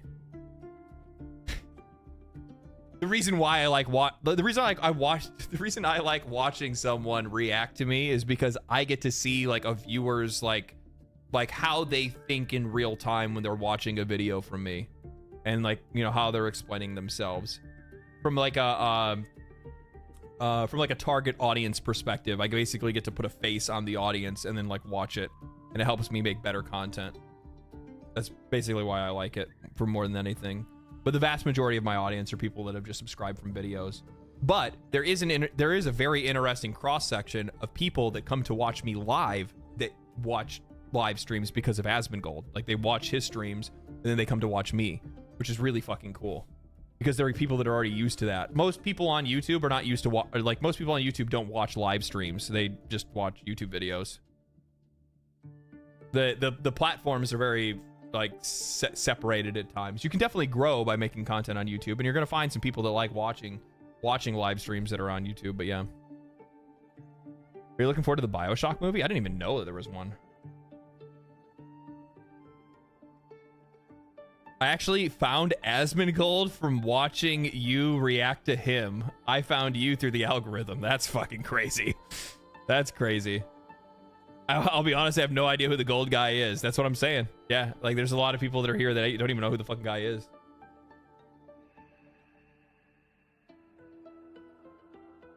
I'm pretty sure I saw a couple of your videos. Then I saw one while watching Asmon and then realized how amazing the content was. Yeah, I mean, like sometimes I think that sometimes you'll actually like, sometimes you're gonna have like a hard time coming to like a concrete opinion on something, and then once you hear somebody else like comment on it, then all of a sudden it kind of like solidifies in your head, and I think that's probably what ends up happening for a lot of people. Holy fuck. Sev subscribed for at tier 3 for 6 months in advance. Holy shit, man. Thank you so much. Thank you. Sev again, then gifts 20 tier 1s. You guys are fucking insane, dude. What the fuck is going on? Thank you, man. That's insanely generous. Like, you guys are fucking popping off. You're fucking wild. Thank you so much. I appreciate it. Now I'm buying cat treats.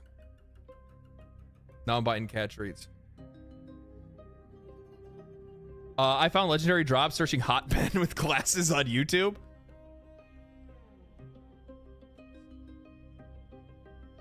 Don't tell them about my other website. Don't tell them about my... Thank you for the subs, man. Make sure that you guys thank you thank Seb for the gifted subs. If you guys, I guarantee you guys didn't get missed by this one. That's for sure.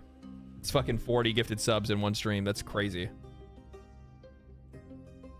Okay, confirmed liar right there. Shut the fuck up.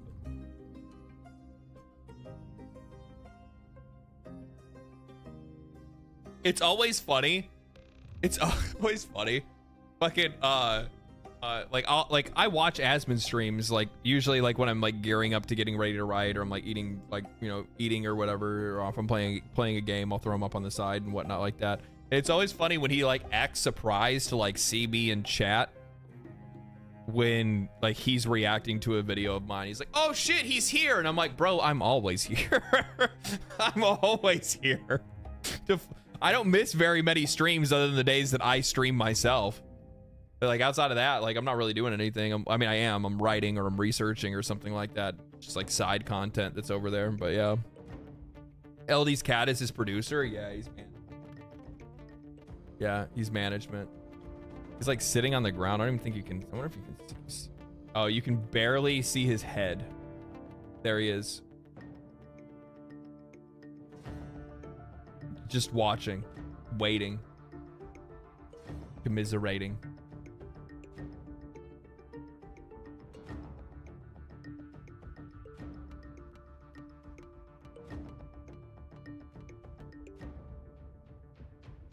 Are you happy with the G Pros? Fuck. I wish I was sponsored. I feel bad because the funny thing is like every time I get people always call me a shill for this. I hate it. Because they're like, bro is way too positive about this, whatever the like X thing is, right? So like if like displates, I fucking love displate. I genuinely fucking love displates. I was super stoked to get a sponsorship from Displate. I will glaze the shit out of them and be like, go buy this shit. I fucking love it because I really like it.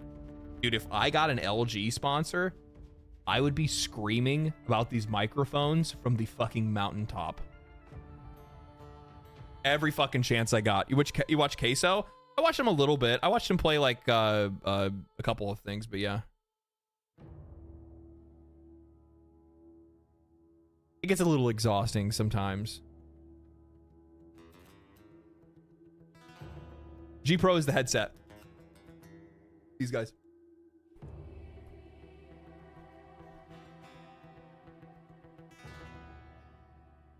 LG G Pros. They are insanely comfortable. My ears never sweat. I 9 times out of 10 completely forget that I'm even wearing them. I can't tell you guys how many times I've gone and laid down and then fucking was like, oh fuck, oh god damn it, and then take my headphones off.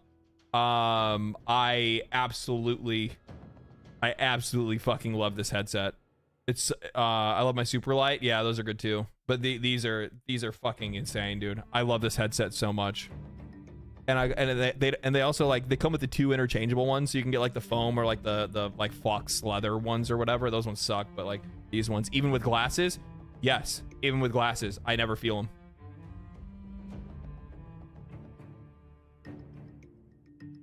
Why not write to them and get sponsored? Because I would get a bad deal. Because I would get a bad deal. You don't go to a sponsor and say, hey, I really like your product. Would you like to sponsor me? Because then they're going to go, oh, okay, so we're going to give you the lowest deal possible. Did you not see?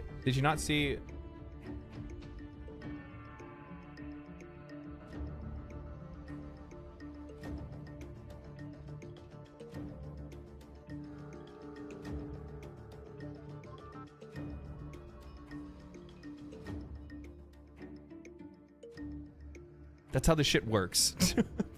That's how this shit works.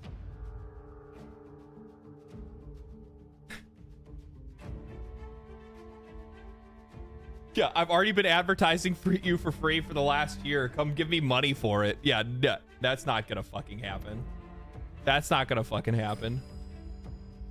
I have no clue how these things work. Most people don't. I don't either, to be honest with you. That's why I had to fucking. That's why I signed with a talent agency. That's why I signed with a talent agency. I had no idea. I don't like, how the fuck am I supposed to know like what my videos are worth, or what like a fucking sponsor is worth? I have no fucking idea. I don't have anything to base it off of. You have like rough estimations that people make online, but those are probably put there by ad agencies to get you to fucking lowball yourself and then get fucked even harder.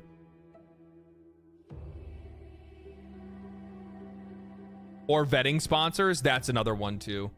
Yeah, there's definitely some ones that I just straight up shoot down, and I'm like, nah, no, I'm like know this.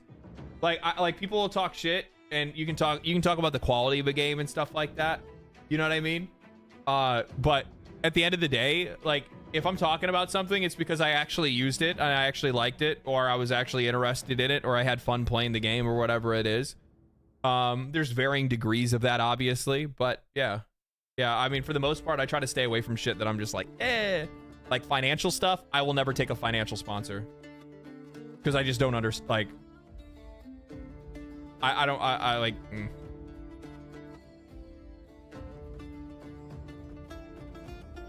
Because I'm not even good with money. I'm not even good with money. Lunchly? No. Why would I sponsor kids' food? Why would I take a sponsorship for like kids' food? LD, how about a honey sponsorship for no explicit reason? Yeah. Yeah. Yeah.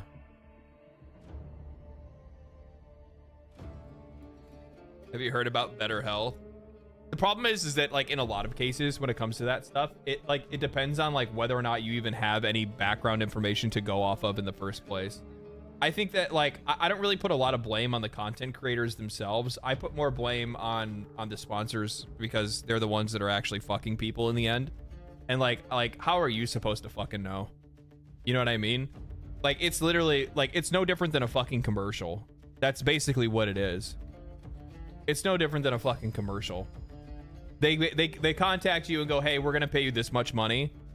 Will you mention us in a video for 30 seconds or like 60 seconds or something like that? Sure. You know, I saw somebody that was complaining about like taking sponsors, and like how they like, how they don't like that YouTubers do it. And it's just like, I get it. But if you had any idea like how many views you would need to be able to maintain regularly on every video to make a comfortable living, depending on where you live, it's like, we're talking about like, it's fucking next to impossible, man. It's next to impossible. And keep in mind, like my viewership over the last like 6 months or 4 months is in like the top like 0.3 or 0.03% on the site. And even I can't be like, even I can't say no to sponsors. I have to, otherwise I can't afford to have an apartment or any of that shit. How else would creators make money? We literally make all of our money from ads. Everything we do is advertised. Either you're watching ads on a YouTube video, or we're slipping a sponsor in to be able to, add a little bit of extra revenue.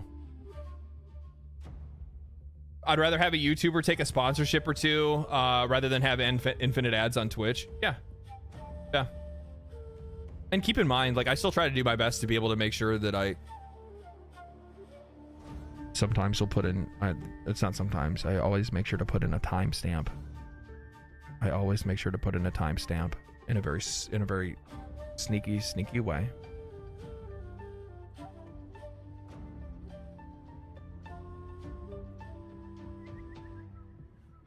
Or some people with Patreon. I mean, I have one, but I think I literally put in the Patreon description, I will never do anything here. I will never post anything here. If you are giving me money through Patreon, is specifically just because you fucking want to, and that's it. Like, it's not expected. I don't ask for it. I don't advertise it. I literally, it's just there. And if you want to, that's cool. If you're like trying to like tip me or whatever, I guess, or like you want to support me directly, that's sick. But I'm never gonna ask for that. Never gonna ask for any of that. I never want to put myself into a position where I'm asking for money from people. No LD feet pics. I like how there's like two crowds. There's like people asking for feet pics and then people asking for cat pictures.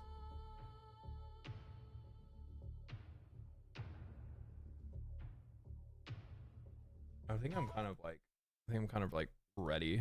I'm like ready, mentally and physically ready for Path of Exile. I'll fire it up. You guys can see the cat. You guys get a cat reward. You guys get a cat reward.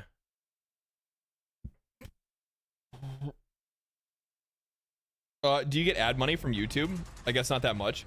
So the reason why, like, I'll break the fourth wall. The reason why YouTubers take sponsorships is because YouTube ad revenue is not consistent under any circumstances.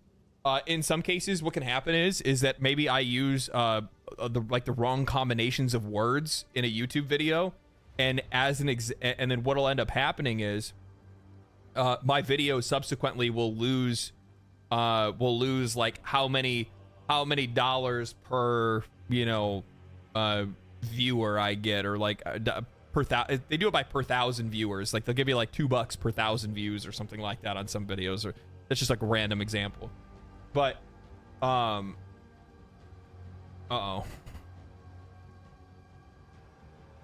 What? Why are you flicking your tail like that?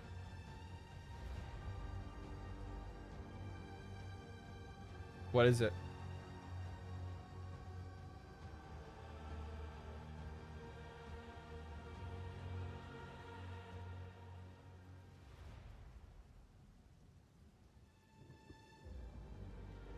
Just like sit in my lap, big dog. Just sit in the lap. There you go. Chilling. So what'll end up happening is like for no reason whatsoever, sometimes you just make less. It could be like the words that you use, the topic that you talk about. Keep in mind that gaming out of any topic on YouTube pays the least. The ones that pay the most is finance and beauty, which makes a lot of sense as they're the biggest ripoffs.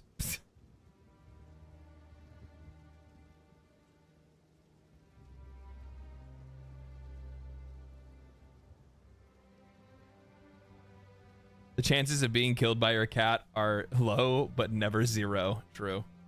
True. What are you doing?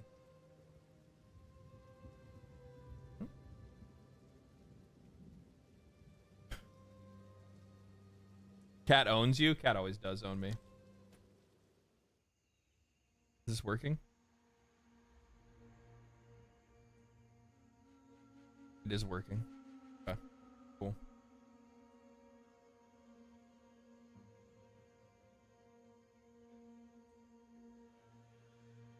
What are you doing, buddy? Where are you going? What? Oh, okay, on the microphone? Really? Then I wonder why there's hair on the microphone.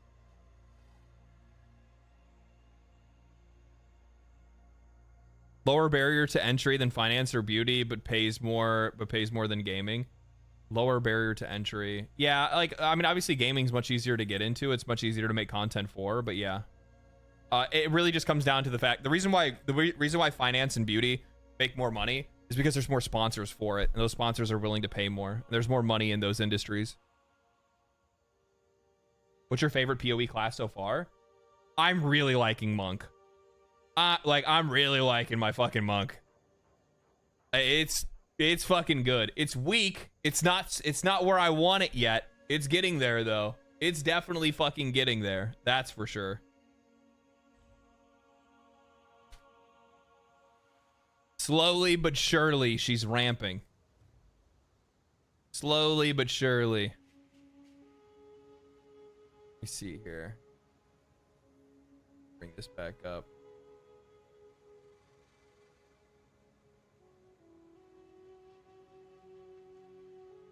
Okay.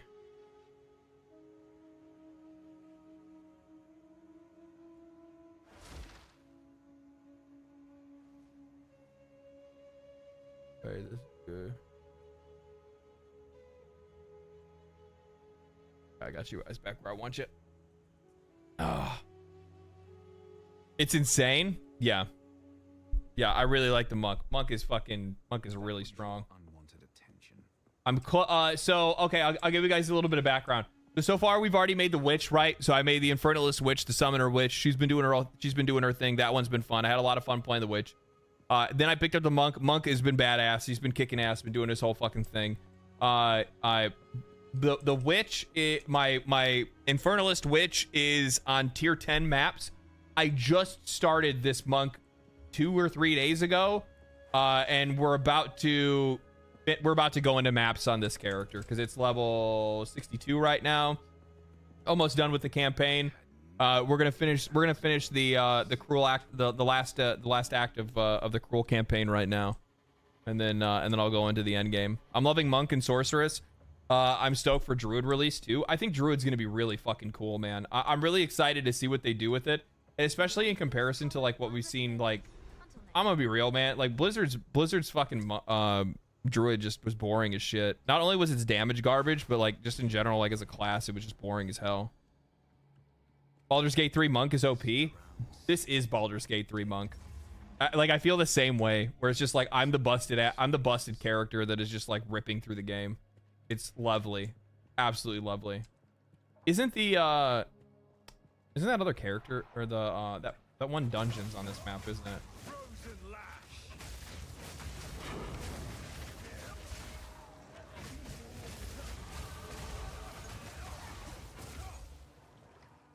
So yeah, the Monk is pretty good.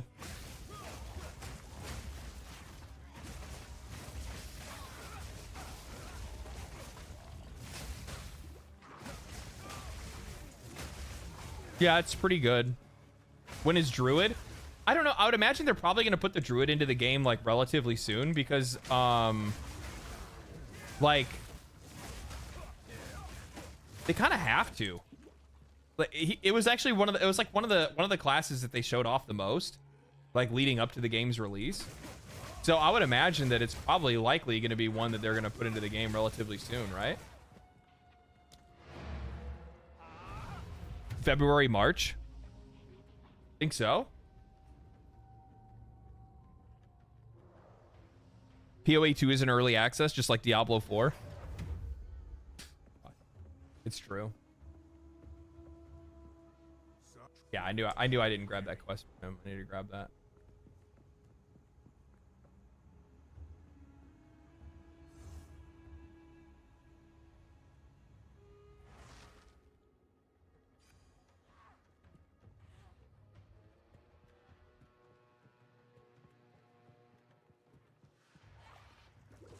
Except PoE 2, I recalled hearing it's $30 to $40, where D4 is $70.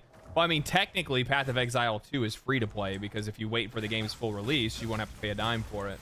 However, if you do want to play it in early access and help, you know, test the game and give your opinions on it and stuff like that, and whatnot, and give them feedback to make the game, then you can spend the money to do so.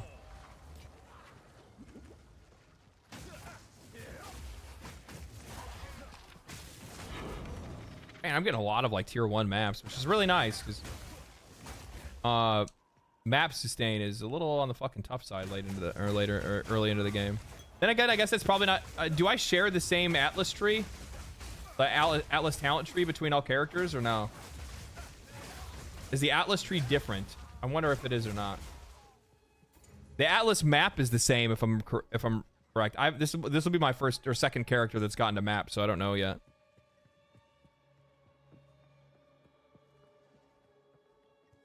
And you get full points of $30 to spend on microtransactions. That's the other thing I really appreciate with this game, is that like, yeah, okay, you can buy the $30 supporter pack, and you get $30 of in-game currency to spend on microtransactions. Which arguably, the funny thing is that is going to give you enough. That's going to give you enough like stash tabs to probably never need stash tabs again, right?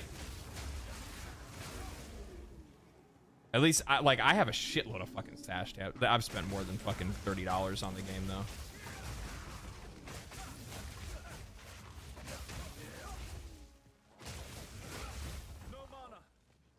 Shared between all characters in League you're playing. Yeah, and that's also the really nice thing, is that, like... Oh, you're talking about the Atlas. Yeah. Oh! I also really like how storage works in this game. You know, you're not buying extra things. The only thing that's kind of annoying, I'm gonna be real with you, I do actually think it's kind of fucking stupid, is that like if I want to wear cosmetics on a character, I have to like remove the cosmetics from one character and put it on the other. I don't really understand why that's a thing. That was a thing in PoE 1, and I was hoping they were gonna get rid of it. It's kind of just fucking annoying.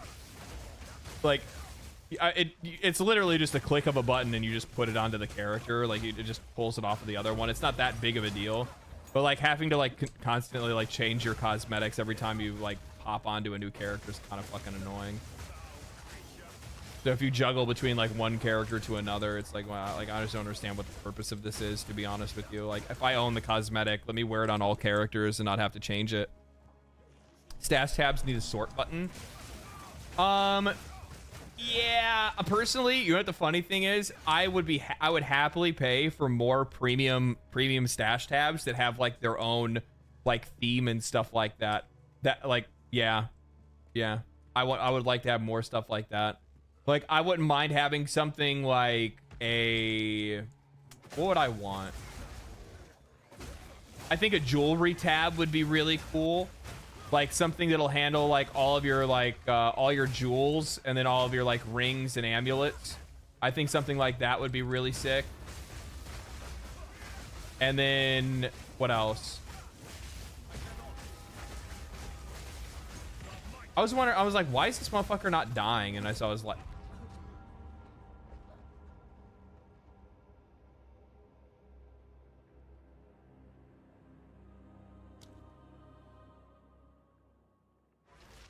it was lightning resistant.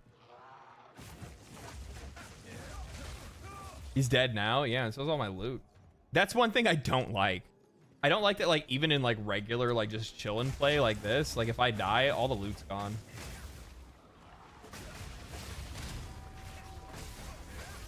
Hey, you don't got lightning resist, bitch.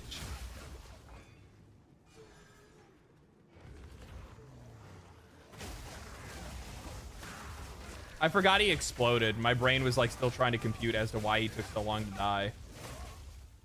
The maths were mathings, and then I died as a result of that. That's my own fault. This is gonna be really good once I get this. I'm going for Falcon Punch. Actually, I can't remember the full name of the skill. It's like Falcon something. It's gonna give me it's gonna, for every 15 points of dex, it's gonna give me 1% attack speed. So I'm gonna turn into a fucking machine gun, which is gonna be great.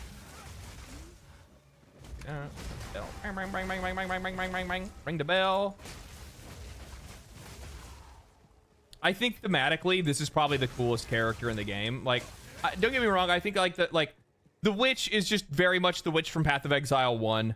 There's not really a whole lot that's changed there. The like barbarian is a fucking barbarian, or warrior or whatever is just like that class just like is what it is, you know, like there's nothing fucking crazy going on there.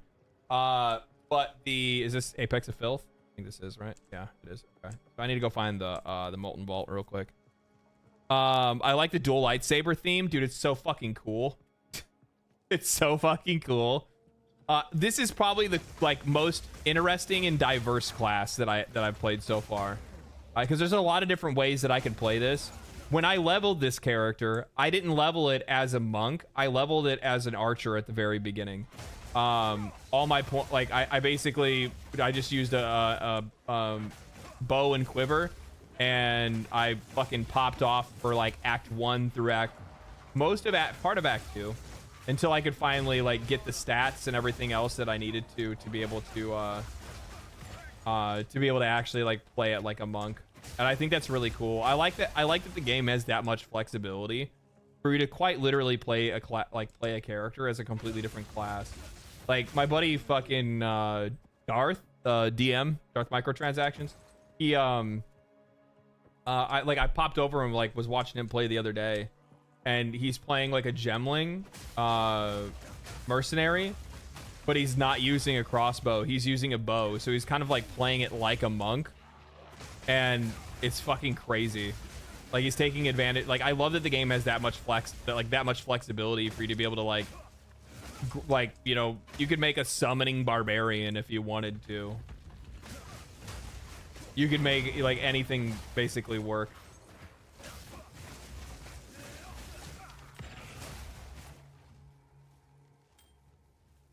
Only 10%. It's the one I have on right now. 10%.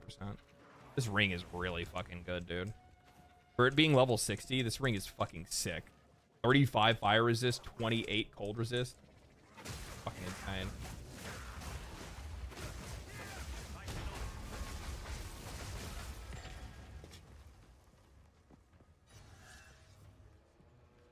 Until level 14, monk kind of sucks. No, like that's what I'm telling you. Play monk like an archer.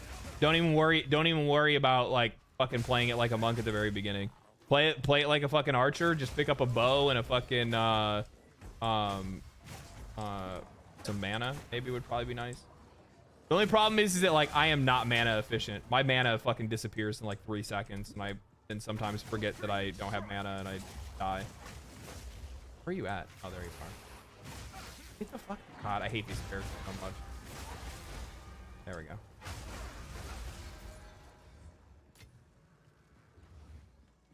I love how far PoE DM sank. Oh, I mean, like Darth has been playing PoE for the better part of a couple of years now, right? Like basically ever since Diablo 4 bad. Does that sound right?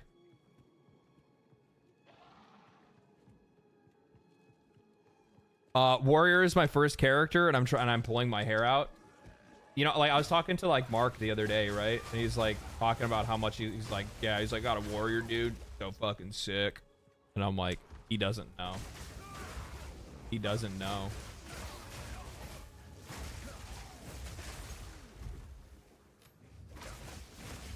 You'll learn.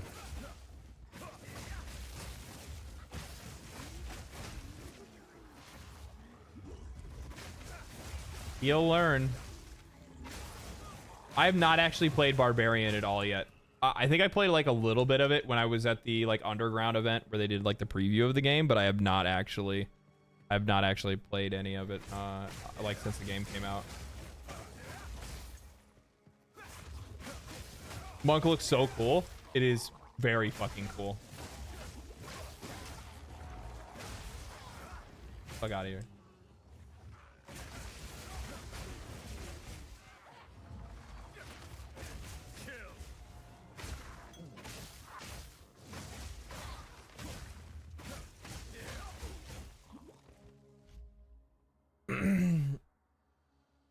All of the top PoE streamers even die to on-death effects, so don't come with that. A lot of off-screen one-shots. GGG has a lot of work to do.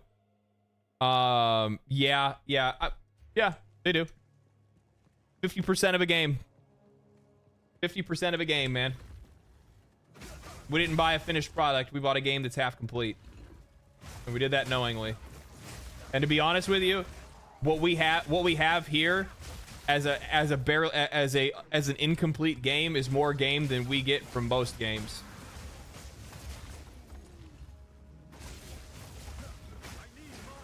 So it's a fucking great thing to see. It's great. It's a fucking insanely great work that they put together. They like, for the fact that like this is basically the foundation that they're working with, the fucking game that we're gonna get at the end of this is gonna be fucking insane. Like, unreal. I don't even know how to properly even really approach that topic yet, and I'm still trying to figure out how to voice that because it is fucking crazy. Especially with how often we get fucked when it comes to video games, and especially when it comes to AAA. Like, this is just like, it's mind-blowing. This is going to be a free game. This is going to be a free game. That is fucking crazy. It's fucking crazy. Give me 1 second.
Funniest part about being a PoE veteran is having everything I've been talking about for years being described as crazy or insane. Yeah, I know. I know. That's the nature of the game, baby.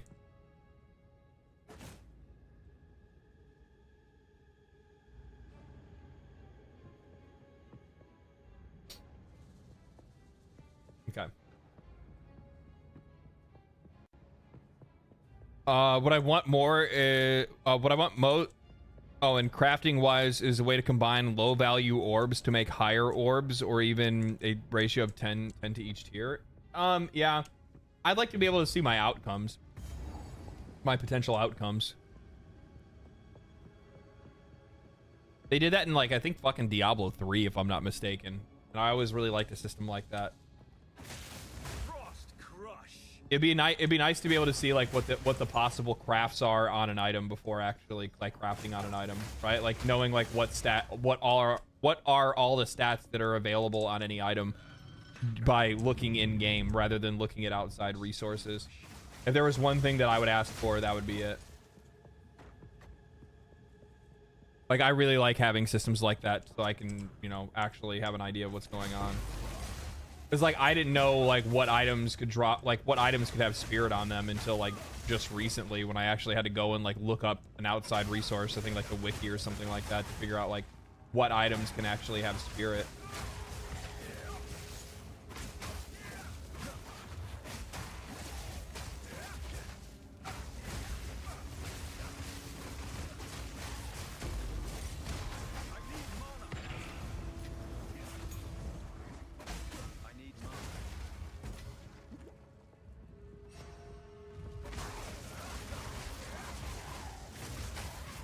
It's insane seeing how much the games industry has changed lately. What do you mean by that?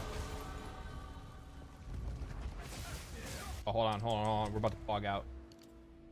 All right, here goes. Now my mana is gonna fucking fly. Oh. God. My fucking attack speed. What the fuck?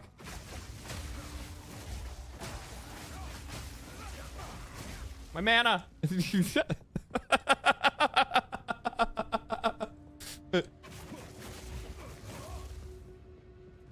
I'm not even. This isn't even my final form yet.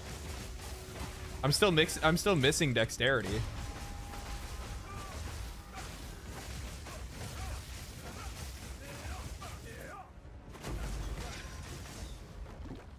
Ooh, a piece of candy. I do not. You know what the funny thing is that like at one point I feel like I start getting way more exalted orbs than I ever do fucking regal. And like I want both. Because I largely play like solo self-bound, right? Like, it's just how I play games. I don't really like engage in too much trading. Like not unless I'm like back up against the wall and I'm like, dude, I just cannot get the fucking item that I'm looking for. Then I'll go fucking trade for something.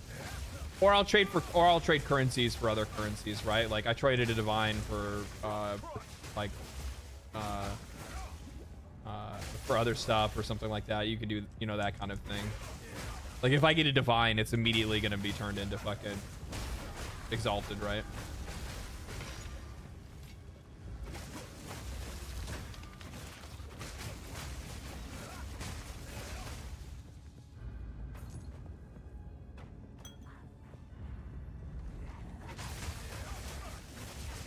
Remember the 5 Ds of mana conservation? What are the 5 Ds of mana conservation? Constantly press 2. Getting more exalts than yeah, I know it should be illegal. Happy New Year. Thank you, man. Hope you guys are having a good New Year too. Hope you guys had a good New Year's, a good holiday. It was so nice just to fucking hang out with family and just vibe for like a couple weeks or for like a week. It was just so nice. So I had like one of my cousin's kids. I'm not fucking kidding you guys. One of my cousin's kids came up to me and said, "I know you from YouTube."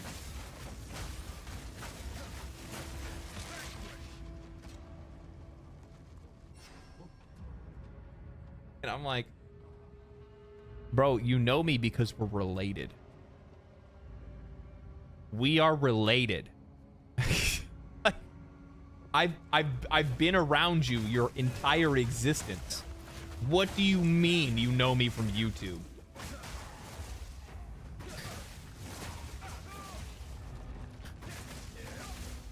What the fuck do you mean?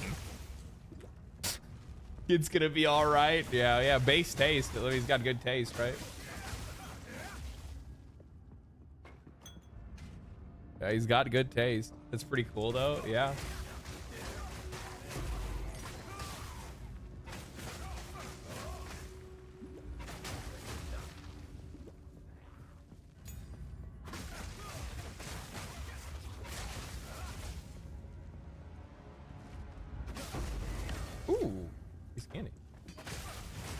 Nothing fucking crazy, but you know, jeweler's a jeweler. Jeweler's a jeweler. Dude, those are probably like the rare. I feel like those are like the rarest fucking drops. Like it's so rare for me to see like a greater jeweler or a perfect jeweler. I've never seen a perfect jeweler. I've seen somebody else get it. I've seen somebody else get one. He's alienated himself from you, and now you're just a YouTuber. I know, right? That's how it goes. You should have asked him if he had a membership to the channel. No, that kid plays fucking Fortnite. There's no way. What's your favorite class so far? Right now, it's fucking Monk. Monk is a lot of fun, dude. I've had a lot of fun with the Monk. I like the Witch too, but the Witch is just such a it's passive gameplay, and after a while, you just get fucking bored of it, man. You just get bored. You're just like, you know what? I'm fucking good.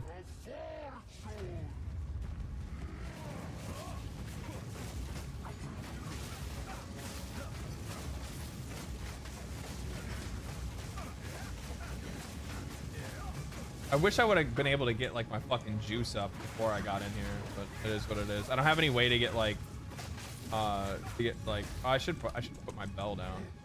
He's gonna like go back into the fire in a second here anyway.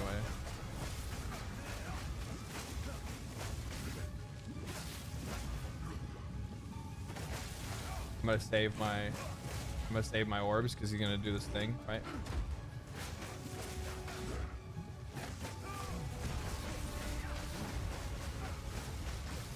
Yeah, there he goes. Okay.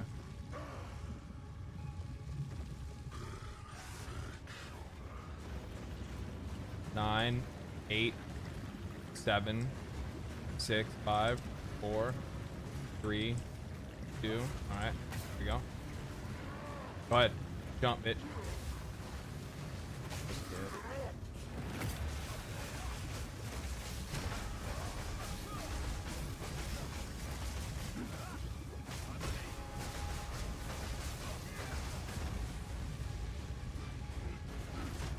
Ah! I hit the wrong button. Fucking hate this boss.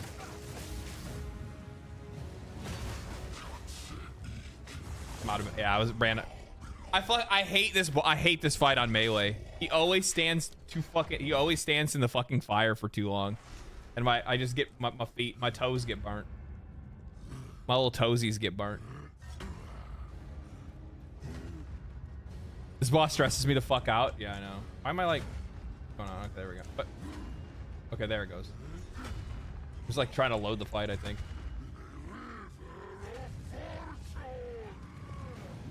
River of Fortune.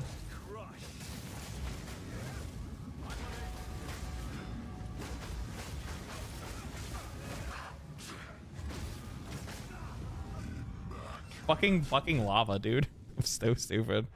You have to back off and let him come to you. Yeah, I should just run away super far, right? I don't know how far he'll follow. I didn't try that. Maybe I'll just try to like kite him all the way back first.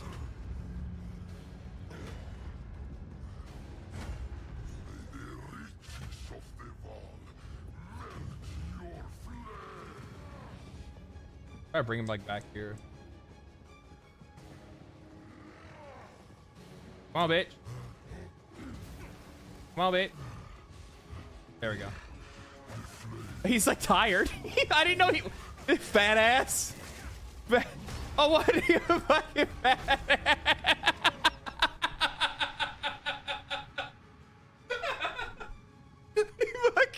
He like ran up.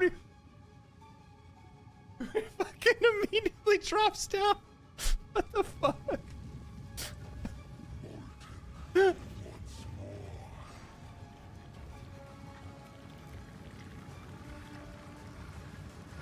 Bro ran like 4 feet and was like, fuck, I'm tired. I'm tired, boss. I'm tired, boss. Okay, a little further, a little further. Okay, there we go. No way he turns around and goes back. He is. He's gonna try to. Where are you going? Where are you? He's so confused. He's so tired. He's so tired. He's so confused. Oh, man. Okay, so you can't get him too far, or he just immediately gets exhausted and wants to run back into the fire. Okay, I didn't know you could do that. Play Frogger. Okay, again, okay. Get a little stomp. Okay, you're good. One more. Okay, there we go. What the fuck? Health. There we go.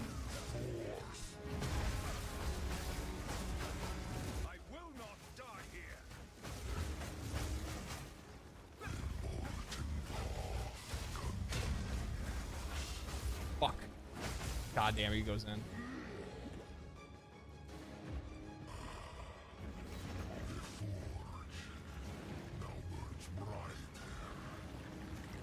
This fight's annoying on melee.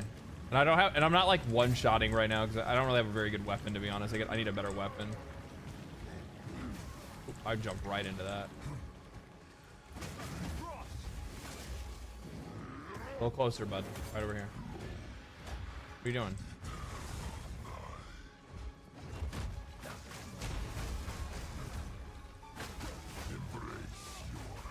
Uh-oh. I think I iframed that? I don't know.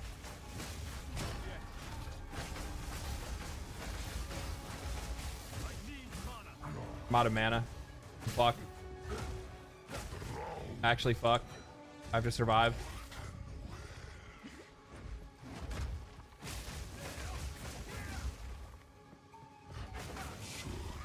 Oh no. We're in trouble. Woo! Where's my fucking mana? Exalted. Hey, what do you know? I was like, I'm not gonna lie, I was pretty fucking worried there. I got pretty worried there. Why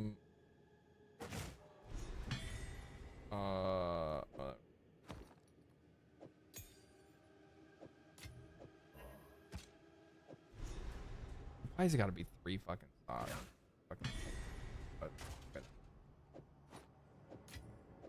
I'm pack ratting pretty hard right now. Sometimes you gotta do what you gotta do.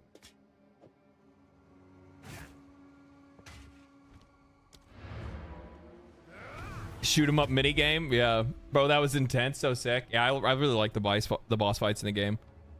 Your like first time through the campaign is like literally, it's one of my favorite fucking moments in gaming.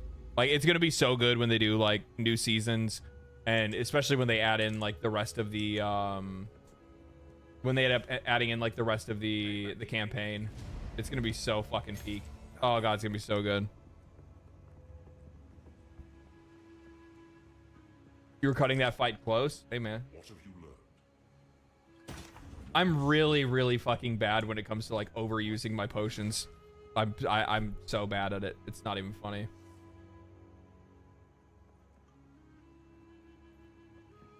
I don't use strength. I don't use strength, but if I did, those would be pretty good. I don't use shields. Use this. I'm not at the level that I should really give too much of a fuck what a lot of this stuff looks like, to be honest with you. +1's kind of bullshit anyway, but whatever. Some of the stuff I'm keeping for, I want the shit out of it.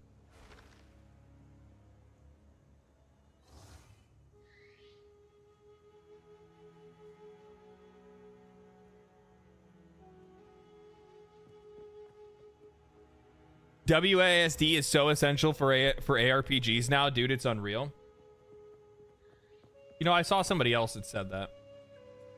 I agree, by the way, but I also saw that fucking Mike Ybarra. I saw that Mike motherfucking Ybarra came out and was like, you know, this is essential for ARPGs now. And I'm like, this is the same motherfucker that just a month ago was talking about how Marvel Rivals is a fucking 10-cent Chinese ripoff.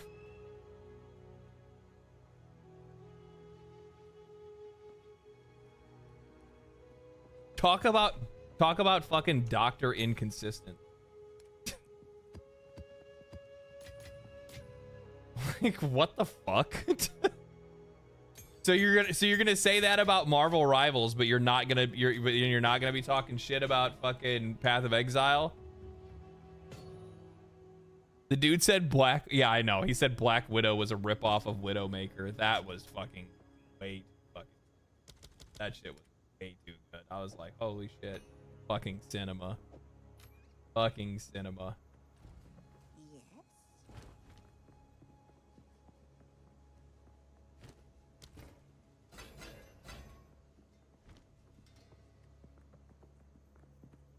Need a guide? Take your time. I'll take it. Don't eat anything colorful. I don't know what happened to my mana. To my gold. I think I ripped my gold from I think I ripped my gold from being a bad boy. Gamba probably. Oh fuck, I didn't mean to come back here. What am I doing?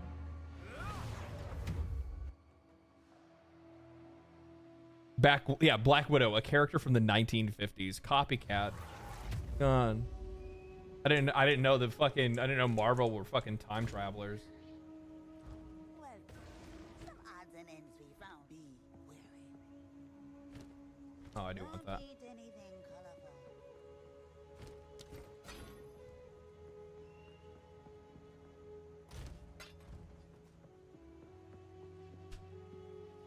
Oh, that's that means I gotta go. I didn't walk up the path to find the fucking apex of filth. I should have walked through the fucking point to grab the waypoint. That's stupid as shit. I didn't even think about that. Rip. It's okay. It's not hard to find. I just know, it's on the right hand side. I probably can just go like straight up this way and find it. Frozen lash.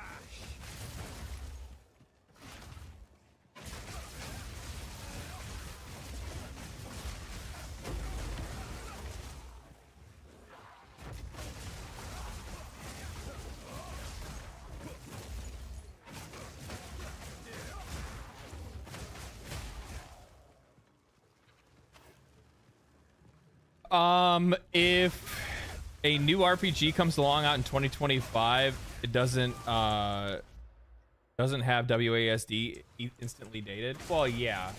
I mean, like WASD is kind of fucking a game changer. It just overall makes the gameplay feel better. But I also think that a lot of that is like for Path of Exile, like specifically what sets it apart is like how dynamic the gameplay is at the very beginning. Like it does kind of feel almost like Elden Ring-esque in a way, and it makes like the entire like early part of playing the game so much more meaningful and engaging than you would normally experience in an ARPG. And a lot of that has to do with the dodge mechanic and the movement, and just like being able to like iframe bosses and stuff like that. Like that shit is fucking wild in a game like this. It makes it go like unbelievably harder than it normally would. Like I would really like to see, an Elden Ring like style game that actually like effectively implements the like the same kind of there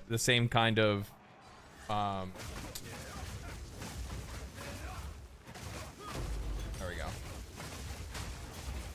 go. I would like to see an Elden Ring style game that implements the same kind of like build crafting and like weapon systems and like class systems and stuff. I think that'd be really fucking cool, personally.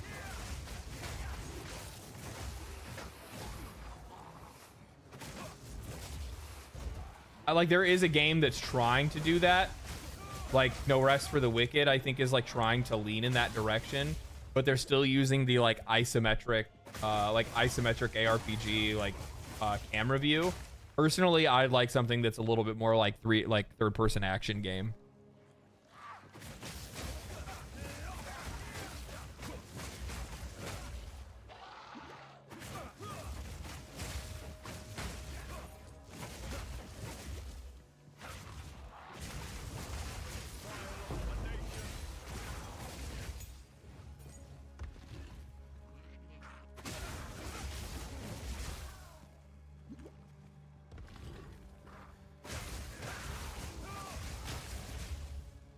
No Refs for the Wicked looks promising. It does. I have a quarterstaff I crafted and I used while I was leveling. If you want it, I can't remember if you're SSF. I'm solo stuff on.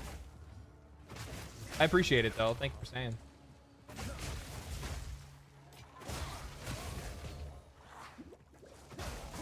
I don't really have a lot of fucking currency either. I don't have a lot of currency right now. I have a little bit, but. Well, I guess I'm not really fully solo self-found. I've been using the guild bank a little bit while I was leveling and like taking gear from there.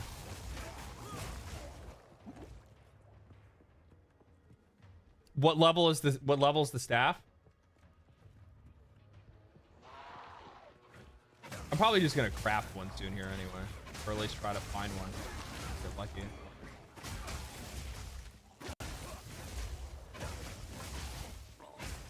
The only reason why my damage is like a little low right now is because I'm using a staff that doesn't have like, it doesn't really do physical damage, right? It's like doing electric.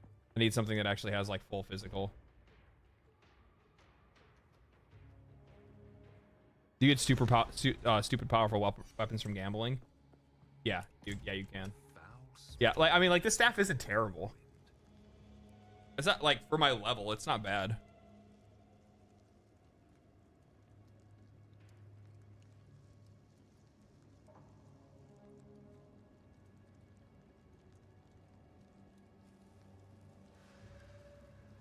A third-person Path of Exile-like game would be interesting. Yeah, I would think that, you know, well, I think probably like the best example, like what I'm like talking about, is it's kind of in the same vein. Like I thought that's what they were gonna do with Dark Alliance, right? Because they made Dark Alliance, not Baldur's Gate 3, like Baldur's Gate Dark Alliance, but just Dark Alliance.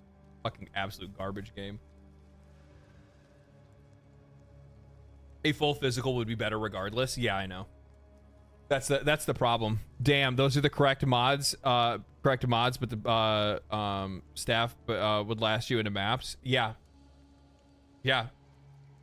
Yeah, if the staff was full physical, it would bang.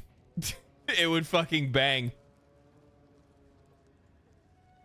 It would go off. If this was on a physical staff, like a Gothic, if these stats were on a Gothic, that staff would be fucking strong. It'd be very strong.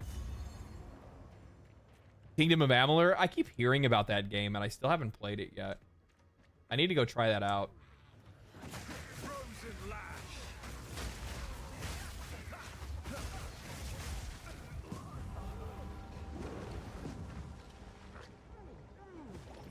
I didn't even see what hit me. Probably some dude summoning shit and I got hit by the orb. Must have been the orbs, probably.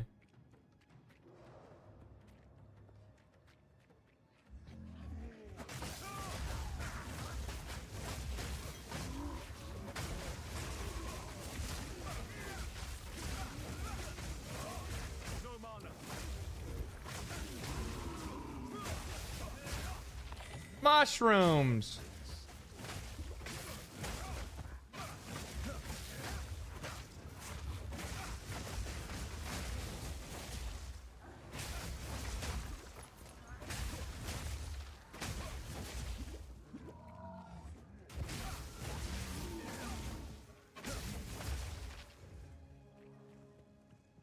It's 159 to 331 DPS. Fire with attack speed. Oh, level 55. What is this one? How do I know what my DPS is on it?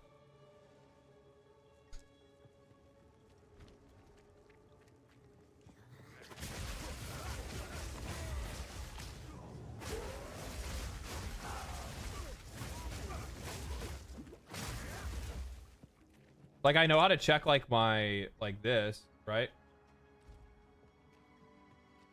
I really wish there was a feature where we could get skins from regular items as cosmetics. I fucking wholeheartedly agree with you. Wholeheartedly agree with you.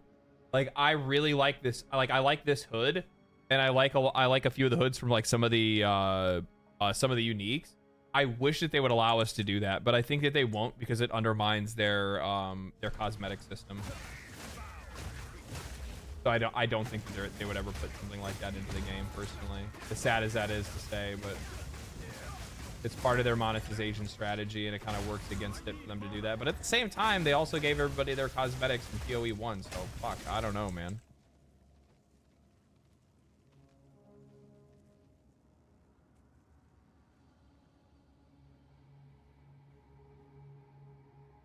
The one I have is 3 to 4 times the DPS of the staff that you have.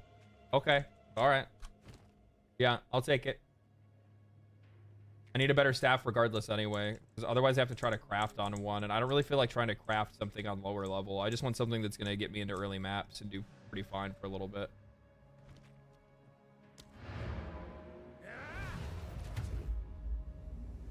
My character name is Leg Dropped.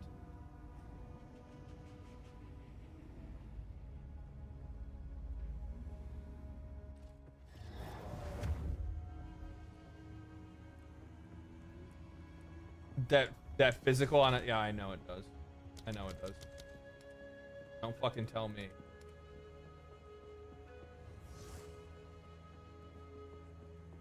I have some stuff I'm holding on to. Like, this is gonna be really good. But it's a ways off.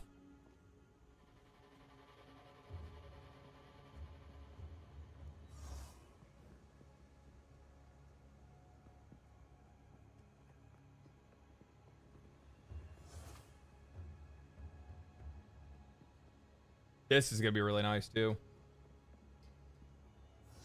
This is close. Next level.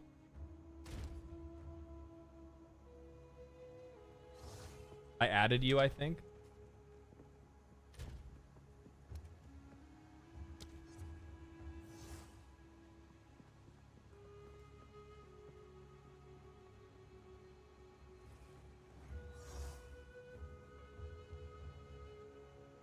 Skin transfer microtransaction is a thing in PoE 1. Just costs €1 per transfer or something. What? I don't know anything about that. Oh, that's semi-dead Saint. Never mind. What's my, how do I know my actual thing? Oh, there it is. No shame samurai. Hashtag 0340.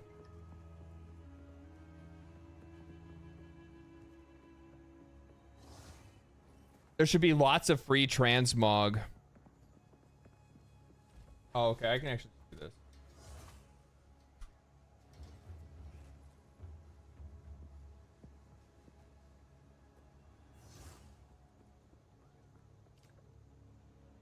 Failed to send message. Did I not type that in wrong?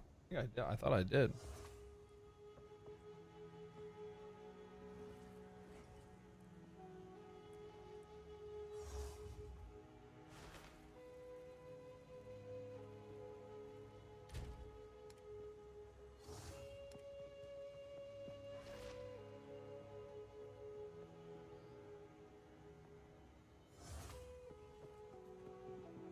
The game is free. Well, I mean, it's going to be free. Path of Exile 1 is free. You can go play. You can back and play that one.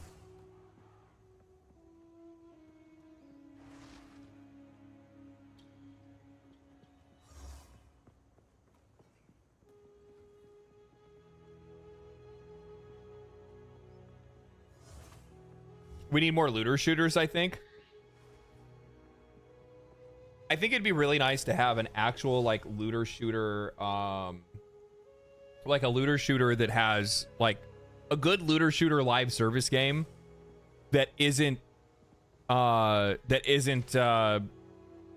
like Warframe is, but it's not in the same vein, you know what I mean? Because it's not really like the weapon drops, it's more about the like the mods and stuff that drop. But I'm alone in this most likely, but like a good, and I mean good, like Borderlands live service game would go really hard. Like Borderlands 2 live service. You understand me. You understand me on a spiritual level. Bossing in Borderlands 2 was fucking peak. It was so good. Isn't that Destiny? I would like to have old Destiny back. I love Destiny 1. I had so much fun playing Destiny 1. The raids were really fucking cool. All that stuff was fun, man.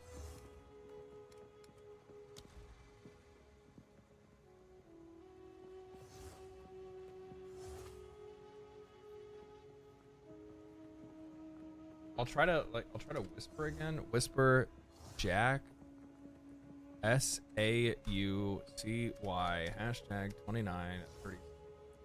Hi. Yeah, failed to send message because specific character does not exist. Oh, I have to give your I need your character. I have to whisper your character name. I have to whisper the character. You can whisper my actual character name, which is just leg dropped.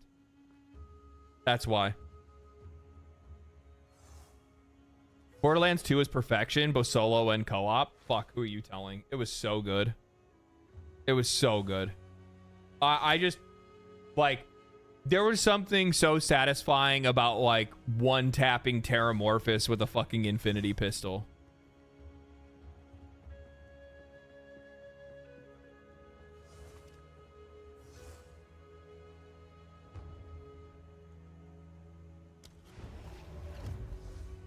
Like, it was so fucking good, dude. It was so good.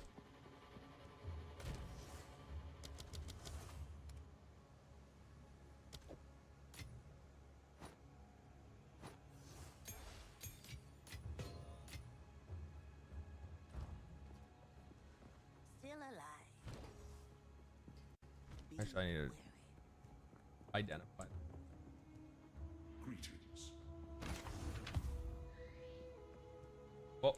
Where'd you go?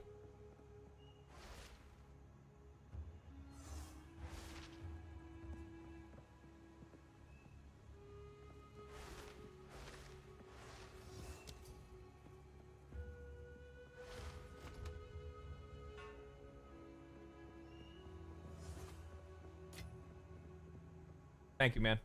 Appreciate it. I can't take something for free. It goes against my morals. Take the Exalt.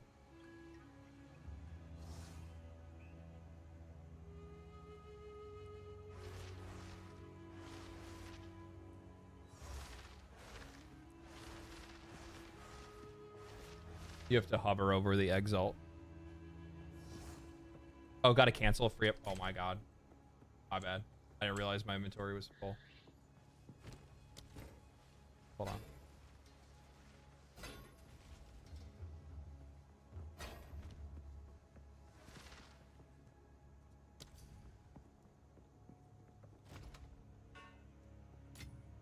Thank you, man. Appreciate it. Huge.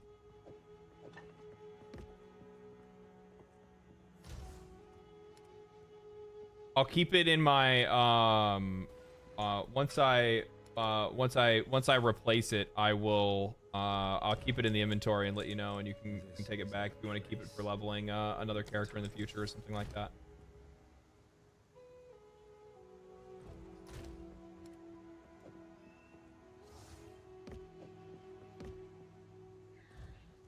Welcome. No.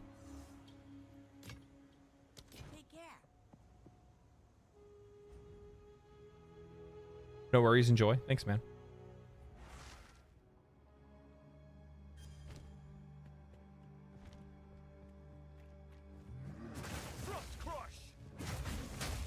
Oh, that's so much better.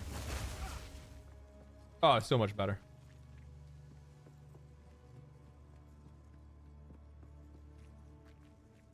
Yeah, just next time I'm streaming or whatever like that, if I've replaced it by then, just ask and it'll be in my inventory and I'll just throw it back your way.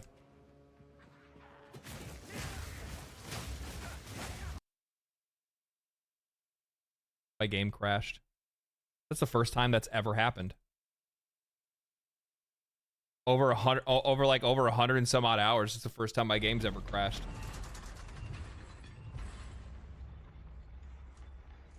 That's crazy. Classic, I guess. Yeah.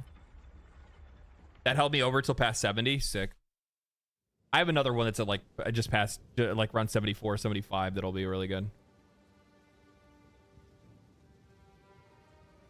Do you think Borderlands 4 needs pearl rarity? What is pearl rarity?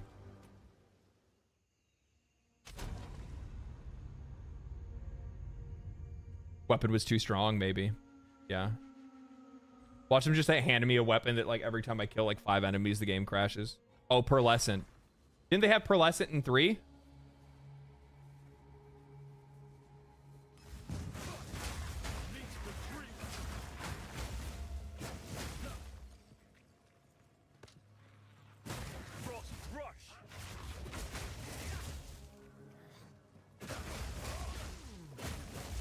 I'm excited for the game. I've heard some things. I've talked to a couple people that are like more like on the inside when it comes to that game. It looks like it's probably going to shape up to be like it's going to shape up to be like halfway decent.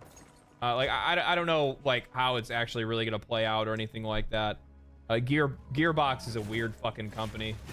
Randy Pitchford is a really weird dude. So it's just kind of like one of those like wait and see situations. Like who knows what direction that's gonna go in. We'll find out. 3 was okay, but story wise didn't live up. No, I just think that the personally I just think that the humor is dated, man. I think that like that millennial era of humor is just dated and people just don't want to have to deal with it. Like the jokes weren't funny, the characters weren't funny. Like they really leaned super hard into like, you know, Ava as a character and she was terrible. The twins were fucking obnoxious. Like, yeah, you killed off Maya, like a fan favorite character, in like the most like lame way for one of the most lame characters ever in fucking Borderlands. Like it was just like, why, man?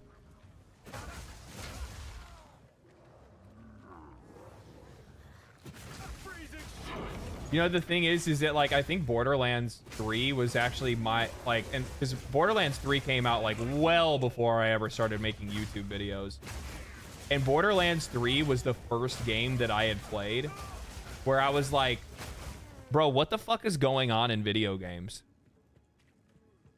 That was the first game that made me sit back for a second and go like, what the fuck is going on in video games right now? Like, what is up with this like weird, overhanded, like Netflix level storytelling garbage bullshit quality that I'm being delivered right now? Like, this is not worth my fucking time or my money. It's obnoxious as shit. I don't want to have anything to do with it. You guys know what I mean? Like, it was just like, why? I put the fucking shit in the... Oh, did it like... Oh, there they are. Okay. I was about to say, I was like, what the fuck? I have to identify these. Borderlands 2 was a fun co-op game. Good times. It was so fucking good. Borderlands, its DLC was just like fire after fire after fire. The comedy was on point. The storytelling was on point. The whole game was just super good. They did a really, really good job with that game. I loved Borderlands 3. I hated the story and I hated the characters. I liked the abilities and I liked the weapons and I liked the actually I think the mini boss, the fat mini boss is like down here somewhere. I like the weapons and I like the character abilities. I liked what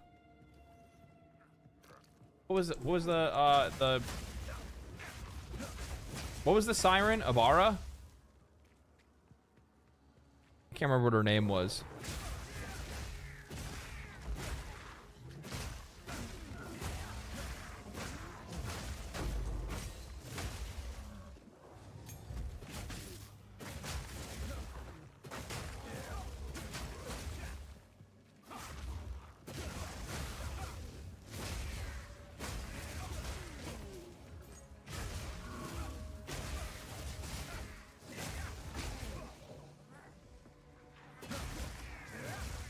God, I am fucking ripping now. Holy shit. Weapon makes a big difference. I was really fucking myself by using that lightning staff. Amara, that's what it was. Yeah, I really liked the siren. I think the siren was a lot of fun. I mean, like, the thing is that like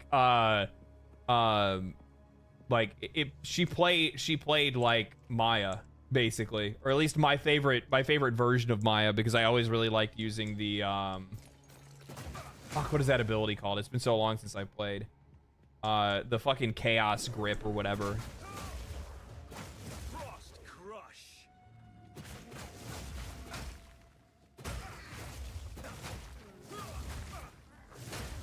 Phase lock. That's what it is. Phase lock. She basically used the phase lock ability, and phase lock is just fucking sick. Yes. That's what it was. Came to this place. Death alone was the key. Wait, was this the entrance? No shot, right?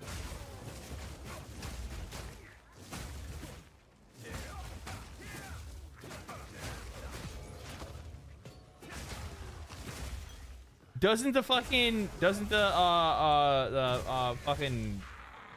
gross fatty give like a fucking skill book? I can't remember. She had a fun melee build for a while too. Yeah, she did. She did. So did fucking so did Homeboy. What's his face? The Psycho.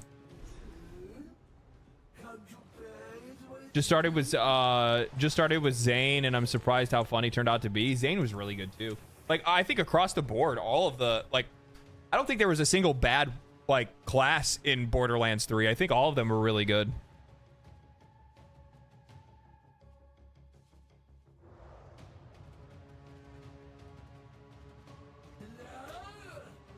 I think all of them were good. They were all fun. Borderlands 2 was a little bit.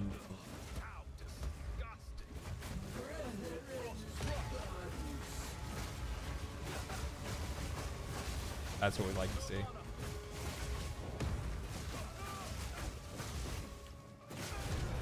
Now, if we can only.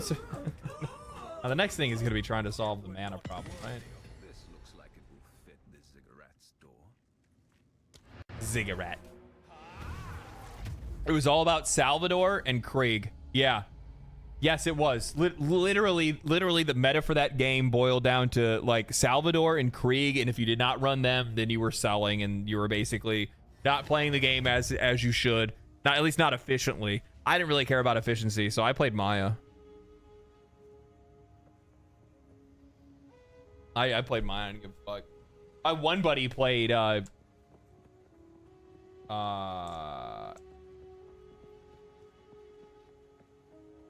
my one buddy played like the generic what's it, like the generic white guy that used like turrets, I think, or something like that. I forgot what his name was. Siren for life. Fuck yeah. I think like the Siren lore and shit is so cool. Zero is really good too.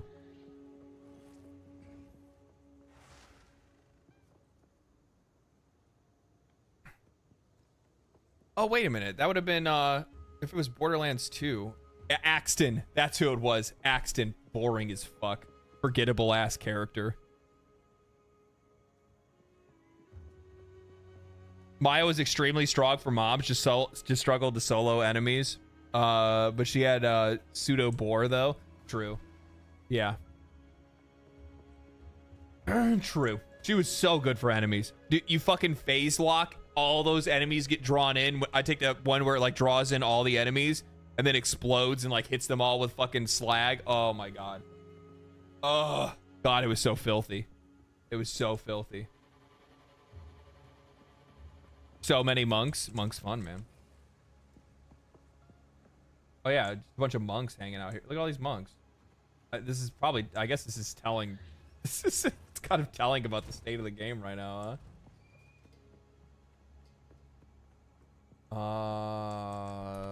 What is that? Oh, I wanted to identify them. Quickly.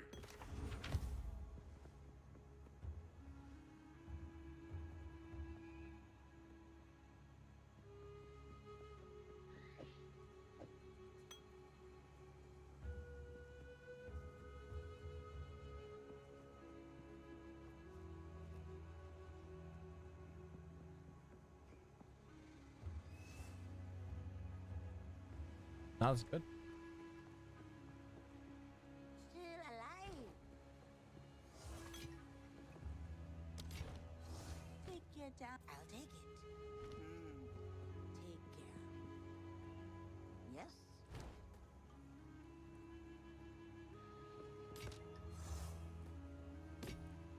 Keep your eyes sharp.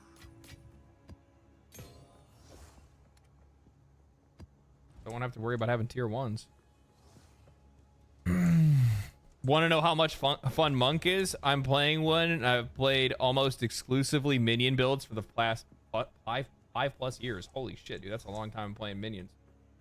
Yeah, I actually, now that I think about it, like the only class that I actually ever got to like beat Path of Exile 1 with, I didn't like beat it right. I didn't like get super far into mapping or anything like that. I think I only got to like tier 6 or 7 maps. But yeah, it was a minion build, and I always have fun with minion builds. But minions just got like, for this game, especially with like how like much more dynamic this game can be at times, like it's just not as entertaining once you're like way later into the game. From my perspective, at the very least.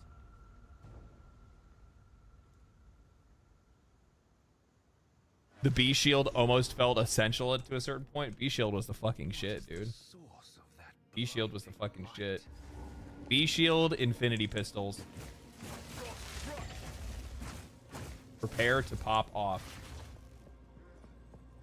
And you'd get like multiple infinity pistols, right? So you get something to like slag an enemy, and then another one to like deal like fire or lightning or whatever like that. Usually like fire or ice.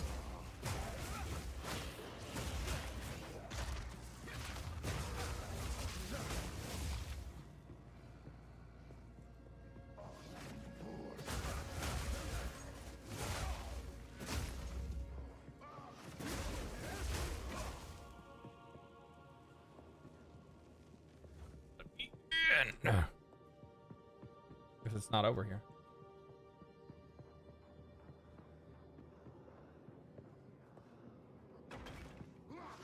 I also really liked playing Gage too. I think Gage was a lot of fun. She was busted on release. They nerfed the fuck out of her. Do you guys remember when they brought Gage into the game, but they didn't balance infinity pistols around her fucking around her chaos, or like what was it? I forgot what it's called. Was it chaos? And you just infinitely stack damage. Oh my god, it was so gross. It was so gross. Anarchy. That's what it was. That's what it was.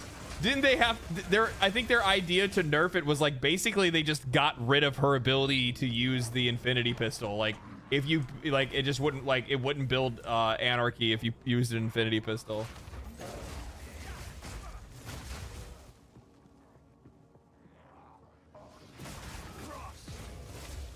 I've been trying to get into Monk. Bobby, listen to what I said earlier, man. If you weren't here, I'll say it again, okay? If you're having trouble getting into Monk, get Monk to like level like 20, but use bow and arrow. Play it like a fucking basically play it like a ranger for a little while, and then after you play it like a ranger, I'm gonna take both of these. I need more fucking more blacksmithing stuff.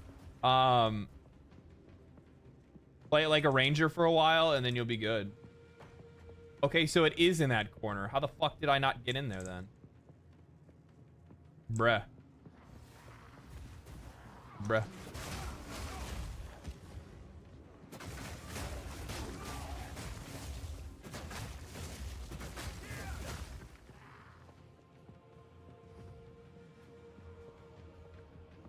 Ice Strike, Herald of Thunder, Herald of Ice, Tempest Belt. Yeah, I know. Like the setup for it's like really simple, but there's a couple different ways to play. You don't have to play it like this.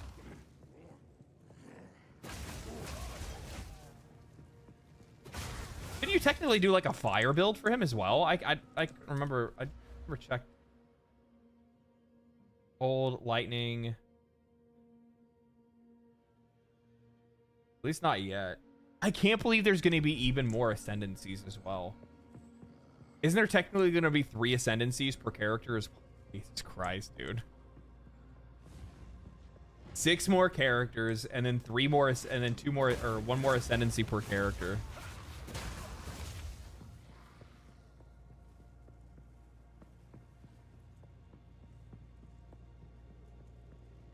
Oh, there. That's why I missed it.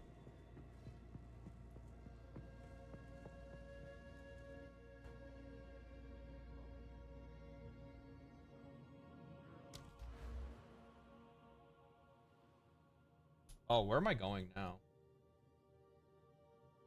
Oh, this might be right by the time I start maybe trying to go into some crit. Maybe some crit.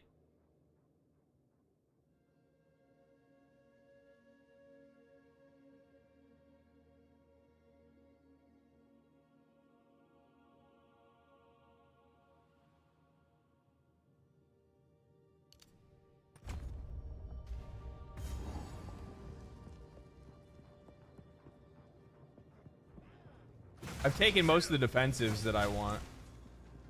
The only reason my defensives suck right now is because I'm not capped out on resistances. I'm weak to cold damage and chaos. And plus on top of that, my runes aren't leveled up because I don't have enough fucking intellect and shit right now. I probably should just like path to some intellect.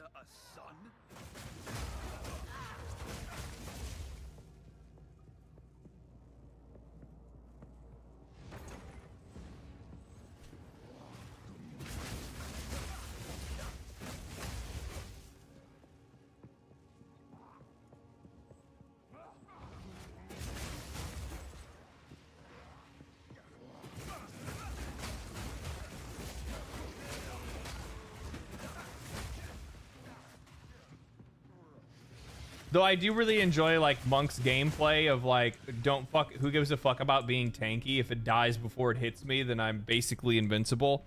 I really enjoy that kind of gameplay. Rather than having to play as like the tanky witch that's like behind an army of skeletons and like still getting fucked because my skeletons are dumb as shit.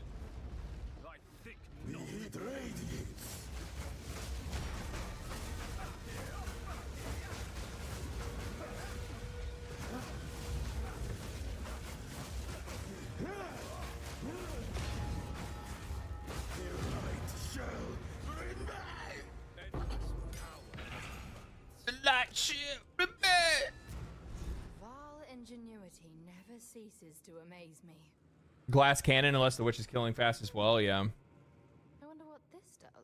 AI minion getting stuck on most map layouts is annoying. Dude, it's fucking aggravating as shit. Every single time. That was fast? Yeah, no. Every single fucking time. I cannot tell you guys how many fucking times you go to do the like the towers, like the yeah, every time you go to do the towers and the next thing you know, like fucking all of your minions are stuck behind a door. Or if you go into like any of the cavernous areas or like the like the Aztec ruin ones and shit like that, and your fucking bombers are just bombing the wall. Love it. Love it. And then as a result, because that keeps happening, you don't get the opportunity to you can't get rid of that. Why does that have to have such like fucking, why is that like, that actually could be like worth a couple bucks if it didn't have such fucking absolute garbage other stats, regeneration and accuracy rating. You love seeing fucking over 50, almost 60% resistance on one piece of gear.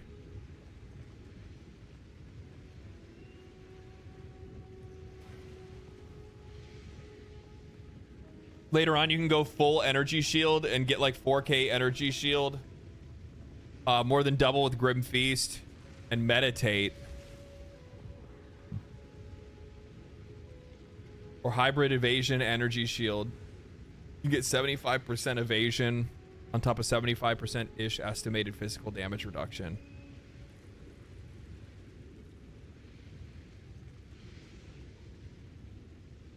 How? Reroll that shit? Bro, it's level 45. Fucking item level 64.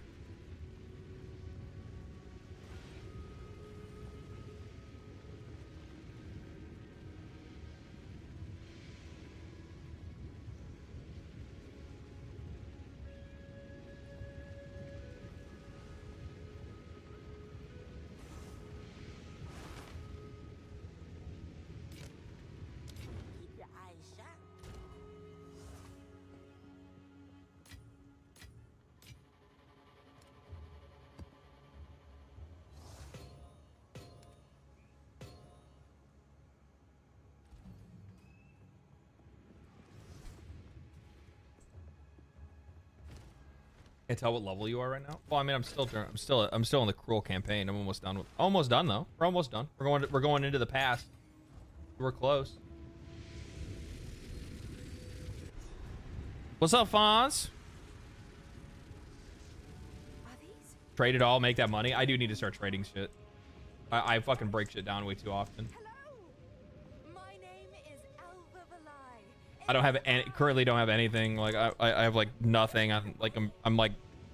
I'm running on fumes when it comes to exalted orbs, and I need to make some money. Just look at that view. Oh, to see this city in its prime. This is a dream come true. I like how this bitch is like, oh, this is a dream come true. And it's like, we know what the Vol were like. They were not necessarily an ethical, like, utopian culture. And she's just like, hello, everyone. Let's be friends.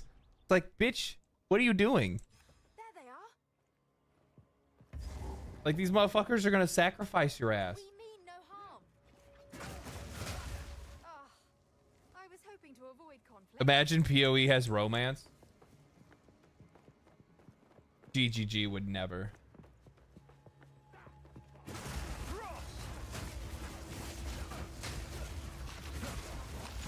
Time to bring out the dual lightsabers.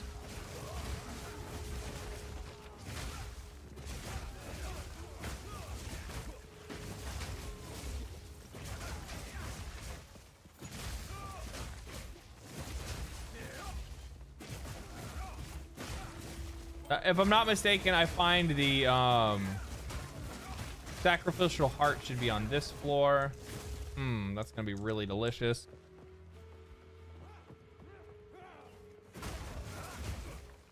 I love it when we later get into the ziggurat and the human with the human bisection. Dude, holy shit.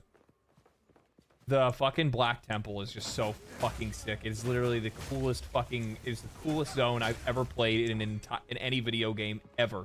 Period. It's not even fucking close. Like their art team, like they cook so hard that I don't think I'll ever be impressed by another zone in another game, or especially an ARPG ever again. Like, no. Like, it's too fucking good. They cook too hard.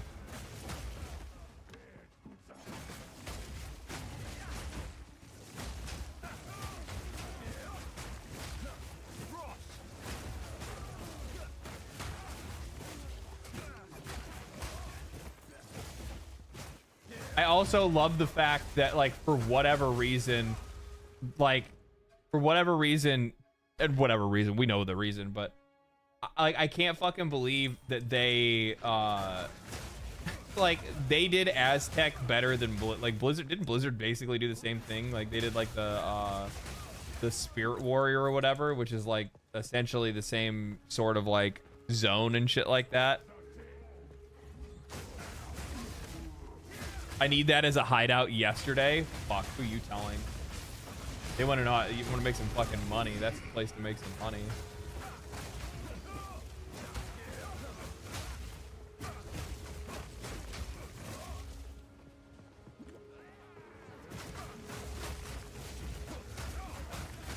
Fun fact about the Val, the Exiles in PoE 1 are actually the villain, which is the reason why the Val are building their army. Really?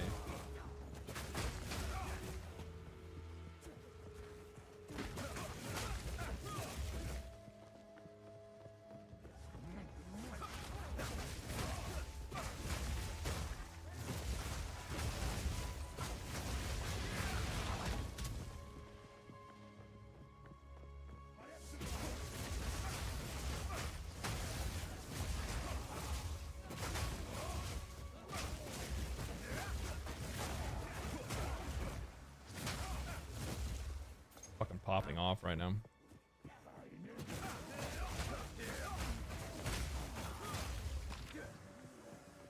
I really do like the fact that I think one of the cooler like strengths of Path of Exile 2 is that Path of Exile 2 is essentially like its own game all the way through and through, right? But like the more you play, the more it plays like Path of Exile 1. Like, you have to earn the right to play the game like Path of Exile 1, where it's like fucking zoom and boom. I keep seeing people talking about like how, like, oh man, it's so slow, and it's just like, well, that's just because your build fucking sucks. Like, what are you talking about?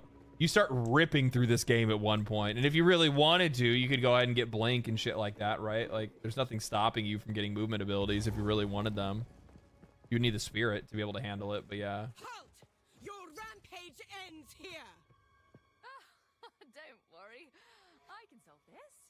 This is all just a misunderstanding. Which one of you activated the gate? Which one of you is a Val blood? Why, that was me, of course. I nearly one-shot everything with my build now. Yeah. Yeah. Have you seen the clip of Inferion using Blink with 0 cooldowns? He's lapping the map in like 15 seconds. That's fucking crazy. I just love the build freedom of these games. It's so crazy.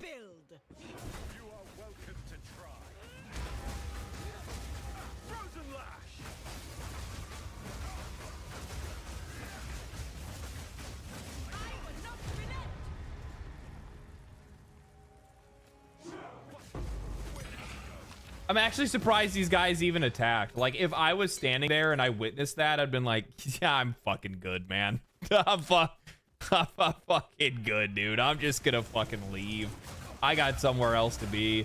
You know, my wife's calling. She says the kid's crying. Trash needs to get taken out. I gotta fucking go. Yeah. I gotta fucking go. You know how it is.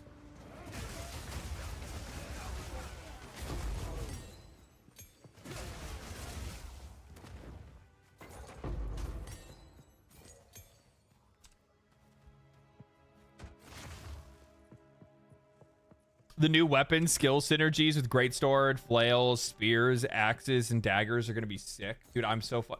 That's the crazy thing, is that we don't even we have half, probably less than half of the skill like skill interactions and shit like that unlocked. That's fucking crazy.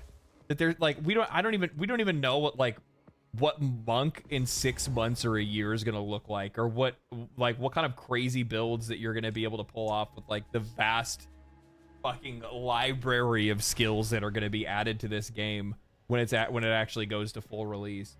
Because we're just talking like, oh my god, dude.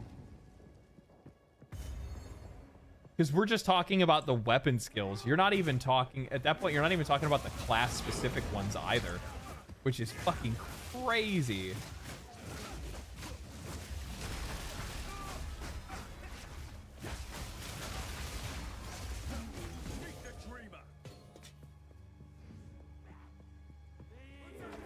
Dual wield great swords? Oh, I'm sure you're gonna be able to do that.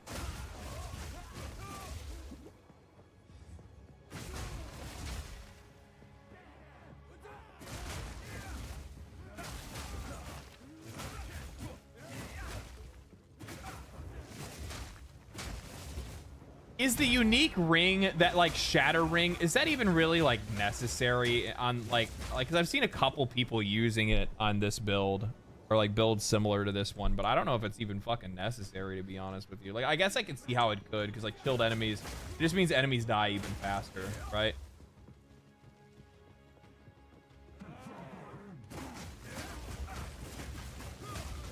What is it, like the Porsican or whatever it is? I forget what it's called.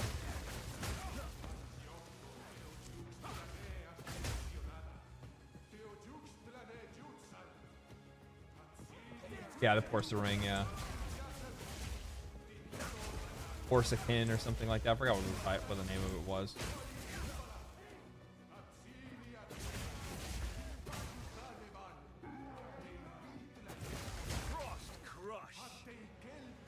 What does the ring do? The ring makes it where enemies that are like frosted or chilled. That's what it is. Enemies that are chilled can also shatter. I killed him so fast, he's still talking.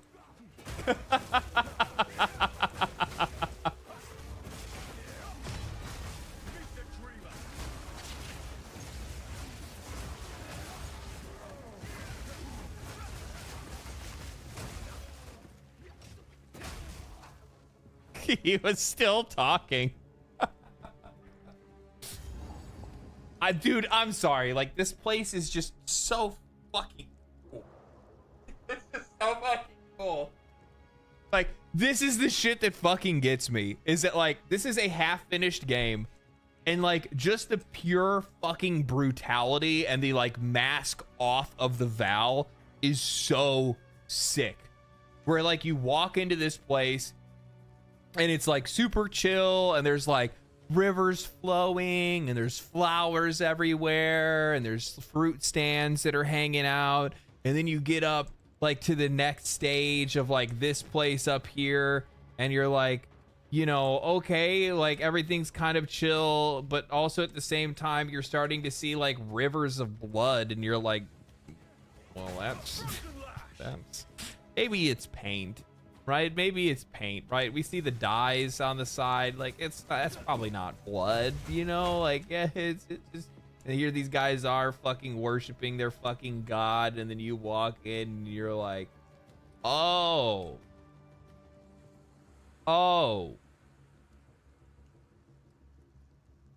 so that's what they're doing.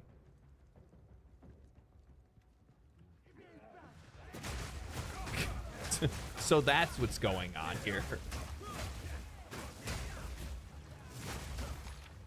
Just fucking sacrificed bodies all over the fucking place. People fucking crucified on these pillars.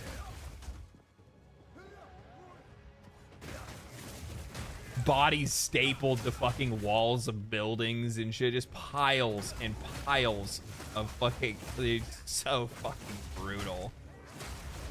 Modern gaming would never. Modern gaming would never. There is such a lack, like a lack for the, like for the maturity of the audiences of video games today, where they'll slap a mature label on something, and when they say it's mature, it's just because like somebody calls somebody else a jerk in the game.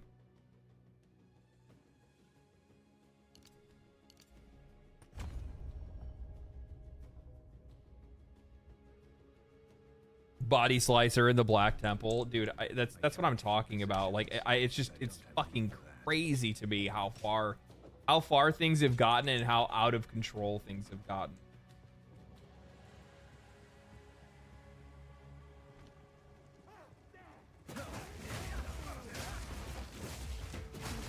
Like, people are not allowed to be treated like adults anymore.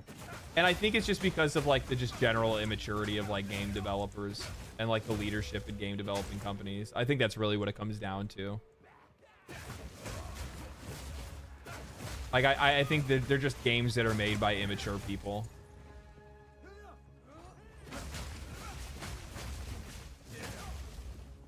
I don't really need any of this shit.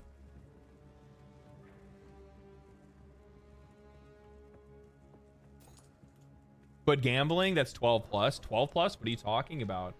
Fucking FIFA is or whatever they call it, FC 25 is rated 3 and up. They get a hold of their parents' fucking credit card and they can gamba on, you know, Ultimate Team characters. Have you watched Arcane? I watched season 1. I haven't watched season 2 yet.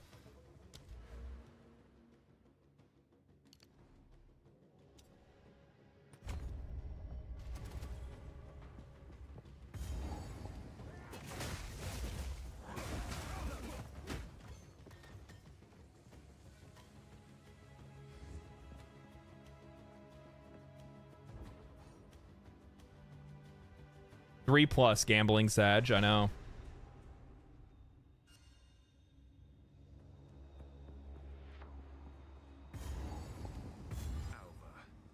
Where are you?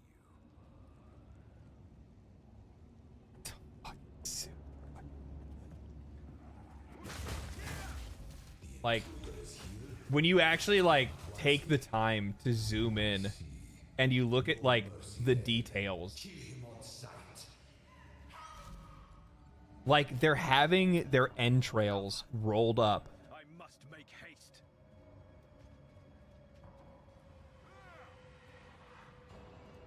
This guy, we don't even know what's happening to him. Like, how is this one even still alive? Like they're turned into these like machine, like these machinations, right?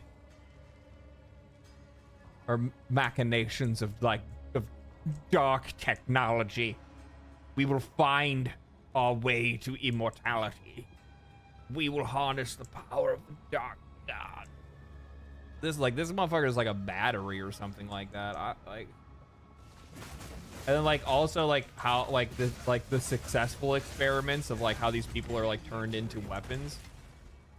Fucking so cool, dude. It's so cool, and I just love the overall vibe of the place in general, like the color of the lighting. I think I talked about this when I first got to the zone, and I was playing it when I first had streamed it, right when it came out, and like it kind of gives me like the architecture itself kind of reminds me of like Prometheus.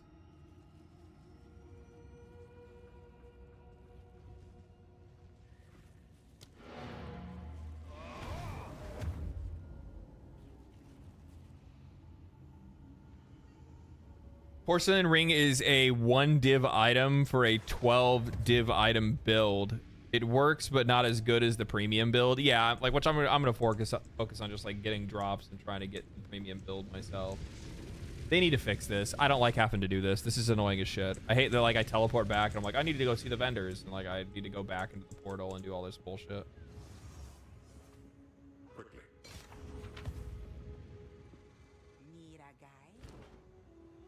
Or like, I think another really good example as well would be like, I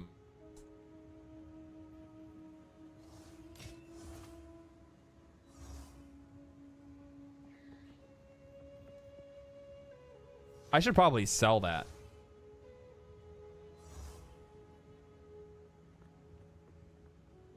I mean, that's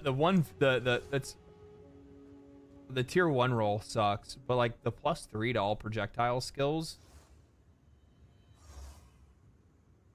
I'm sure somebody might want that. That's going up for sale. That's going up for sale. Somebody leveling's gonna want that. Somebody leveling's gonna want that. Yeah. Throw it in a 5x dump tab. Yeah, that's what I need to make, is a fucking dump tab. I don't have one right now. I just have a sales tab that I've just been throwing shit in for like fucking 2.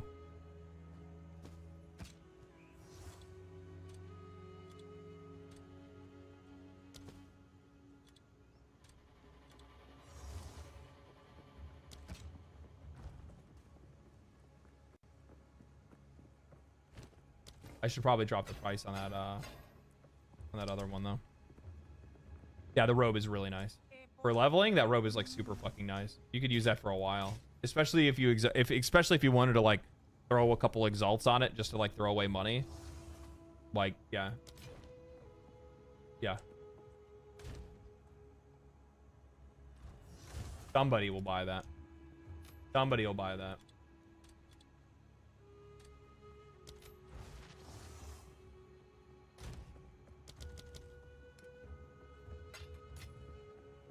Nope.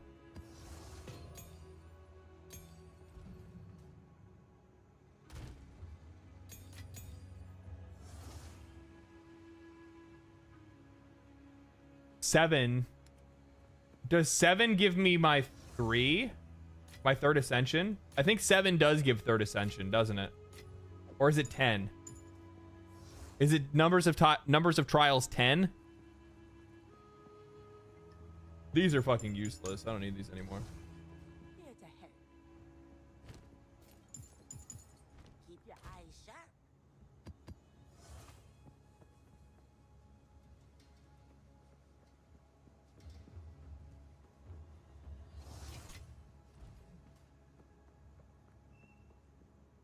The plus levels of skills, I only really good for minion and magic. Melee and archery don't really make up your mana consumption so high. Oh, okay. 7 is for the 3rd. Okay, so I can't use that to get my 3rd ascension. We'll do that after we get into maps then. Yeah, we'll do that after we get into maps. Go grab the 3rd ascension. Which will make it where I can it should make it where I can take off the spirit gear and put on and try to get other stats instead.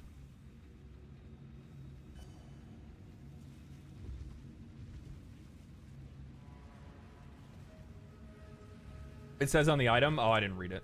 That's why. Why would I read it when I can just ask chat? Ever think about that?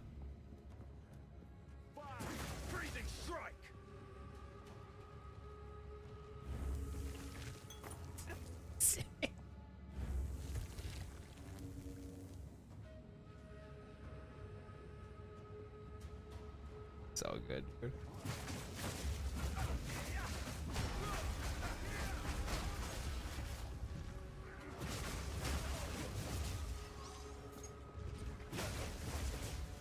Hey, Legendary. Hi.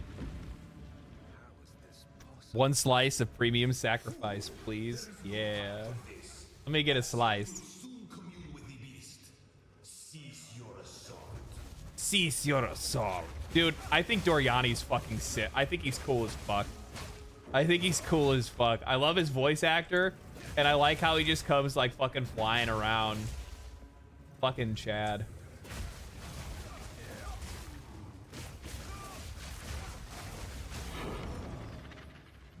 I think it's crazy that like the fucking soul core things look like this when you come to like the like this zone. They look fucking cool as shit.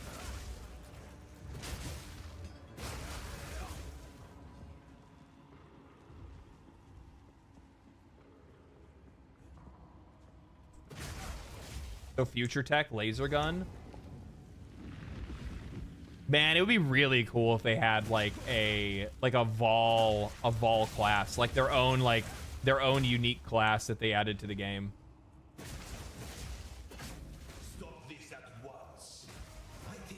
Because it, like, more times than not, these games like usually just run off of the same like recycled logic of classes: monk, paladin, warrior, ranger, ranger, sorcerer, druid. It's the same like recycled classes over and over again. I think it'd be really cool for them to have their like own unique like Vol class that would use like technology and fucking laser guns and shit.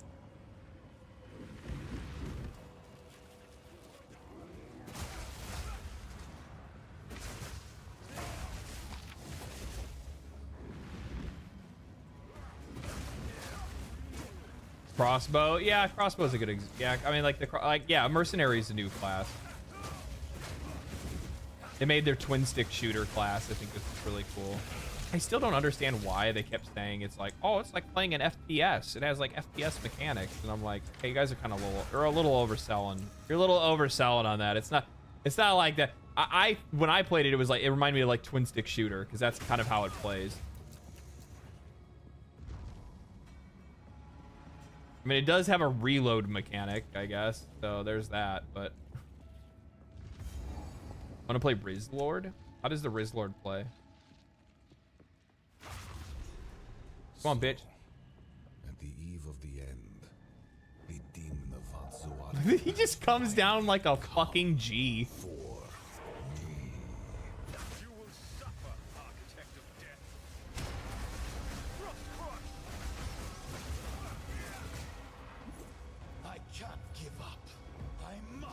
He's basically Aztec Iron Man. I think that's like the most accurate description of Doriani. He is Aztec Iron Man. You know why we're here. It happened. It cannot be stopped. No, I will succeed. Let's see you survive this.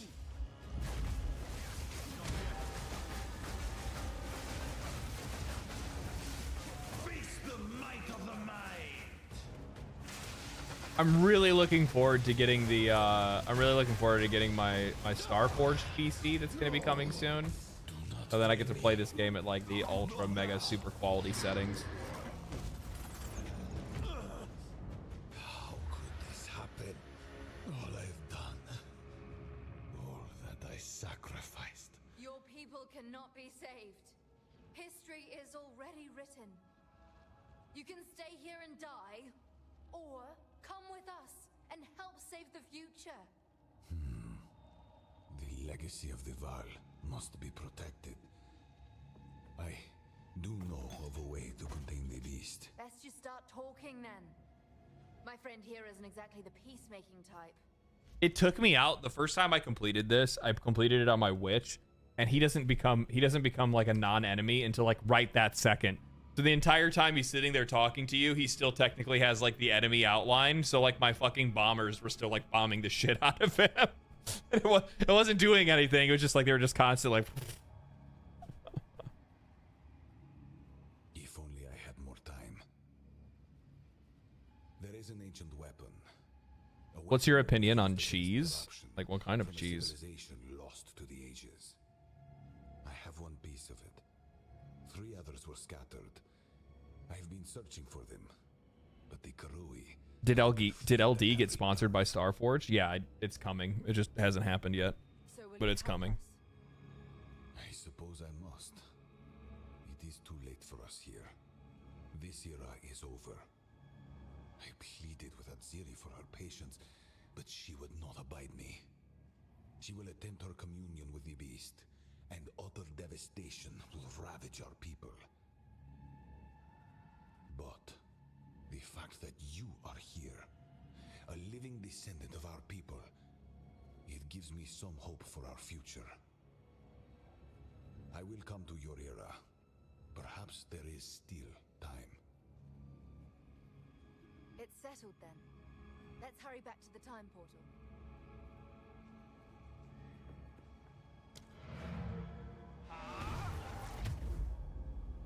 Now that I lost, I am your ally. True. Cheese in general? Yeah, I'm a big fan. Yeah, I'm a big fan. Now then, it is time we departed. Activate the portal. We will see about it. It begins.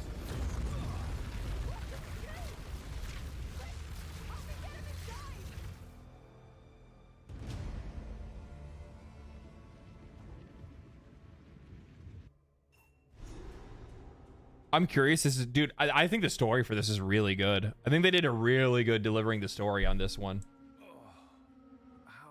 Like, I wasn't like all that interested in the first game story. I thought I liked it towards the end later. Like I liked a lot of the I liked the lore of like the characters or the world itself, I think, more than the actual story. But like even they said that like they quite literally just kind of tossed a story together, not really based on anything, just to try to get the game out there and get like people playing it and the mechanics and stuff like that. Like it was more for that. Like the story was just a vehicle for the gameplay. Where like this game actually like has its own shit like all together, you know what I mean? You made it. Unfortunately, this Okay. keep up. Yeah, we already know about all this. Who do I need to talk to switch my fucking? Can I go to my hideout? I am willing to.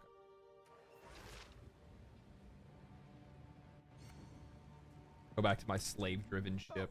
I'm Rogue. He seems calm. You're still here. Well, well. Go well. Hail here. You've made it. Hail, hero!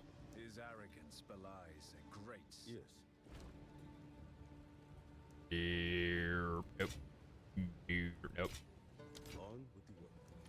Man was not meant to master time. Okay. Let's enter the town portal to travel to cruel difficulty. What are you fucking talking about? We're on maps, dude.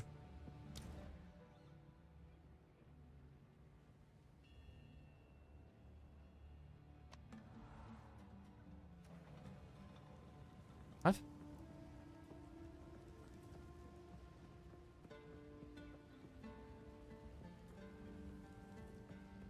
Speak. Why is this here?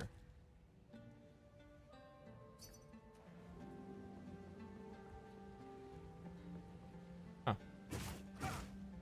Well, well, well. I cannot wait for the rest of the acts. The story of the Karui? I can't remember how you say that. Does this guy want? Oh.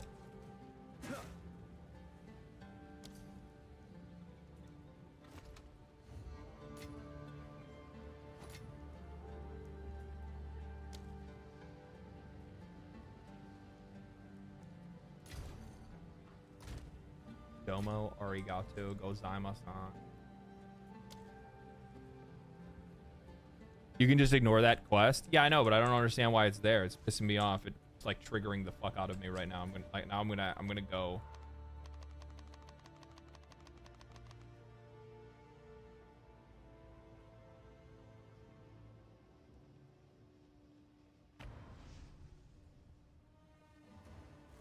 It's for the ascend. Oh, it is for the ascendancy. You're absolutely fucking right. Speak to Doriani.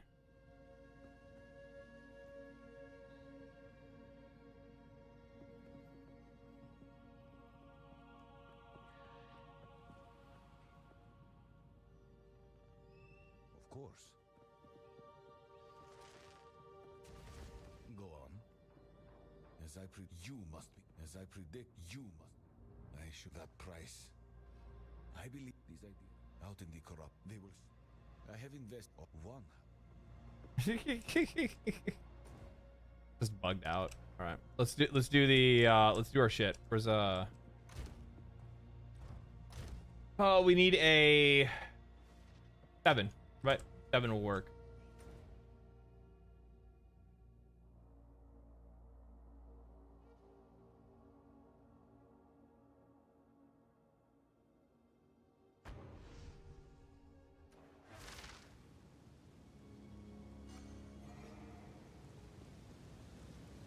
Just another thing on the list of the beta to sort out. Yeah, for sure.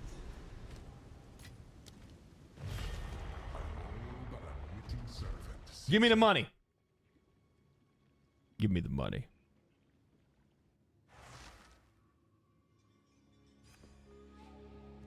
I don't know what I'm going to do with my points now that I think about it.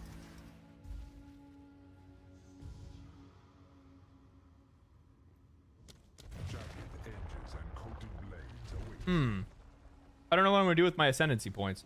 Because I don't know if I have enough evasion rating to be able to make up for the spirit that I have on my gear at the moment.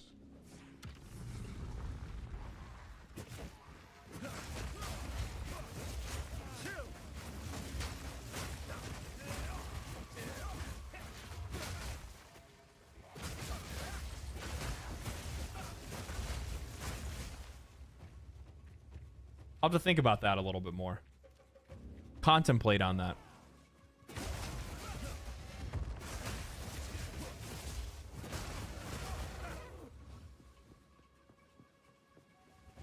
I just find it goofy how in Path of Exile 1, they tried upping the story in the later acts with stuff they clearly didn't plan initially. Hey man, sometimes a plan comes together in the end. Just the way it goes.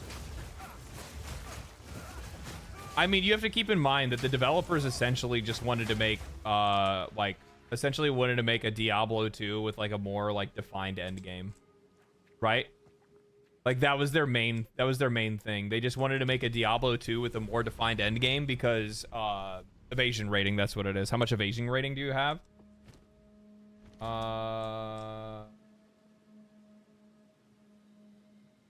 For 4,739. I forgot what the amount is.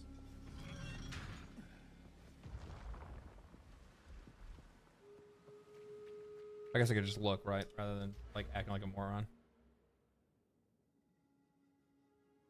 1 spirit for 6 energy shield. 1 spirit for every 15 evasion rating. Oh, is it just your chest? Body armor. See, I would need to get a new chest. I would need to get a new chest. And it wouldn't make up for enough. It wouldn't make up for enough. Because like right now, the only reason why I can have Grim Harvest and Wind Dancer is specifically because of the fact I'm wearing this with 50 spirit and this with 15. I'm not getting spirit anywhere else.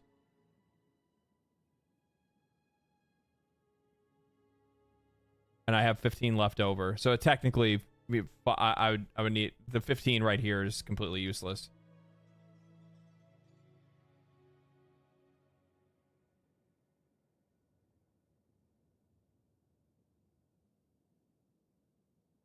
You can grab a node that'll give you an energy shield for evasion rating on your chest. What's the node called?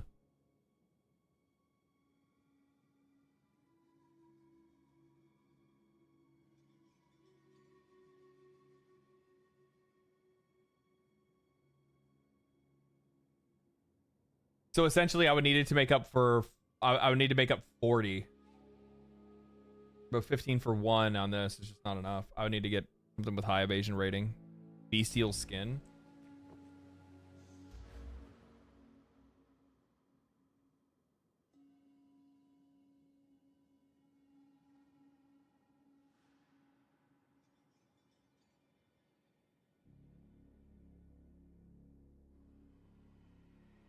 That's shedding skin.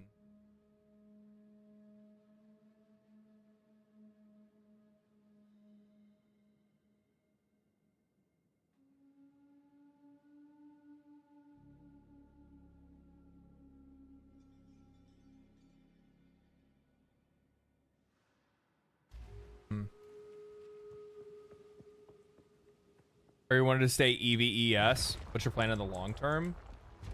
Probably energy shield more than evasion rating, most likely. Because can't you just go... Can't you, like, I don't know which would be safer, to be honest with you.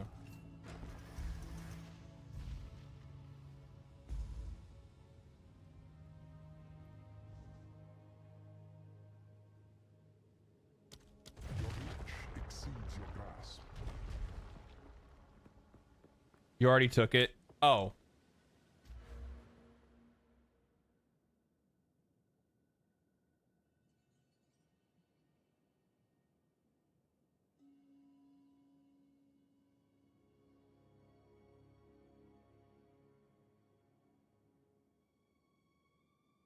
Did I?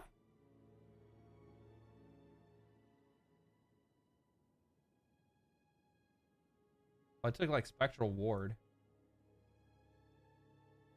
I don't know. I'll have to look into my defensives later.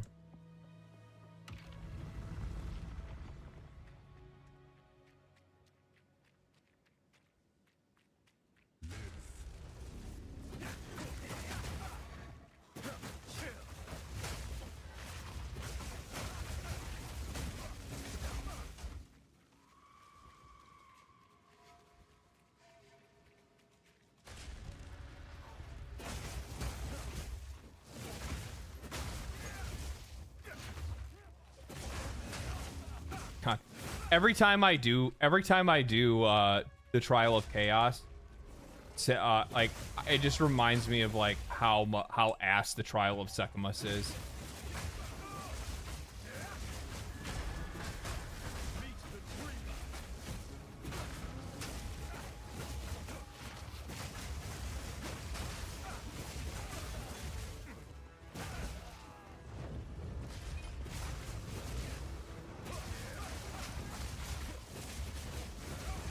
Truly ass it is.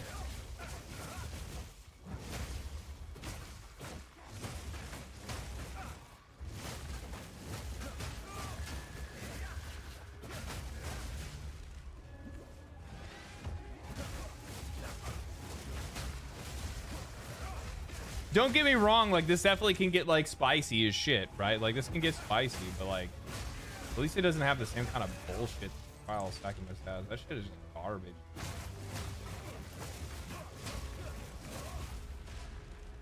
Like it is specific, like you have to be a caster. You have to be a caster. Like that's it. Like that's how you do it. Secamus became more bearable with honor resist relics and stuff. Yeah, which I mean, like I have a lot of like honor resist and increased armor and shit like that. But yeah, I know what you mean.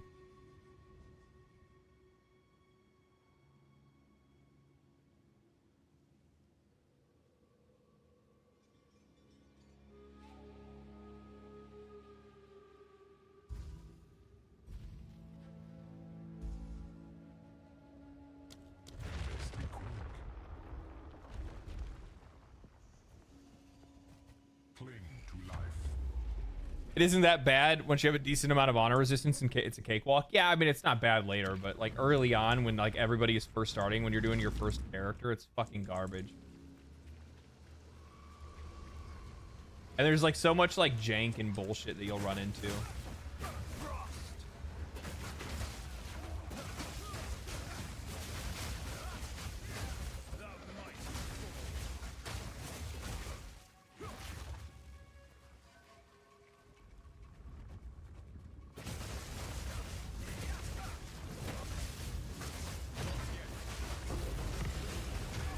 Well, mind if I do?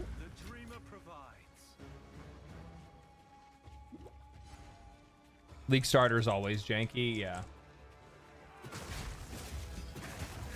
I wonder, did they say whether or not they were going to do leagues during early access?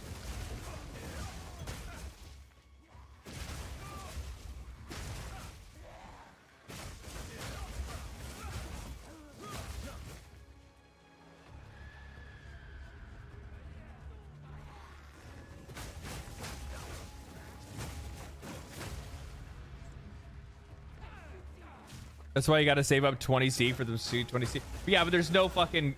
Chaos Orbs don't mean shit in this game. Nobody gives a fuck about Chaos Orbs. It's all fucking... It's all Divine and Exalts are now the one, right?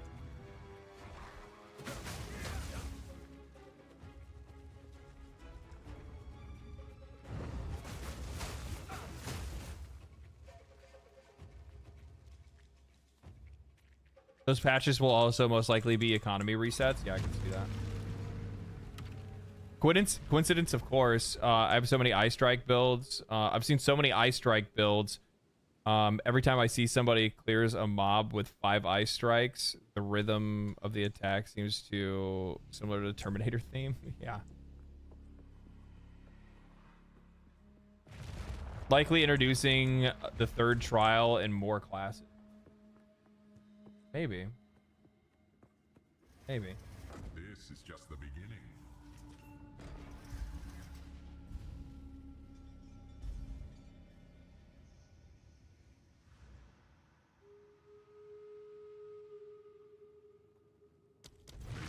Night's madness. Probably should have done that, especially seeing that my weakness is chaos damage. But yeah, you know, fuck. I don't make good life choices.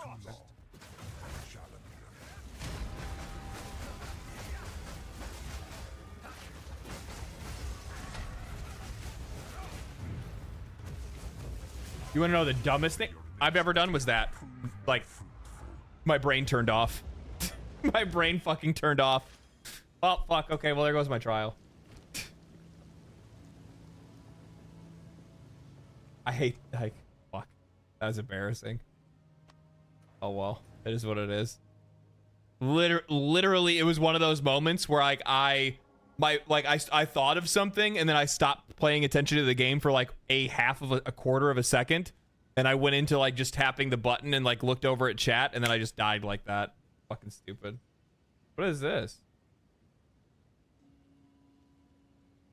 But I did this. Why is it saying that I didn't do it? I have that already. I already have the extra spirit. That's why I have so much spirit. Same thing happened to me. Yeah, I mean, I'll get another one hopefully in like fucking 60 hours or something like that.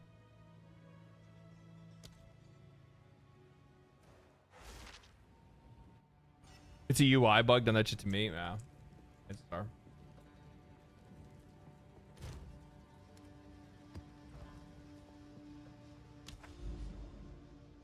Oh, I guess I don't have to do tier 1 maps, right? I can do something else.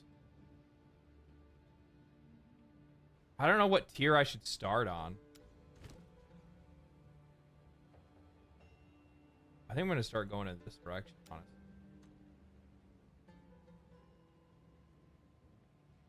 What level is tier 1? I guess I'll just have to find out.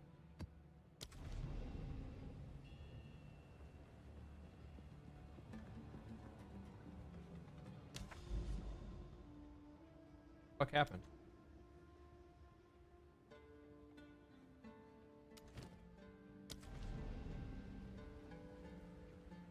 You cannot access the endgame until you've completed the campaign.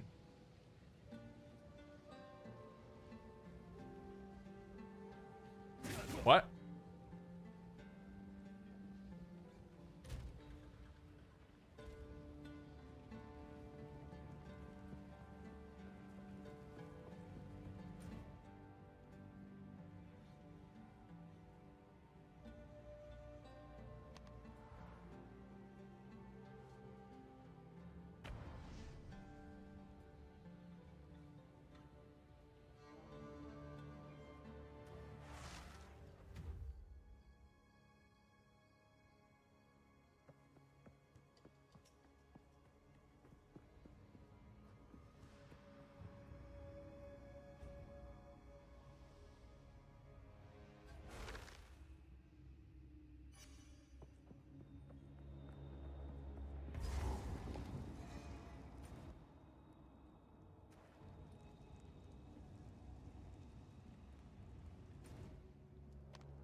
I'm confused.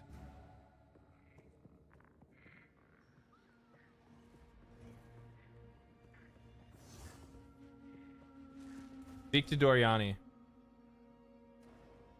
Speak. Yes.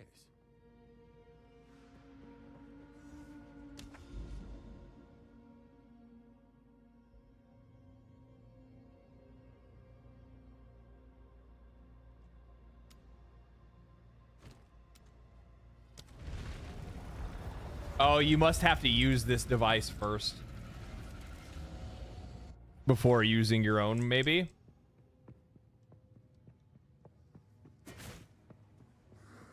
I don't know.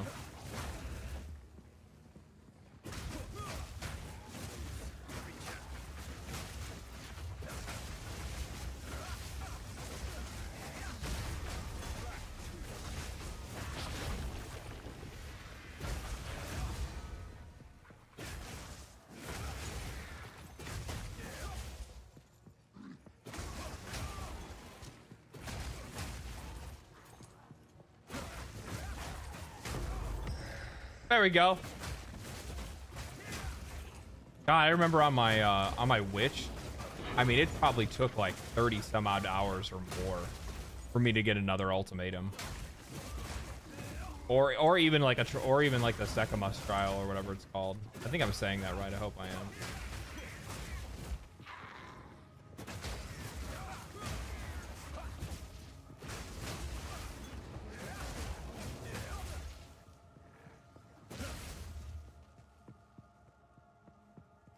This is another thing that'll be likely fixed later. Yeah, chances are. Or maybe they'll just take everybody's money and run, you know what I mean? Fuck this, you know? We're just done. We're fucking over it. We don't want to have shit to do with these stupid gamers, their stupid game. Thanks for the $30. Eat our ass.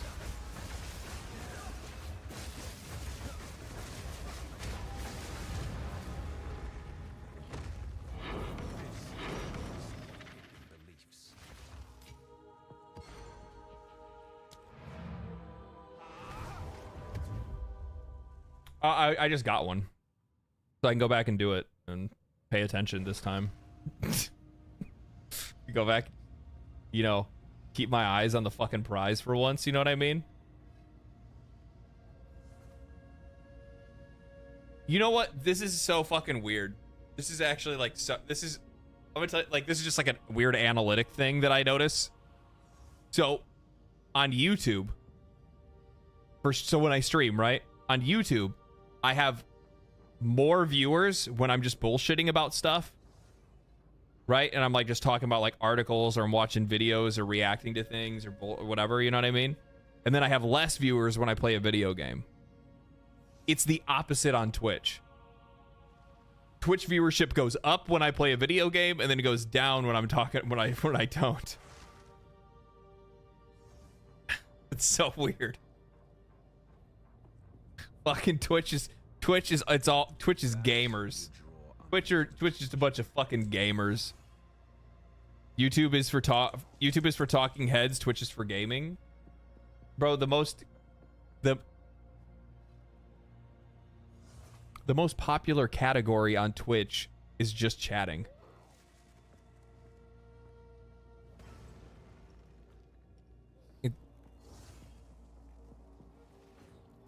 And why is that? I wonder. Are you gonna try and say it's what? You can try and say it's some titties or something like that? Is that what you're gonna try to bring up? Like, wow, I wonder why it is. I mean, you might be right.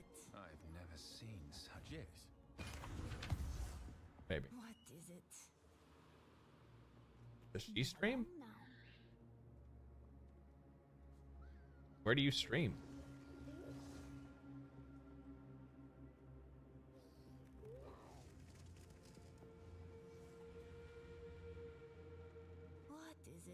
What do you think?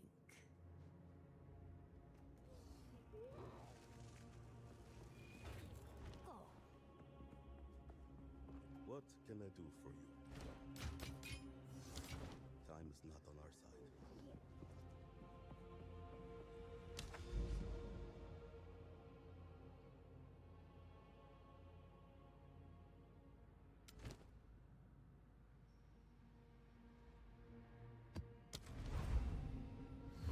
Most popular category on Twitch is woman.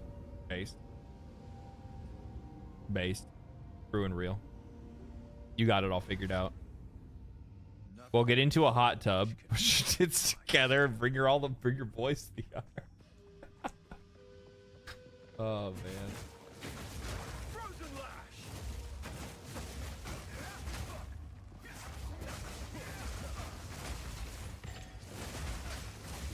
was having this like dumbass conversation the other day. Like, this is so fucking stupid. I was talking about like, so it was revealed onto me by somebody that works within the medical field that like sex change operations for prisoners in California is incredibly popular. And it's for obvious reasons. Like, if you know that you're getting like, you know, if you know that you're basically never gonna leave fucking, like, you're stuck in prison for life, right? Like, you're never going anywhere. A lot of people will, they'll use, and the fucking California taxpayers are the ones that are paying for it, which is fucking crazy.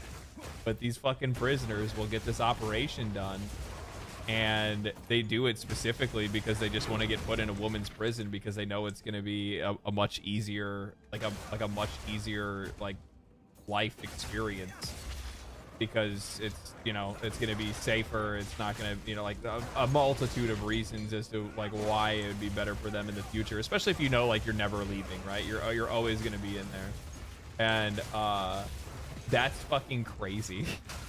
And I like sitting there. So then all of a sudden we start having that conversation and like, you know, like, so if I went to prison for my entire life,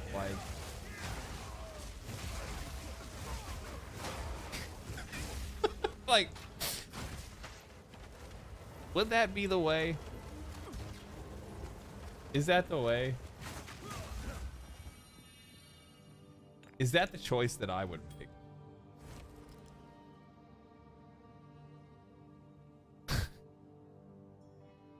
Mix it up, you know?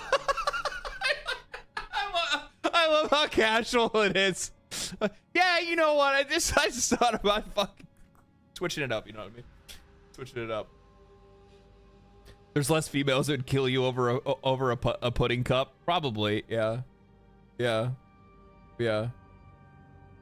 I don't know. I've heard of. Oh, that's the funny thing too. Like the person in question said that they've worked in female prisons, and they're like, they're not a safe space. They're not a safe space.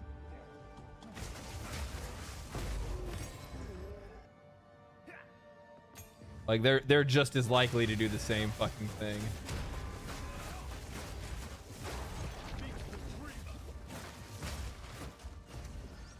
So okay, genuine question here, real question. How do you guys feel about the fact that like you die and you lose your fucking, you die and you lose your map?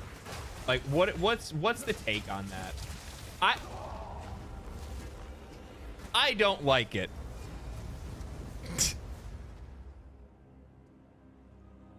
I don't like it.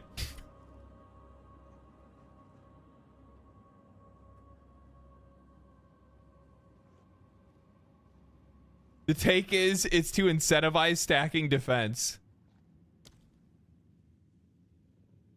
That was a really good map too. I don't like it. I think it's fucking bullshit. Is it in PoE 1, if you die, you just lose a portal, right? Like you have multiple attempts on the same map, but like now that map is brick. And what's even crazier is not only do I now lose the map currency, but I've also lost all of the cool modifiers that specific node has. It's like nothing but negative. There's no positive to it.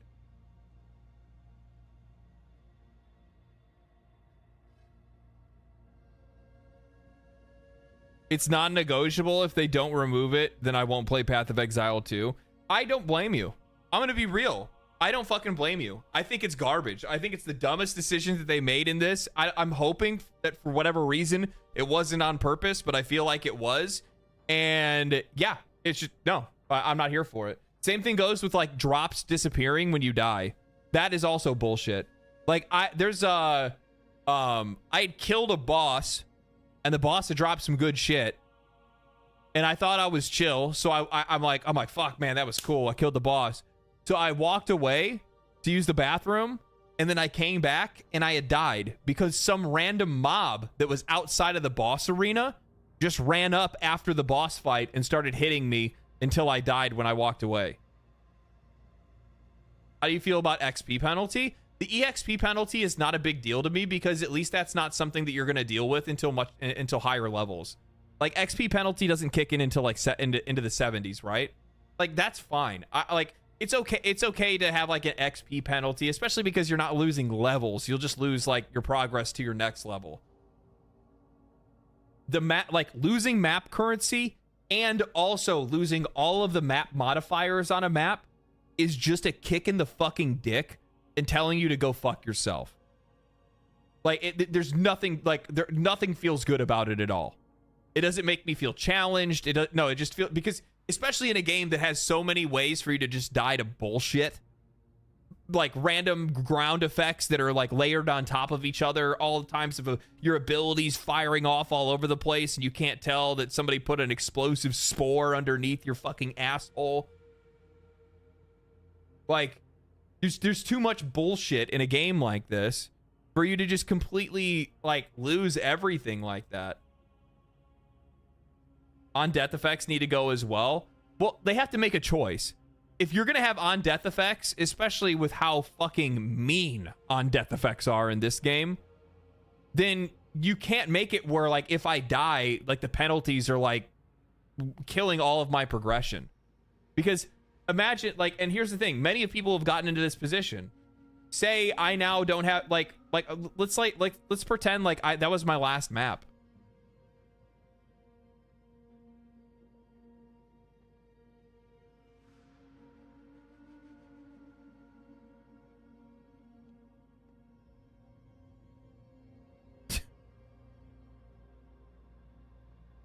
Like, bruh.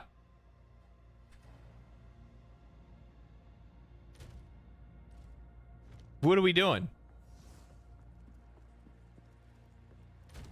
Everyone just defaults to sorceress. That's exactly what ends up happening. Yeah, back to Act 3. Yeah, so like the thing is that and that doesn't feel good. That doesn't feel good from a player's perspective. That doesn't feel good for anybody. That's just, it sucks. That's it. End of story. Sucks. Not fun. Games should be fun. I think that like challenging the player is important, and I think that like having penalties for stuff sometimes can add to that, like can add to that challenge. I'm not saying that it can't, but the problem is that like even for a game like Dark Souls as an example, or Elden Ring, like at least in a game like that, I can get back my souls, right? I can get back my souls. I can go back to my corpse. I can pick up my progress, and then I can continue forward from there. But in a game like this, if I die, well, it's just all my progress is gone. Like you're just fucking shit out of luck, bitch. It's like that's just not fun. That's not cool. That's not engaging or interesting. It just sucks.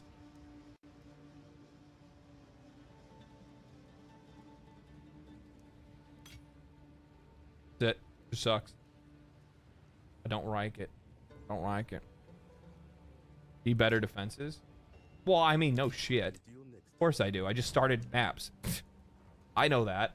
But I mean, like, even on my character that's better than this one, and even on characters that you guys have that are better than this one, even with better defenses, you can still have plenty of those moments where you just get absolutely fucked, and there's nothing you can, like, it just is what it is. I don't know. I'm just not... I like it better in Path of Exile 1, where if I just lose one of my portals.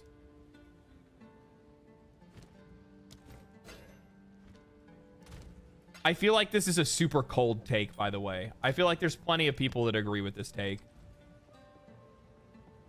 I know that there is. I think that Diablo 4 is better than better in just about every way. True. True. True. Yeah, I don't think that... honestly, I don't think that Path of Exile 2 is going to last very long, especially when a fucking, like, absolute titan of... an absolute paragon of game design like Diablo 4 exists. You can trade Exalted Orbs for better gear, pay to win. True. True. Fuck. D4 great. D4 best.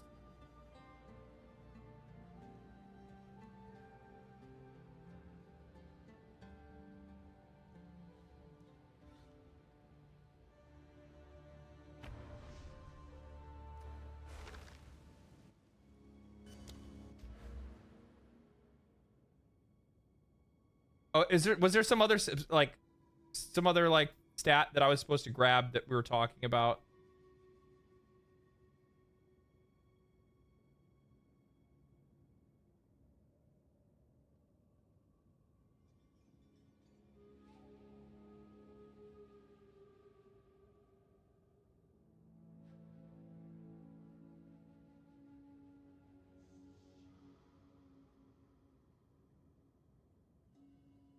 Bestial skin.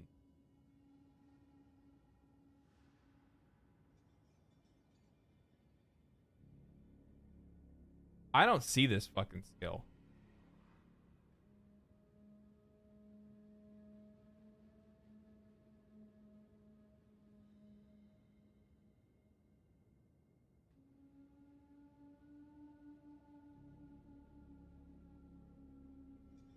Bottom right green. Shouldn't it be glowing?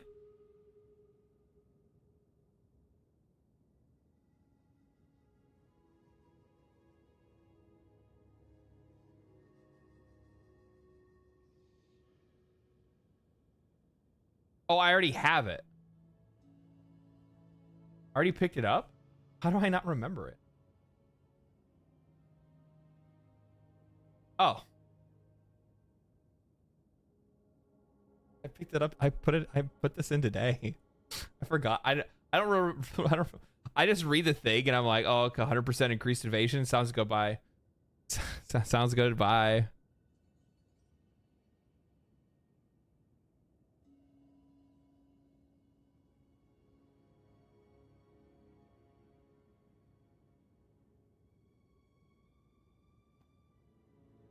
That's why I couldn't see it, because see, this is a UI issue. This isn't a me issue. This is a UI issue. I'm gonna blame that on the game that I couldn't see that. That's definitely not my fault.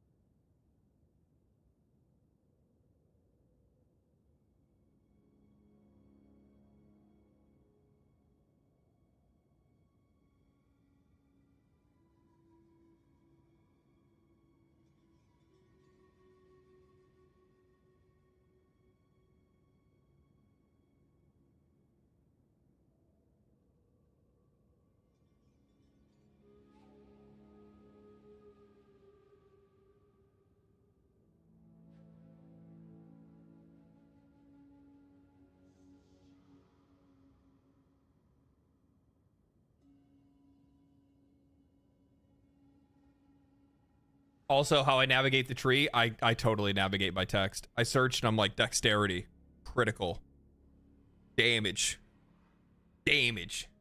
more damage. More Diablo better confirmed. Told y'all. Yeah, the Paragon tree is fucking superior.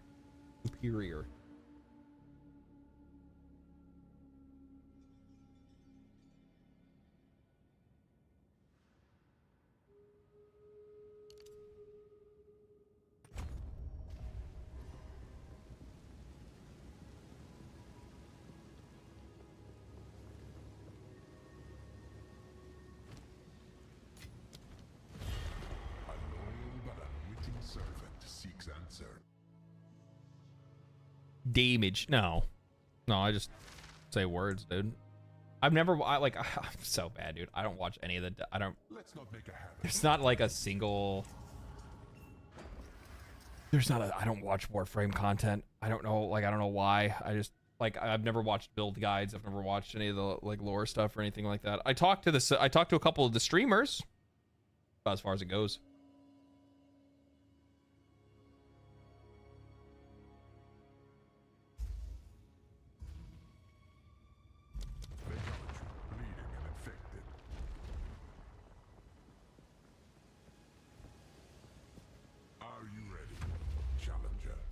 You just need prime sure-footed and go from there. All you need, baby. Don't need anything else.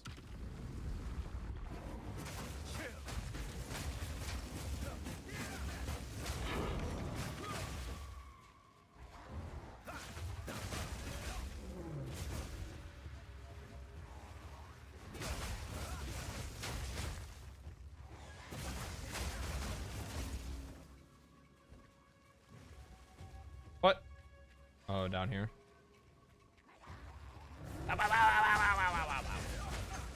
I always love freezing enemies in midair. That's like my favorite fucking thing. I love when the fucking gorillas go to jump and then they just get frozen midair. I love it. Aztecs have Dinobots. What if they did?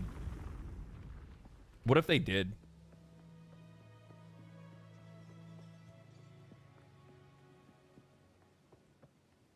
Just a quick question in the chat.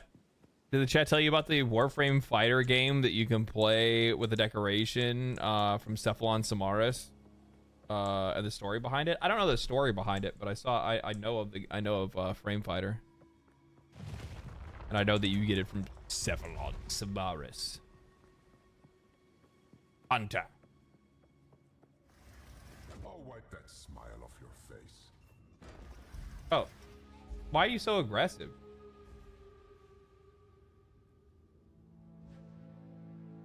That's fine. This fucking mask is sick as shit. Like he has that like the fucking Valor mask.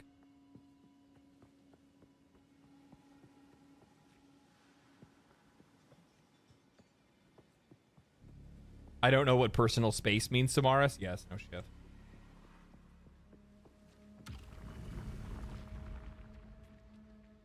Try not to die. Okay, we're fucking concentrating. Maximum concentration, no death. Enemies can't even touch me.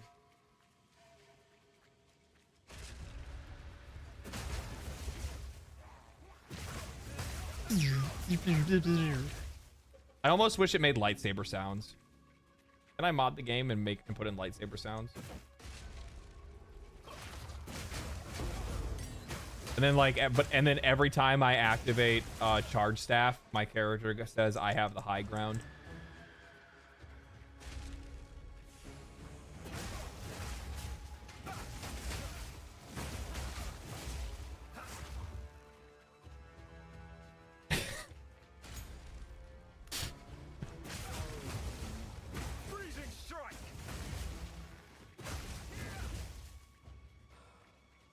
Hoping Templar will be good on full release. Fucking Path of Exile. GGG, they never make any mistakes ever. Ever. Flawless every single time.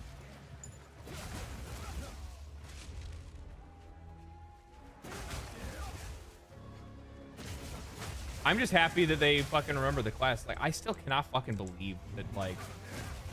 Well, it's probably just the genius that we don't understand. That has to be what it is. Like, it has to be that Diablo and like the developers over at Blizzard are just like so fucking smart. Like they're so good at their job that we just cannot comprehend why they wouldn't put a paladin into Diablo 4. Like it's beyond our comprehension.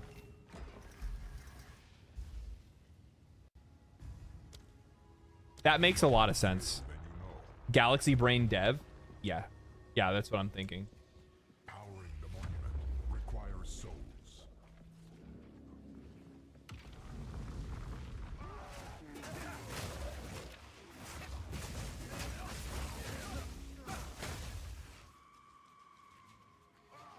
They're probably saving Paladin.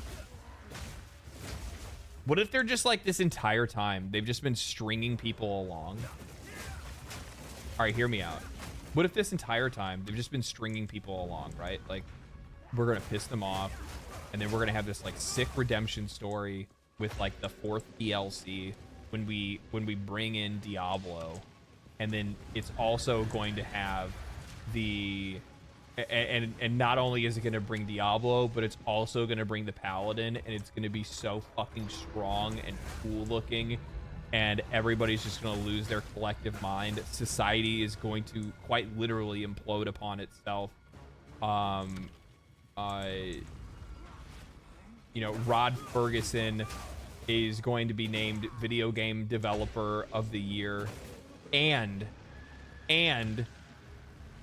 become the president of video games.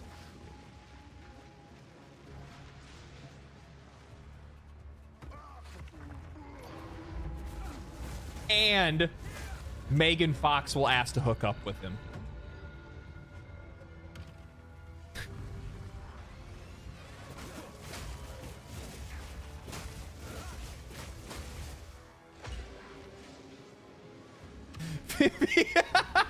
VGA, and the best Paladin of the Year award goes to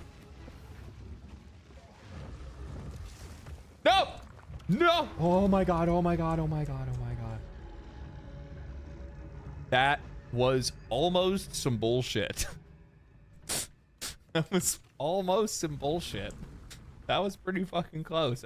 I didn't know other monsters had spawned. They spawned after I'd already hit the animation. Second time in a row. Shut the fuck up.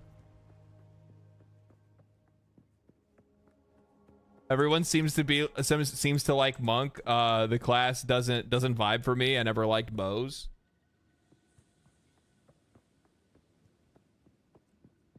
I like it because it's screen clears. This is just the beginning. And it's more active. LD too busy bullshitting with chat to notice he's about to get turned into some BS. No shit, yeah, good point. Up 6 spot, yeah, it's fine. Moves against you.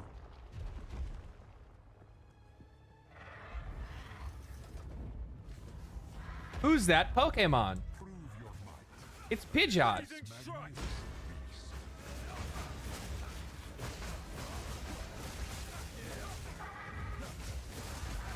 Oh! Oh my god! Jesus Christ! Fucking chill, daddy. Oh my god. That fucking tornado almost fucking ate my ass. Oh my god, that hurts so much, the poison. Please die. What's that? Why? Fell. Die. Oh.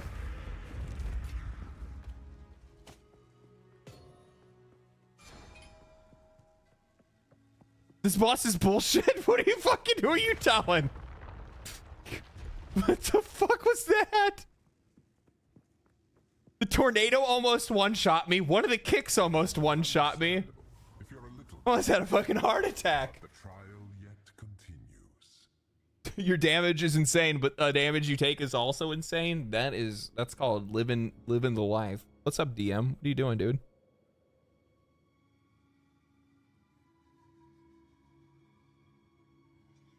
Super glass cannon LD right here. Don't worry, things will get better at one point, maybe.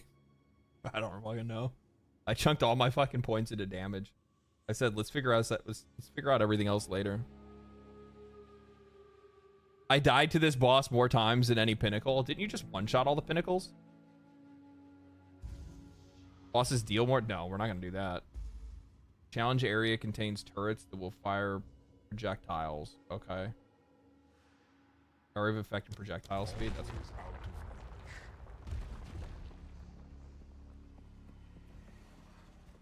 Kill them all. I want this dude's gear. His fucking helmet looks so sick.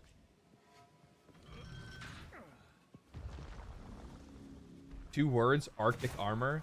Oh yeah, Fonz, I forgot. You're running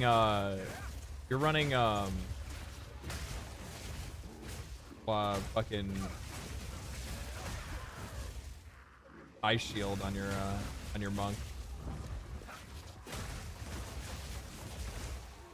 I think you're like the only person I've seen doing that. Fucking 5-head move. Never even knew. Never even knew. To be honest with you, I need to level up my spirit, my fucking spirit gems because I haven't in a while. I didn't have the intellect to be able to upgrade like my Grim Harvest or Grim Feast or whatever it's called. My Grim. Turret is free. Oh, really? Well, maybe I'll get it on the next run. The AoE stuff really isn't that big of a deal. Like most things are gonna die within my immediate area anyway, so.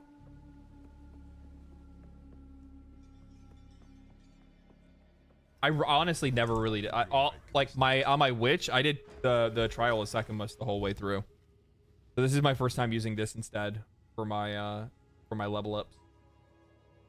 Ancient Vault Machination will deploy attacks against nearby intruders. Pyramid beams. Pyramid objects appear, projecting 4 rotating lasers. That sounds like fucking bullshit. And corrupted blood. That doesn't sound good either. I feel like the Vol Omnitech is probably the way to go.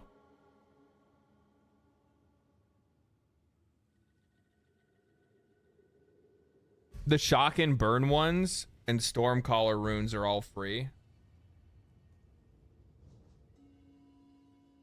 Shock burn. Oh, yeah. I know which ones you're talking about. Yeah, I know which ones you're talking about. The ones where, like, if you stand still.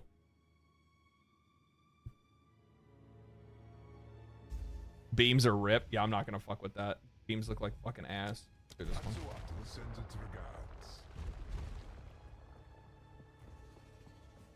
Powering the monument requires souls.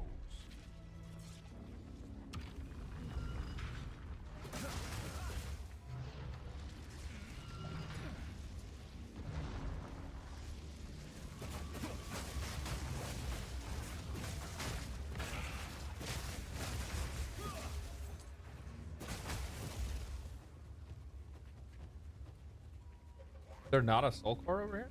A trip. Trip.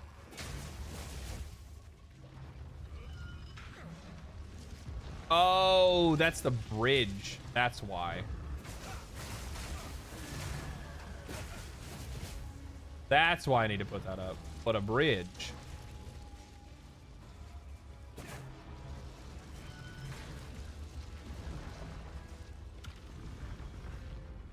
We got this. Omni is okay. Yeah, that's actually not too bad. I can kind of dance around that a little bit.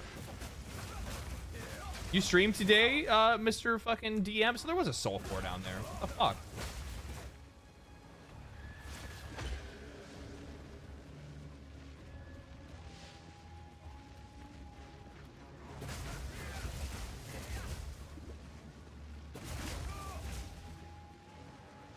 I'm also learning that poison is a big no-no.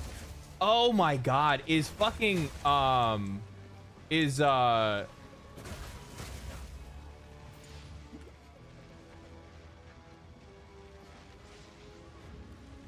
brain turned off.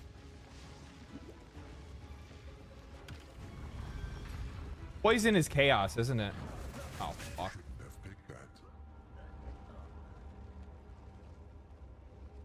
God, dude. I'm so fucking mad.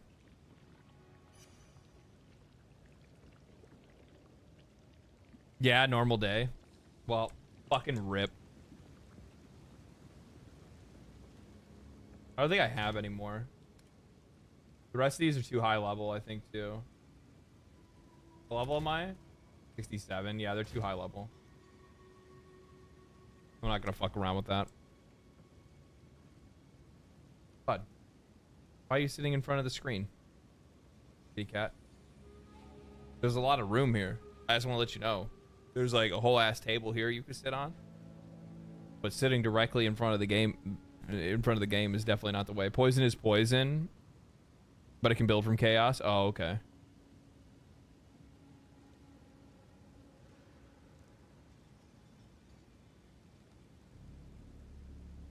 Well, shit. All right, well, back to mapping, I guess. I'll get another one soon enough, I'm sure. Is what it is. I need... Go back to my hideout. Cats are goated at sitting in front of the monitor or onto the keyboard. They are. It's like they fucking have evolved to be able to figure that out themselves. Like it's a learned ability that they have. I guess I'll just keep doing like... no, I can do twos. Let me take two of these.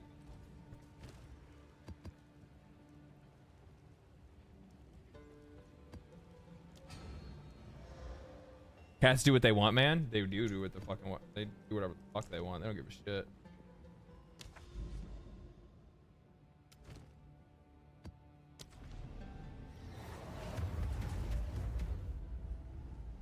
I don't think it's really worthwhile for me to like...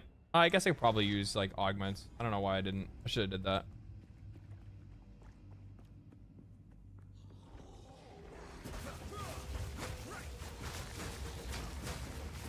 I at least understand like the game from the end game part is still where like I need to like do a lot of my learning because I don't really understand it from that perspective because I didn't really play Path of Exile 1.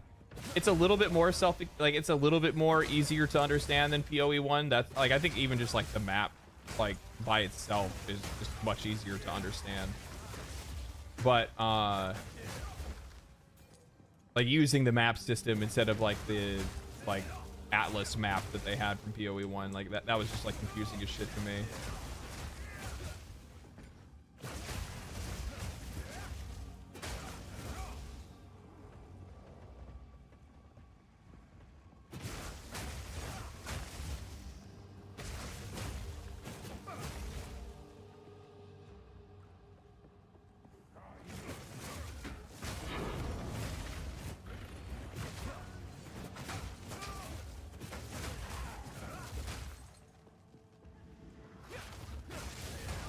I think PoE 2 is way less intimidating.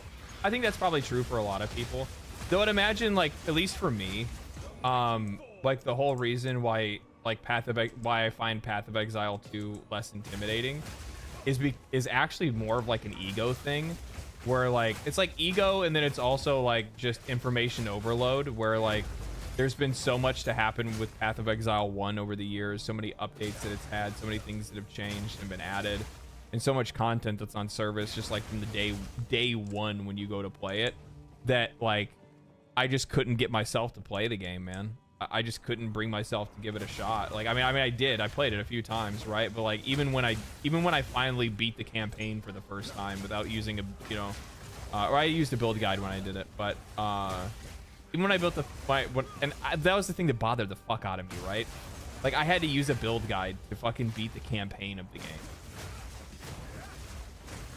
Just because there was so much information, there were so many things that were going on, and like there's so many options that are available to you that I was overwhelmed by the sheer amount of information, and it stopped me from being able to play the game. And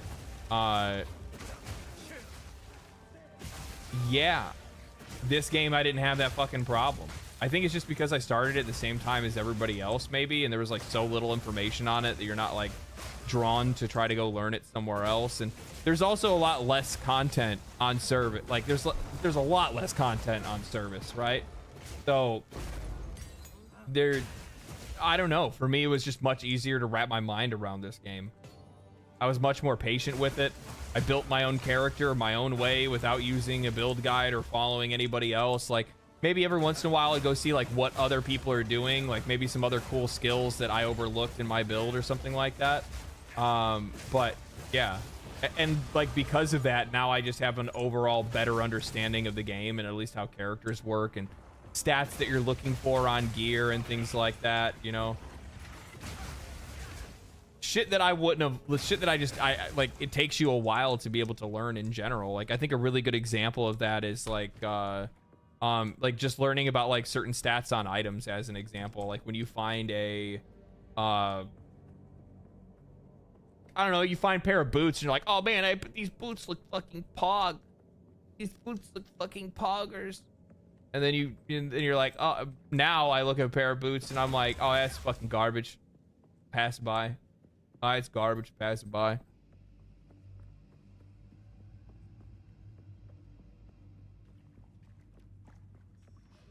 A lot of that stuff just comes with like a experience of playing the game. I get that. But also at the exact same time, it's like I feel bad for the people that are going to come to play Path of Exile 2 in a year from now. Well, I feel good. I'm jealous of them because they're going to get to play a free-to-play experience that is arguably like one of the deepest free-to-play experiences that are out there, right? Like they're going to get like so much value. It's insane. It's fucking wild how much value that they're going to get out of this. But at the same time, they're also going to be entering into a far deeper game that's gone through a lot of changes and will have had a lot of like new characters. And like probably like one of the best examples that I can give is that, like, you know, think about how in the future, like for us it's not bad because like quarterstaff, we got elemental, occult, you know, we got mace, crossbow, and bow. These are the only skills that we have access to right now. So we have a very focused pool, like skill pool. And there are so many different interactions between those skills already. There's so much depth within the like amount of building that you can do with the characters from just this perspective. And we're not even talking about the other 6 of these that are going to be added later on. So all of a sudden the skill and the build complexity will blossom into something that is going to be absolutely fucking out of control. And we're like, for me, like if I was somebody that dropped in right when that was how the game was, that would probably push me out. I'll be honest with you. It's too much. It's hard to comprehend. One of the reasons why I was so excited to play the game in early access was specifically to play the game when it had its like the lowest amount of content that it would. That was the whole reason I was excited. I was like, fuck yeah, I get to play the game and not all the content's in it.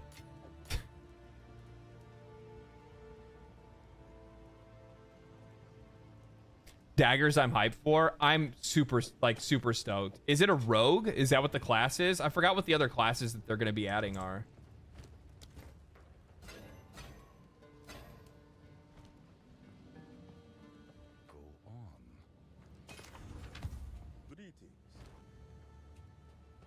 Why did I pick those up? I must have picked that up on accident.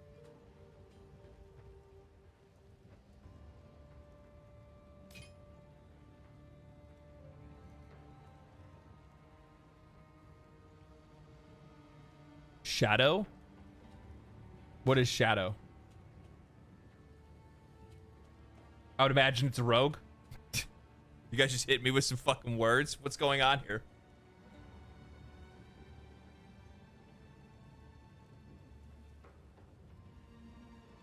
Ninja class. What?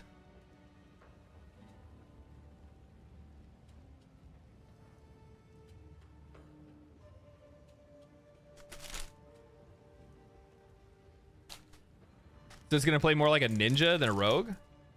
Shadow is your dagger trap archetype. Okay.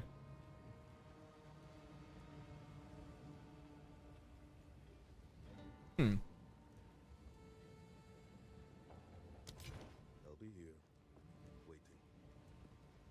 You can control left click. What? Indeed.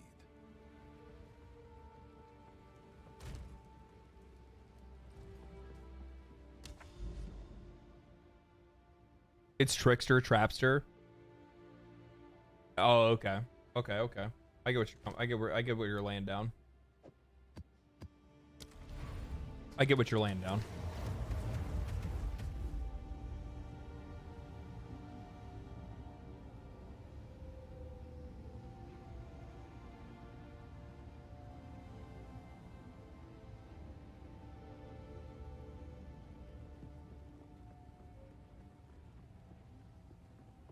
I really like the idea of playing like assassin classes. I played rogue a lot in Diablo 4. It was like the only class that I was really interested in. I like fan of knives and teleporting behind enemies and shit like that. I like doing those kind of things. I think just daggers are just cool in general, to be honest with you.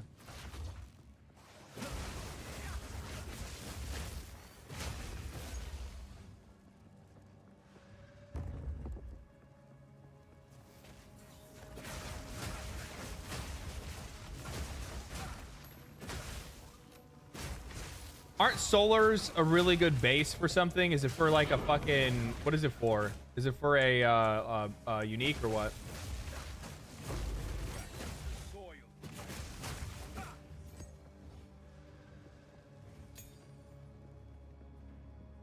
Would you change anything about the game in its current state? Not losing your map when you die.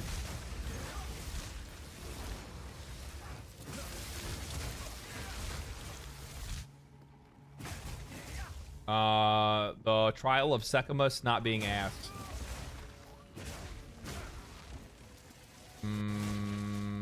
Is there anything else I can think of off the top of my head? Warrior being good.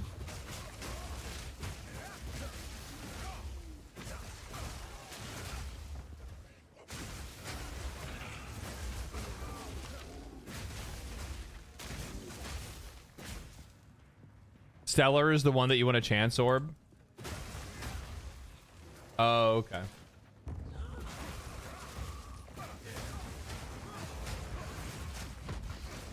Shit.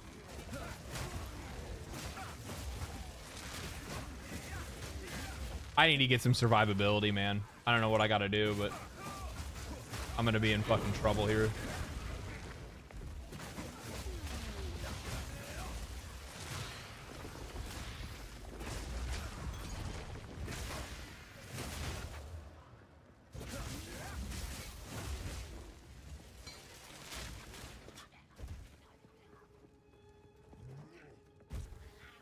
Remove Mire map from the game.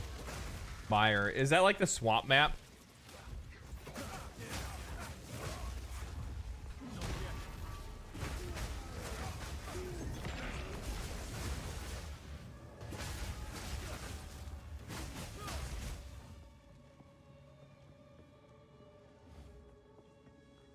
Isn't map size an issue too at the moment? I don't fucking know, man. I think that's probably more of like a fucking like a PoE 2 sweat like thing more than anything else. Like I like personally it doesn't bother me at all, but then again, like I don't run maps all day long, right?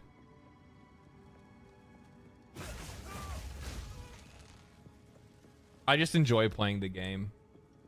So I don't really think about like map sizes or anything like that too deep.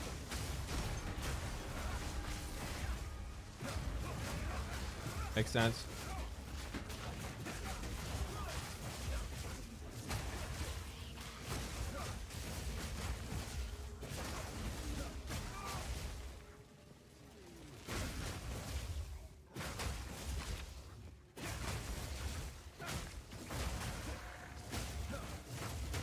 Like anything that I'm more of like the person that's going to be pissed off by like things that are like not pissed off, but like the things that I'm going to want to see changed are like the glaring issues stuff that actively work against player enjoyment.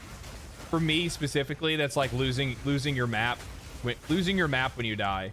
Like, okay, if I'm going to lose the map, that's fine. Don't make me lose the fucking map modifiers on that node, because that's like getting kicked in the nuts twice. Like, I'll take one kick in the nuts, but kicking me in the nuts twice, you're basically removing my ability to have kids, right? I actually might need to hold on to that. I can see what that ends up looking like. That's definitely not the one I want. Remove every class but warrior? Am I? Oh, okay. Okay. That's daring. That's fucking daring. I like it, honestly. Sometimes you just got to be real and just like tell people how you feel. You know what I mean? I respect it. Truly. Now, is that just because you want people to suffer? Is that why? Like, is that like lashing out at society or?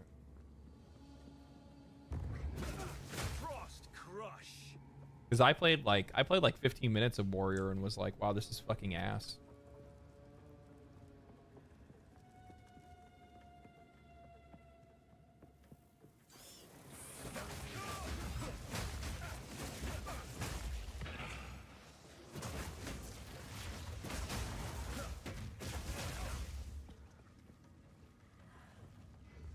DM, how do you feel about like how fucking doomer like I've seen a lot of people be about this game when it's in early access?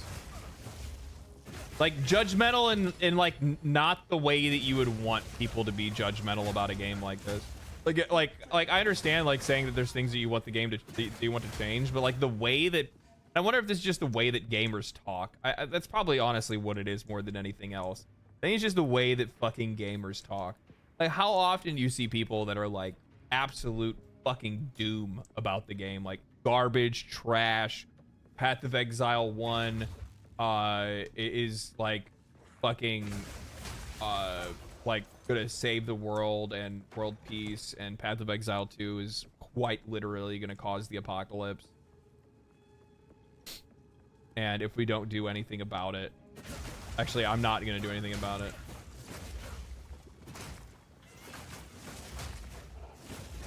I remember there was like some goober that like came into my chat, I think like during the week of the game's launch or something like that. I was bitching about something, and I'm like, okay, so like, I forgot what he was bitching about. Whatever it was, I was like, well, are you gonna like go leave feedback? Like, you're gonna let them know that you're running into this issue or that you don't like this thing in the game? And he's like, why would I do that?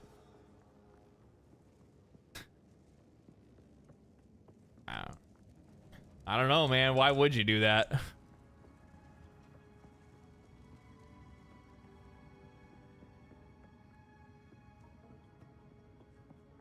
I played Warrior to 90. Everyone has to suffer. That was a fucking personal choice you made there, man. Nobody told you to do that. You were the one that was excited. You didn't notice the warning signs when we played in LA. Warrior main, sleeping on the job. See, man, if you just would have came to eat and had some fucking, you know, what came to the table and had some dinner and just took a break from the game, you probably would have been able to notice the flaws. You needed to take a step back. You were so fucking lost in the sauce, you couldn't even get up, dude. You were just locked down. What are these fucking crackheads doing? Take that. I'm locked in here by my own bell. Whatever. To the far people are obviously ignored. The fairly harsh feedback from veterans is fair, in my opinion. I think, I don't know, man. I guess the point is, I just don't understand why you would be so harsh. Why you'd be so, harsh and aggro over a game that's half finished and that's specifically coming out to make sure that you tell them what you do and don't like.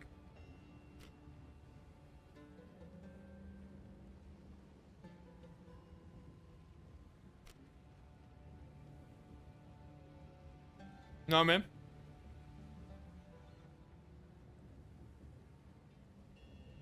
Maybe that's just me being defensive of the game. Probably. Hello.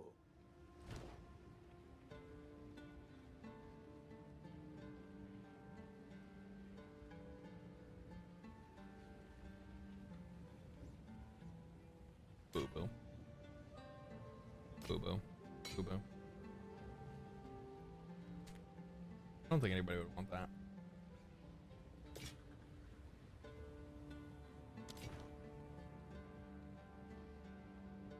I'll be here, waiting.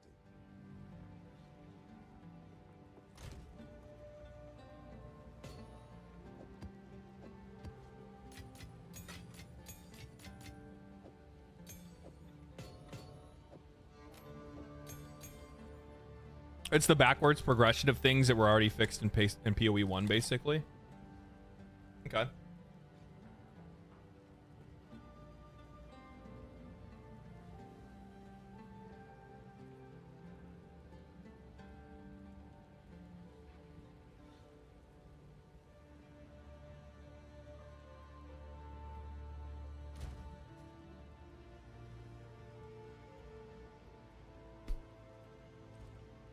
I needed to get a new home.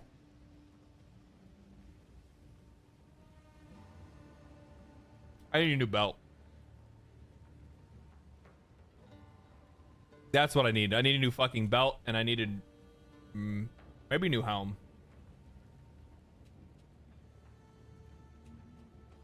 This is really good.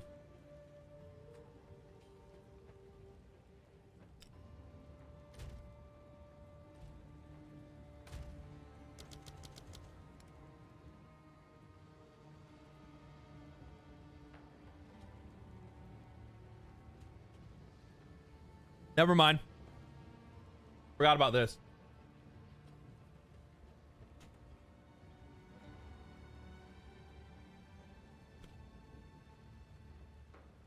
Criticism hasn't been too harsh though. I guess it's probably just the interactions that I've had more than anything else. Likely, I'm likely being hyperbolic or anecdotal at the very least. All's been waiting on Gabi's subathon to end, so I'll call him about our pod. Oh, he can't do the podcast on the subathon or what? That sounds like making excuses.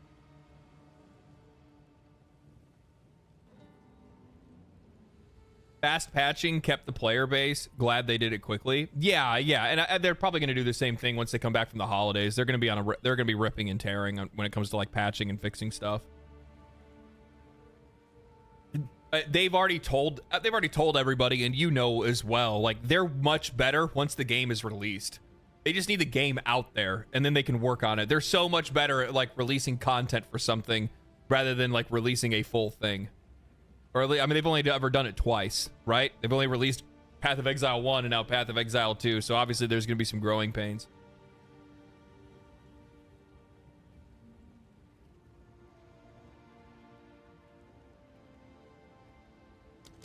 How many tabs have you purchased? Quite a, I mean, a few. Much less than most people. Currency tab is a must. Currency tab is really nice. It's good to have some, and it's good to have some, premium tabs so you can sell items and then you can organize other things and label them and all that good stuff. Skills tab, I think, is really nice for this game. Highly recommend a skills tab. Because you pick up a lot of these gems and it's good to have them just all sit in one place.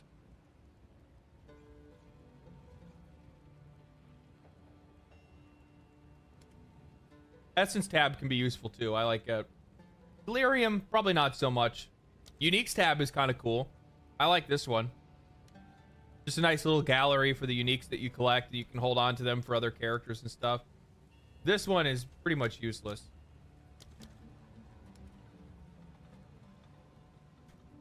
I tried to leave him be during the subathon. He's got to make hay while the sun is out. Yeah.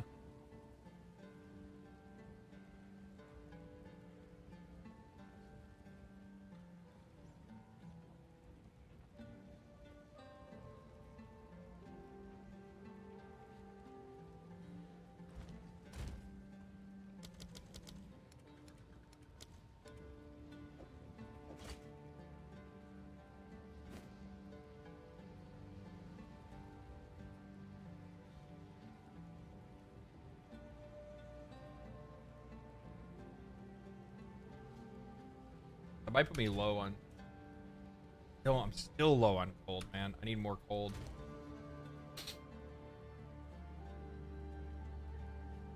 That'll be it right there.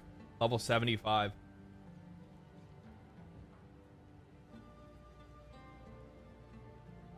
That'll be a massive come up.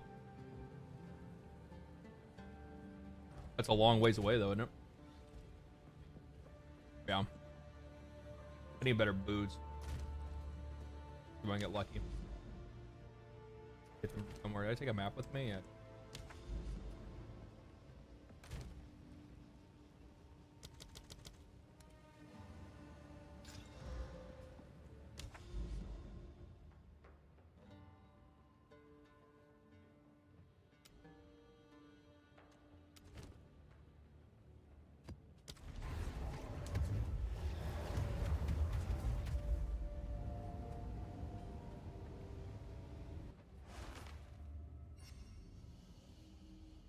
Storage is a pain. I'll be honest with you. I would pay if they had a premium stash tab for fucking everything.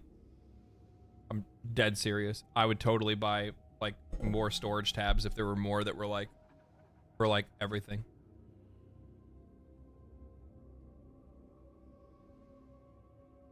Here's a body armor storage tab. Gloves. I'd be all for it, baby. By hell yeah. I'm talking about right here.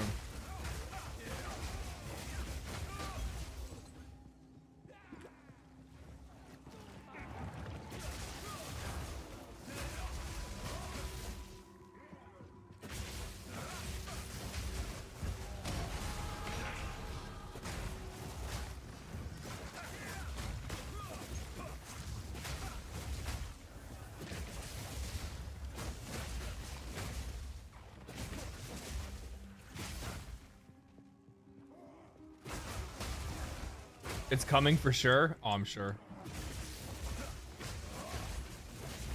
Here's a storage tab for your life. Ooh, I like it. Wand tab. Yeah. Yeah.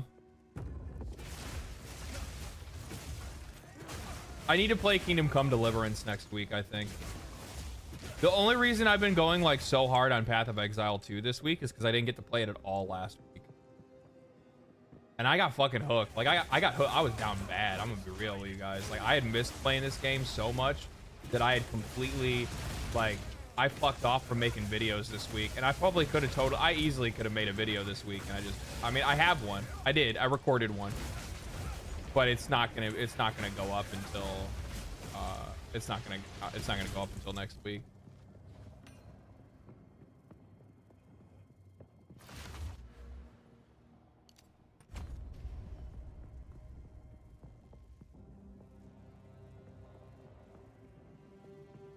game actually great. Yeah, it really is, dude. It's just a lot of fucking fun. I just like playing the game.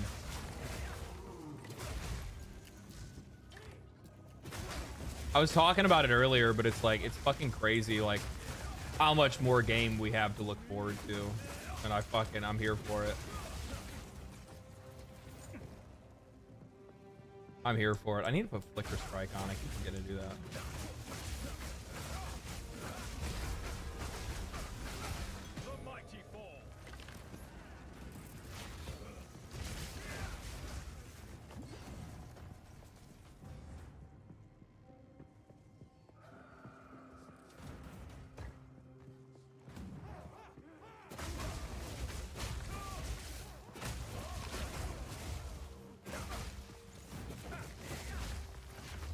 Dude, I've been going back and I've been watching Battlestar Galactica again.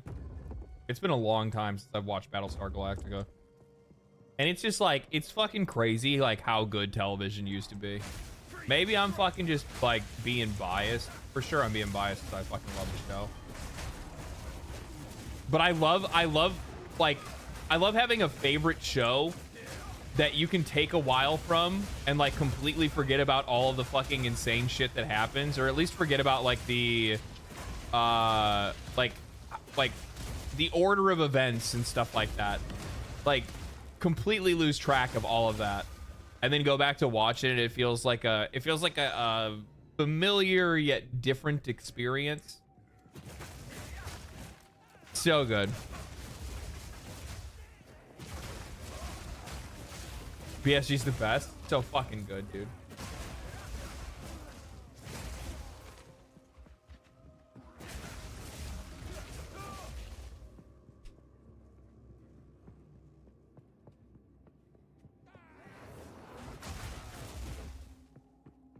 TV now is oversaturated with bad that the good is hard to find.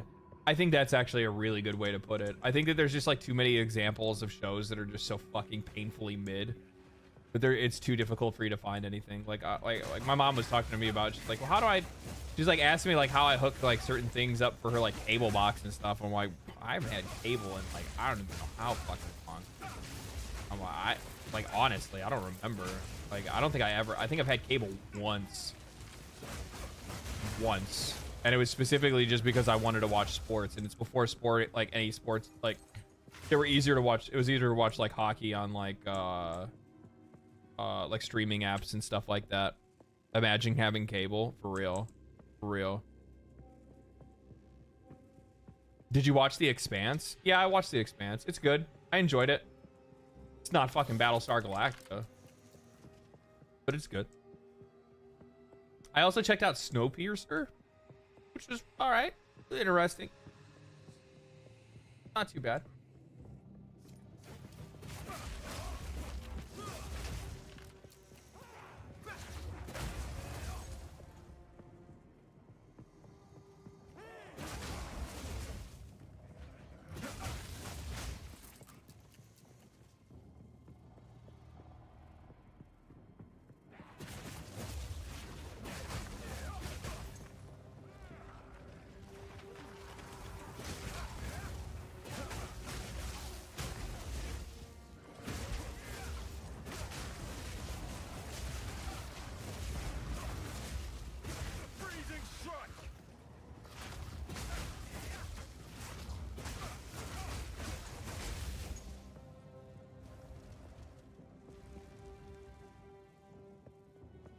I need to keep an eye out for like just some like boots, see if I can just craft on them and try to like actually make like a boot upgrade.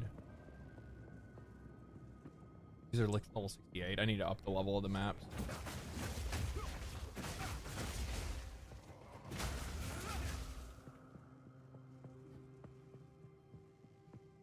Cable is a joke. Premium channels all have live streaming nowadays. You know what the funny thing is that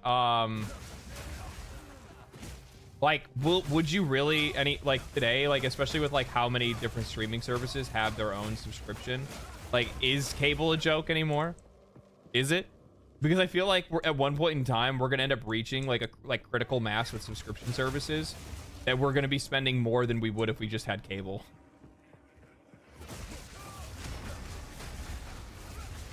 And you get like such little value out of like the vast majority of these like these streaming services because there's like one show that you want to fucking watch and that's it. And even they have ads now too. Yeah, like that was the whole reason why it was great being able to use streaming services, because you got away from having to watch advertisements. But obviously that shit didn't fucking last for long.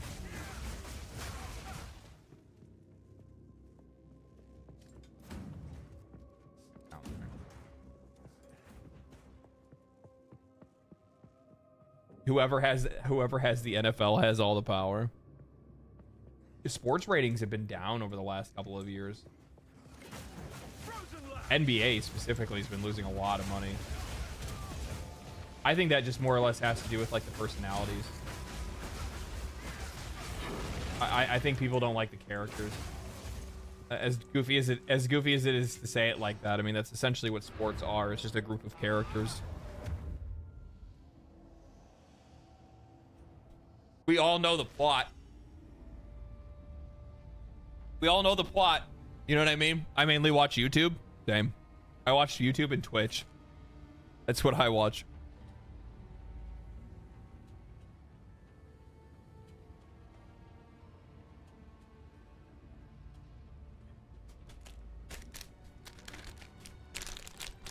What's up with the NBA? I think it's just that people don't like the players. I think it's like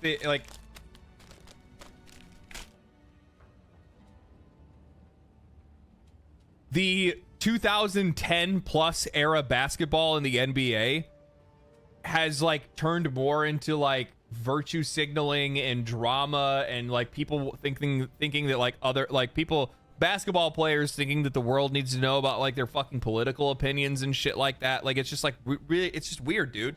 And I just don't think people like the culture. Like they don't like the culture of the NBA anymore. There's no Michael Jordans anymore. Yeah, no, they're all fucking disrespectful as shit too, right? They're all disrespectful as fuck. Like, look at fucking LeBron. All LeBron ever does is want to talk, like, he's like, I am better than Jordan. It's like, okay, dude, like, nobody fucking asked, bro. Nobody fucking asked. I get it. You beat all of his records. That's cool. I still don't think you're better. Because I like Jordan. Everybody liked Jordan. Except for the people that played against him.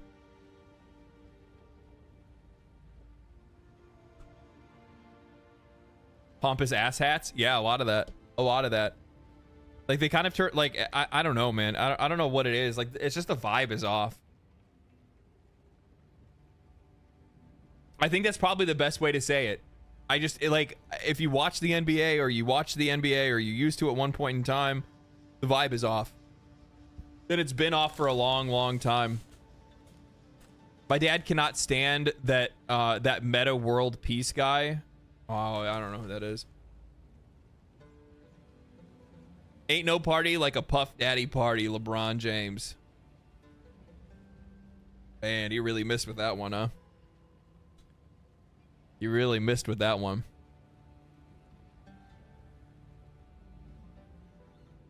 Sports are only best as sports. The other stuff is bleh. That's why I like hockey.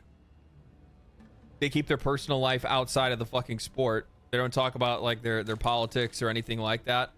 And they're literally like, don't get me wrong, are they flawed just the same as anybody else? Yeah, but for the most part, they're all incredibly respectful. They love their sport. They love the fellow players, even when they fight each other and shit like that. I think to be honest with you, I think the reason why the attitude in hockey is the way that it is because the motherfuckers do fight each other.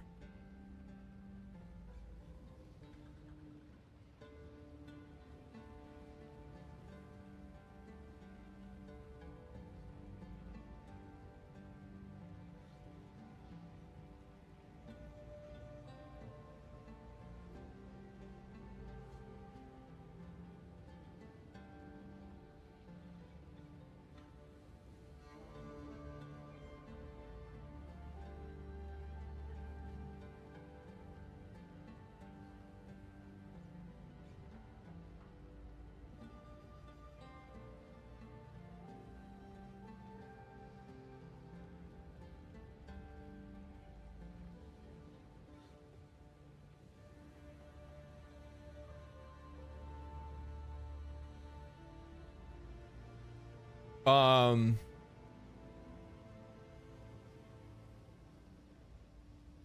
don't think he beat all of Jordan's records. I was being hyperbolic when I said that. I think he beat a few of them though. He's played in the NBA. He's played in the NBA. LeBron's played in the NBA much longer than Jordan stayed in, I think. Because Jordan tried to leave to go be a professional baseball player. And then I think he came back.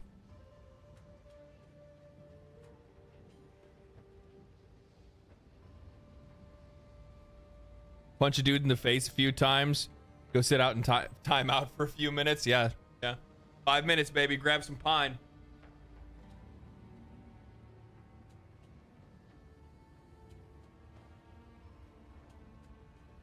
NHL is just great for the reasons that you just named.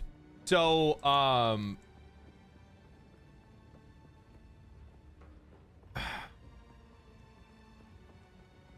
the reason why the NHL is great is I actually think, and this is more of like a meta discussion than it is anything else.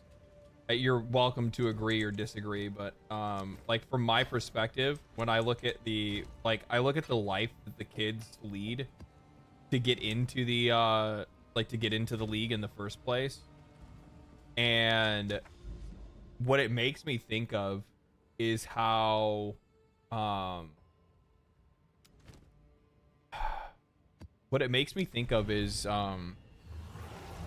like, think about how these kids are raised, right? Like, the vast majority of these kids that get into hockey, their lifestyle is usually like kids that grew up going to work or not going to work, but like going to the rink to practice and do skates and like skate and stuff like that at like 4 o'clock in the fucking morning.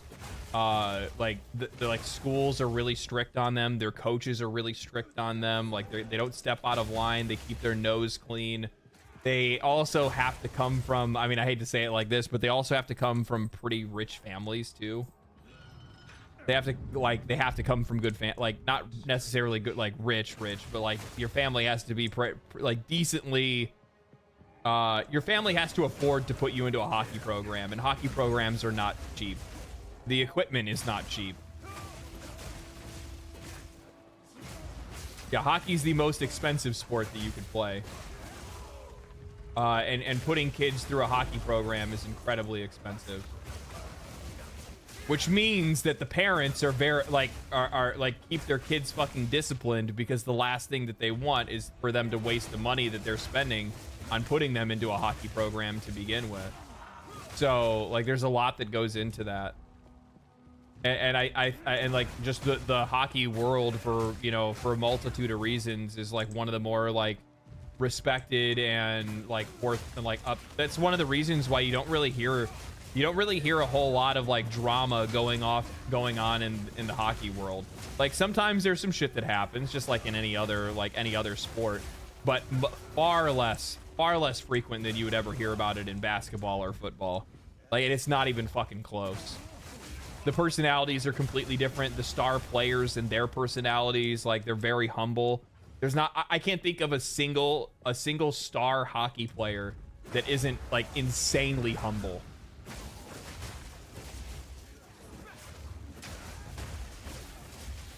Like I'm trying to think and I can't think of one.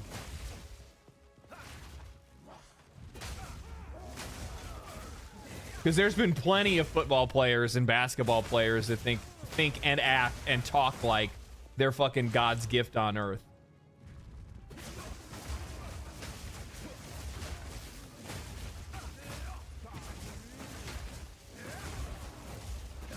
They're chill guys. Yeah.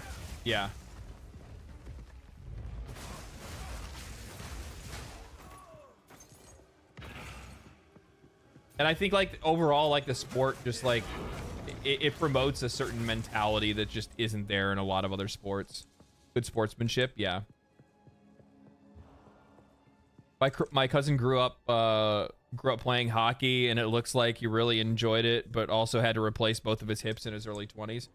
It's also like I don't know why. I don't know why people believe this, but there's a lot of people that for some odd reason believe that like get out of there. There's a lot of people that believe that football is a more physically demanding sport. I have no idea where somebody would ever get that idea. No clue.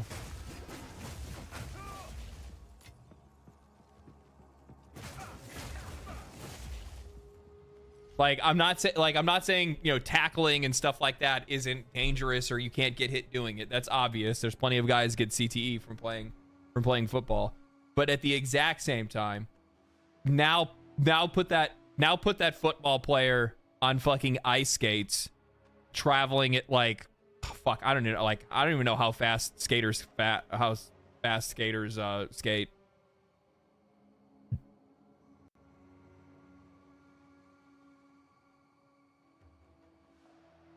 40 miles an hour? Is that true?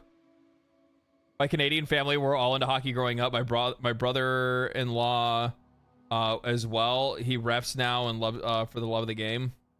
You're spot on about hockey. Yeah, I think I'm pretty dialed in on it. Yeah, so I mean, if that's the case, dudes that are skating on ice at 40 miles an hour with fucking razor blades attached to their feet, and they can full force slam into a guy and then slam into boards or ice, hard ice, rather than, you know, like much softer astroturf or grass and dirt. Like, don't get me wrong, I'm not saying that football is not a tough sport, but like the chance of fatality in a hockey game is much higher than fucking football. I'll tell you that right now, by a long shot. It was just last year, some dude got his wasn't it last year? Or was the year before last year that a guy ended up getting his he got his neck fucking cut open by a hockey skate during a game.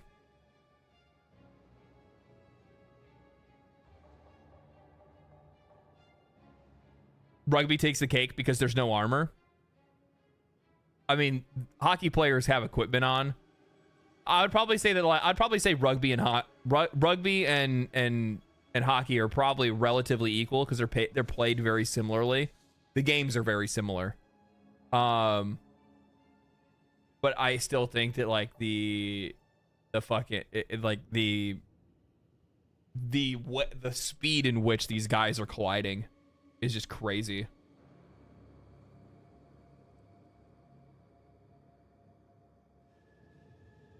Hockey pucks into the stand, even more dangerous to spectators. And the reason why there's nets at a hockey rink is because people died because of hockey pucks that got knocked off into the crowd. We're not even talking about the fact that these guys are slapping around at like, just as an example, how fast is Jay Weber's shot?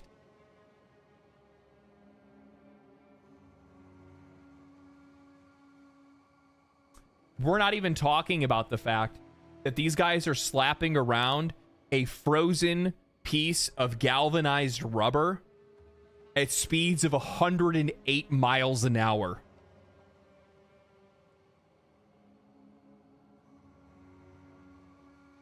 The amount of times that guys will straight up, like, the reason, if you go, like, that's the other thing about hockey. Go watch any other sport, then go watch hockey, and count how many guys are missing teeth.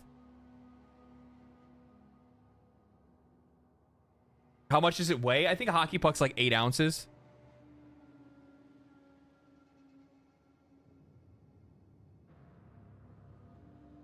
Yeah, like I mean, these dudes are basically firing a fucking cannon on the ice, and if you get hit with it, the amount of people that are missing, oh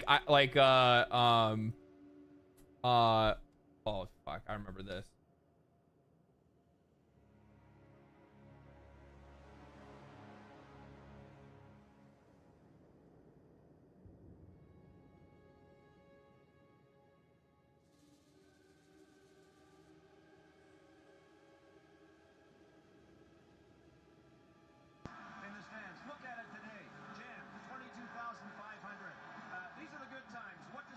Understanding Cup final media in light of that? Well, it's been a long time coming. You know, it feels like it's been a lot of hard work, a lot of different guys out throughout this organization over the last 5 years, and you know, what an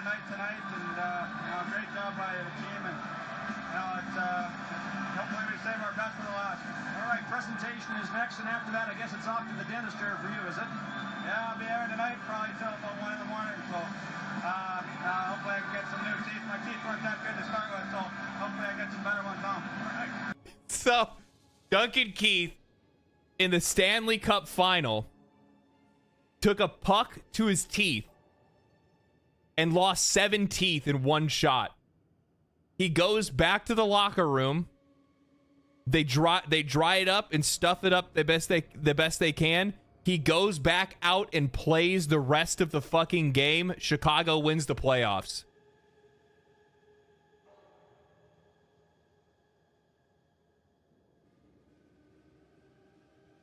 You want to talk about fucking hard men? Holy shit, dude. Could any of you guys imagine losing 7 teeth by taking a frozen piece of galvanized rubber to the fucking mouth and then going back out and getting the fucking job done? I'd cry. I need to go to the doctor.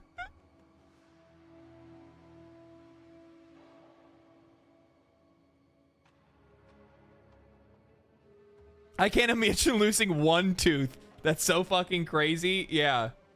I think there's an actual clip of it. Hold on. Yeah, right here. McDonald speeding up the left side, trying to get away from Roosevelt. Did right in. He set an open net. And Keith saved the goal. It looked like, where's the puck? He saved the goal with his mouth. He put himself in front of the shot and took it to the face. Duncan Keith, I think, held it under his skate long enough that the referee lost sight. But with Crawford down. Oh, no, that's not it. That's not, it's right here. Wow, what a move here by Andy McPuck all the way over. There's Alex Steen. Really high pace. Must be, or up around the shoulder. Oh, yeah. Right up in the side like the cheek. Yeah, exactly. And off the chin of Duncan Keith. No, that's not it. That's not it. This isn't it.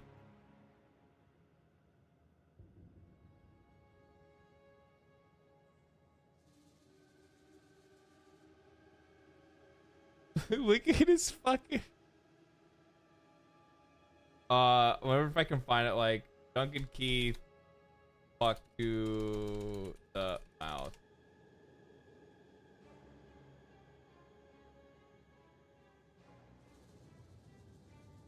I wonder why I can't find it.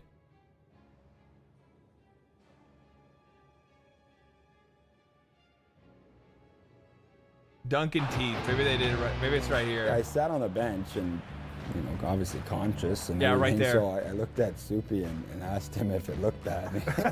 And you guys know Soupy, so the look on his face said it all. And then Gapper came over and told me to go down in the room. Happens. Hawks on the power play, and Dunk takes it right to the face, right there. About that? He was trying to keep the puck in play. I don't think it felt as bad as maybe it sounds. Losing all those teeth. It did, but I didn't have any of my lip cut or anything like that, so it was kind of weird that way. I lost all my teeth, but... I like how he talks about it so fucking casually. Yeah, no, I didn't really feel it all that much. You know, I didn't really cut my lip or anything like that. It didn't hurt? Oh, yeah, no, it hurt, but, you know, it really wasn't all that bad, to be honest with you. I was pretty lucky. I turned my head. This is why we wear mouthpieces? He was wearing a mouthpiece.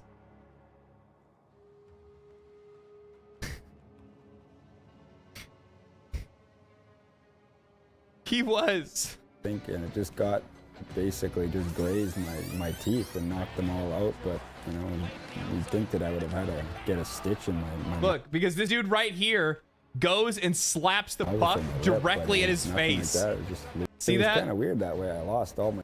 Watch. This guy right here just slapped it straight at his fucking face. Let me do this frame by frame.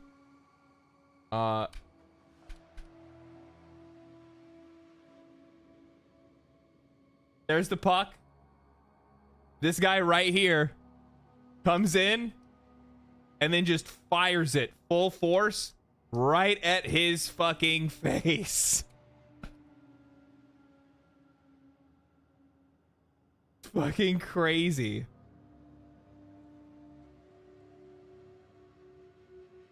Look at him. Sitting on the bench chewing a fucking I don't even know what that is. He just like puts a like a rag in his mouth to like soak up the blood because you can't be bleeding too much. Otherwise you'll otherwise they'll eject you from the game. Fucking crazy, dude. Crazy. That's gonna be so hurt. Yeah. He fucking suffered for it.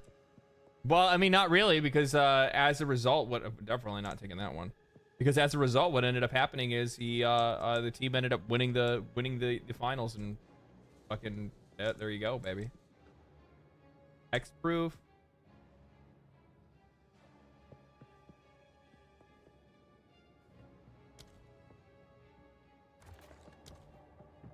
This should be interesting.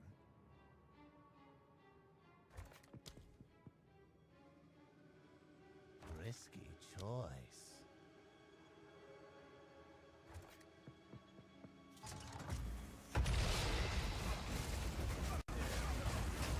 Frozen lash.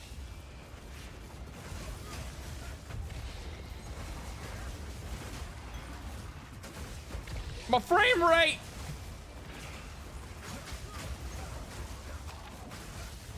Oh, I knew that was happening. I don't even know what hit me. I saw something in the back cast something that just absolutely shit all over me. Oh. Whoops.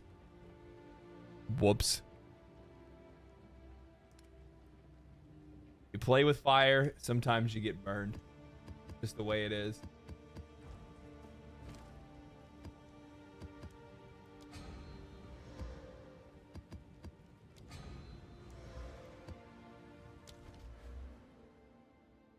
That map is brutal. Yeah, I don't really like the placement of doing something like that in there. It was not fun. Not fun at all.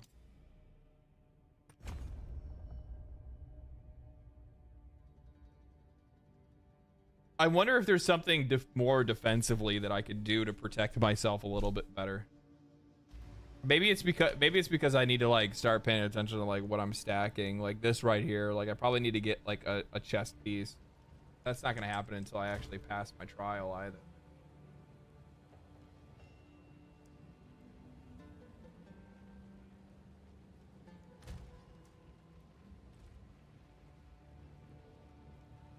Grim Feast. Oh, you know what? I have Grim Feast, by the way. It's already on here. But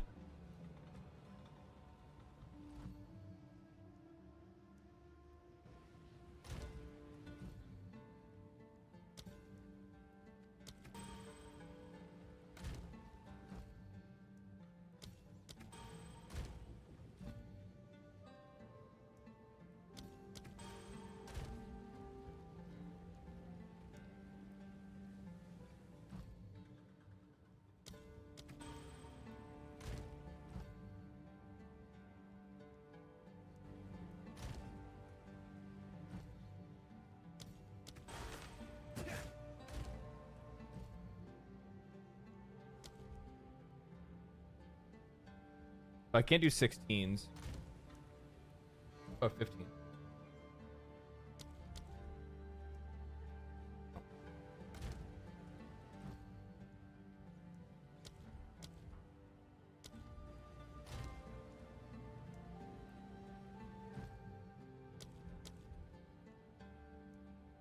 How much int do I have?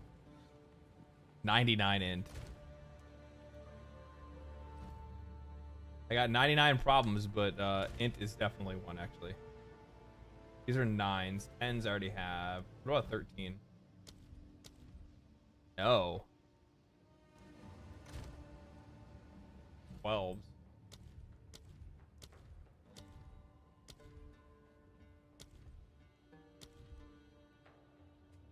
12 is too high.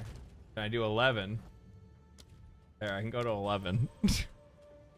What does Grim Feast do? Every time you kill anytime you kill something, it'll drop a like spirit that can give you overshield. So you can like increase your shield and stuff like that.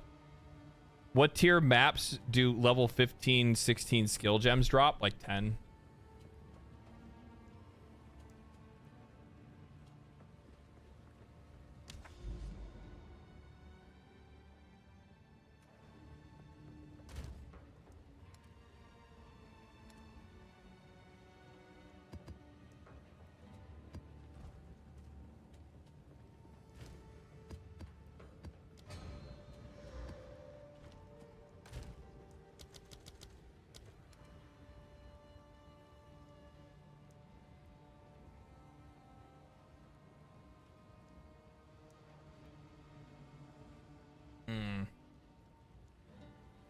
What would I lose out on? I would keep my spirit, which is good. Everything else on this kind of sucks, though. What the fuck? Tier 1 evasion rating.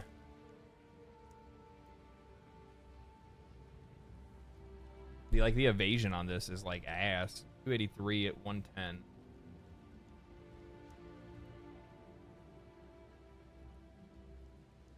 I mean, chaos resistance is nice.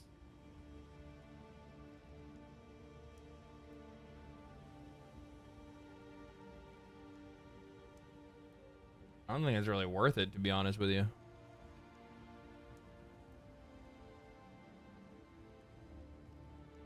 I think what I got is better. Ghost Dance is also good, but you need more spirit. Yeah.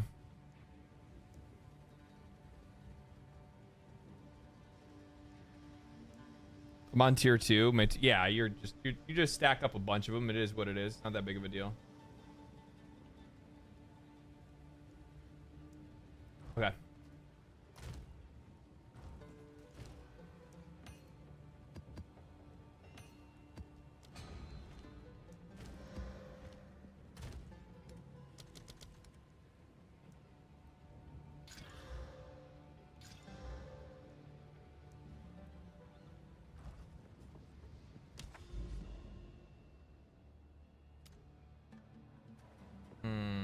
I don't want to rip one of these on that. I'd rather use this.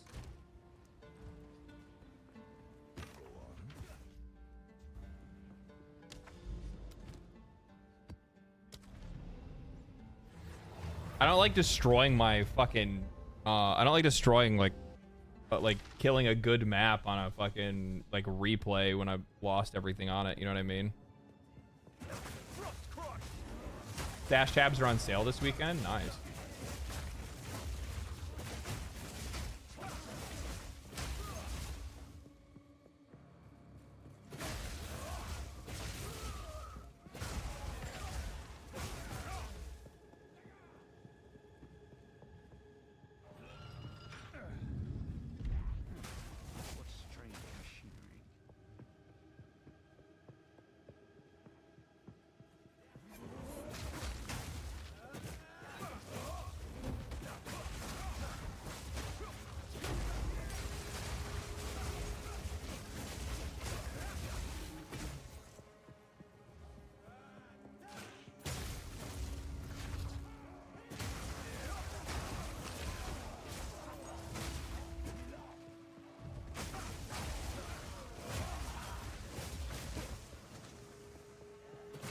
Okay, just kind of hopefully rip through this place.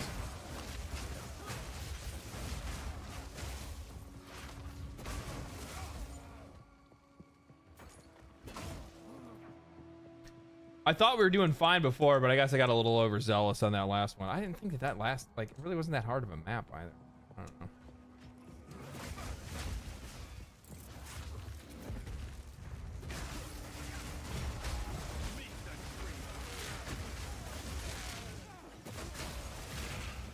Honestly, it's Path of Exile, so 9 times out of 10 when I die to stuff, I don't even see what I die to. And I just shrug it off and say, yeah, well, it is what it is. I fucked up doing something, whatever it was. Will I learn from my mistake? No. No, because I don't know what my mistake is.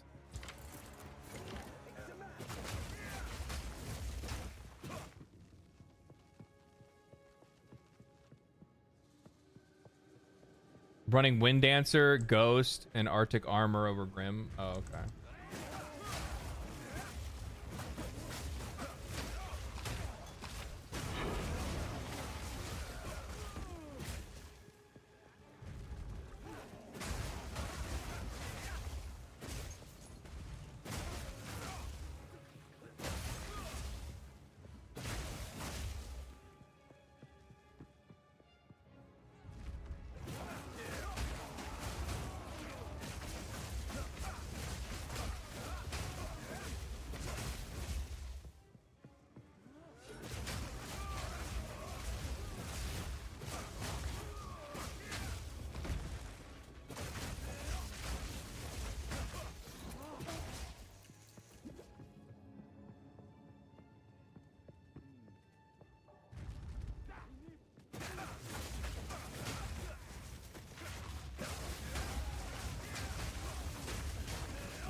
Okay.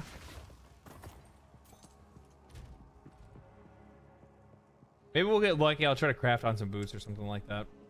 Be nice to be able to get another new pair of... Oh, I have those ones that are in storage. I think they were not until 75. So it's like, wait, that's kind of a ways off. I mean, I'm cruising level-wise. I'll get to 75, no fucking problem. Like, I'll probably get there tonight if I don't choose to edit my video dead tonight. Oh man, it's late. I haven't even eaten dinner yet.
Honestly, you'd never believe that this is a fucking tier 1 map. I'll tell you that right now.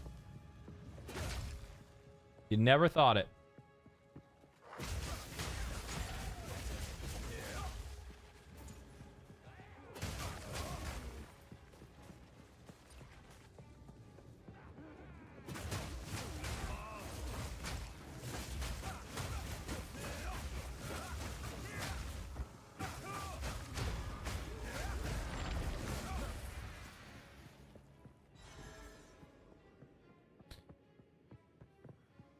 I just got my 73 sorceress on such a climb. Took me a minute to figure out why there's XP loss.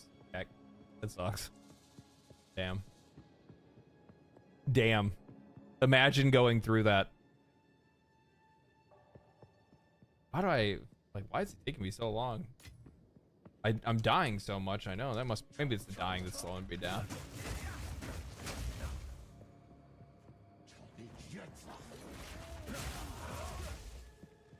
The jump from campaign to maps is crazy. It's tough. It is. What's even more fucked up is like when you know, you've been doing the maps and then all of a sudden you just like think that you're fucking fine. So you just take a new character into maps and you're like, oh no. No, no, no, no, no, no. No, no. You actually really need that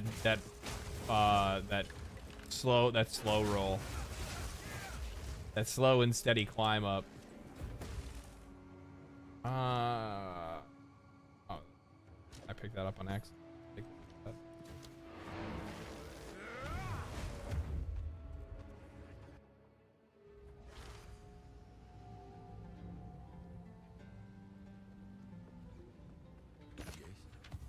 What can I do for you?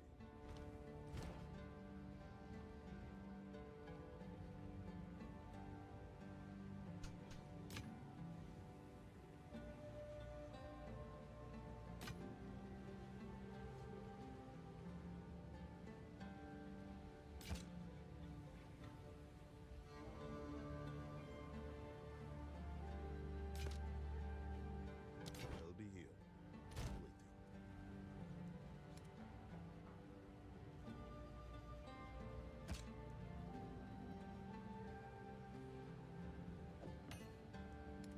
Oh, I would like a jewel tab. That would be kind of nice to have like a tab that's specifically for jewels. Yeah, wells. And something that's like actually like relatively organized. I need to go through these and actually like look to see like which ones are like worthwhile and which ones aren't.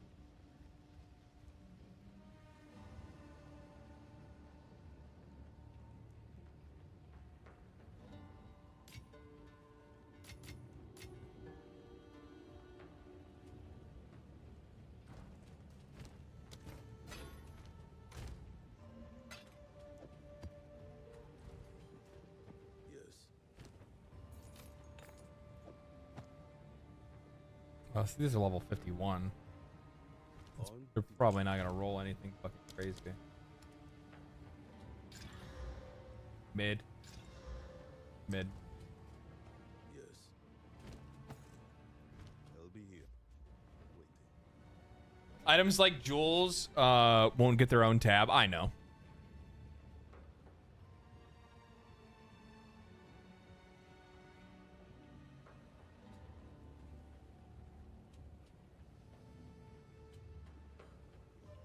I know that. What? I know that. Well, ladies and gentlemen, boys and girls, I need to get some dinner in me. We've streamed for 7 hours. I didn't realize it's almost 10 o'clock. The cat is getting very restless and is tired of the fact that I have not been paying attention to it. So I'm gonna eat some dinner. I'm gonna hang out with the kitty cat, and then yeah, I'm gonna fucking chill out for the rest of the night. I will probably I might hop on Sunday if I'm still up. Like, I'm probably just gonna be jamming this anyway, so I'll probably hop on Sunday and just kind of hang out.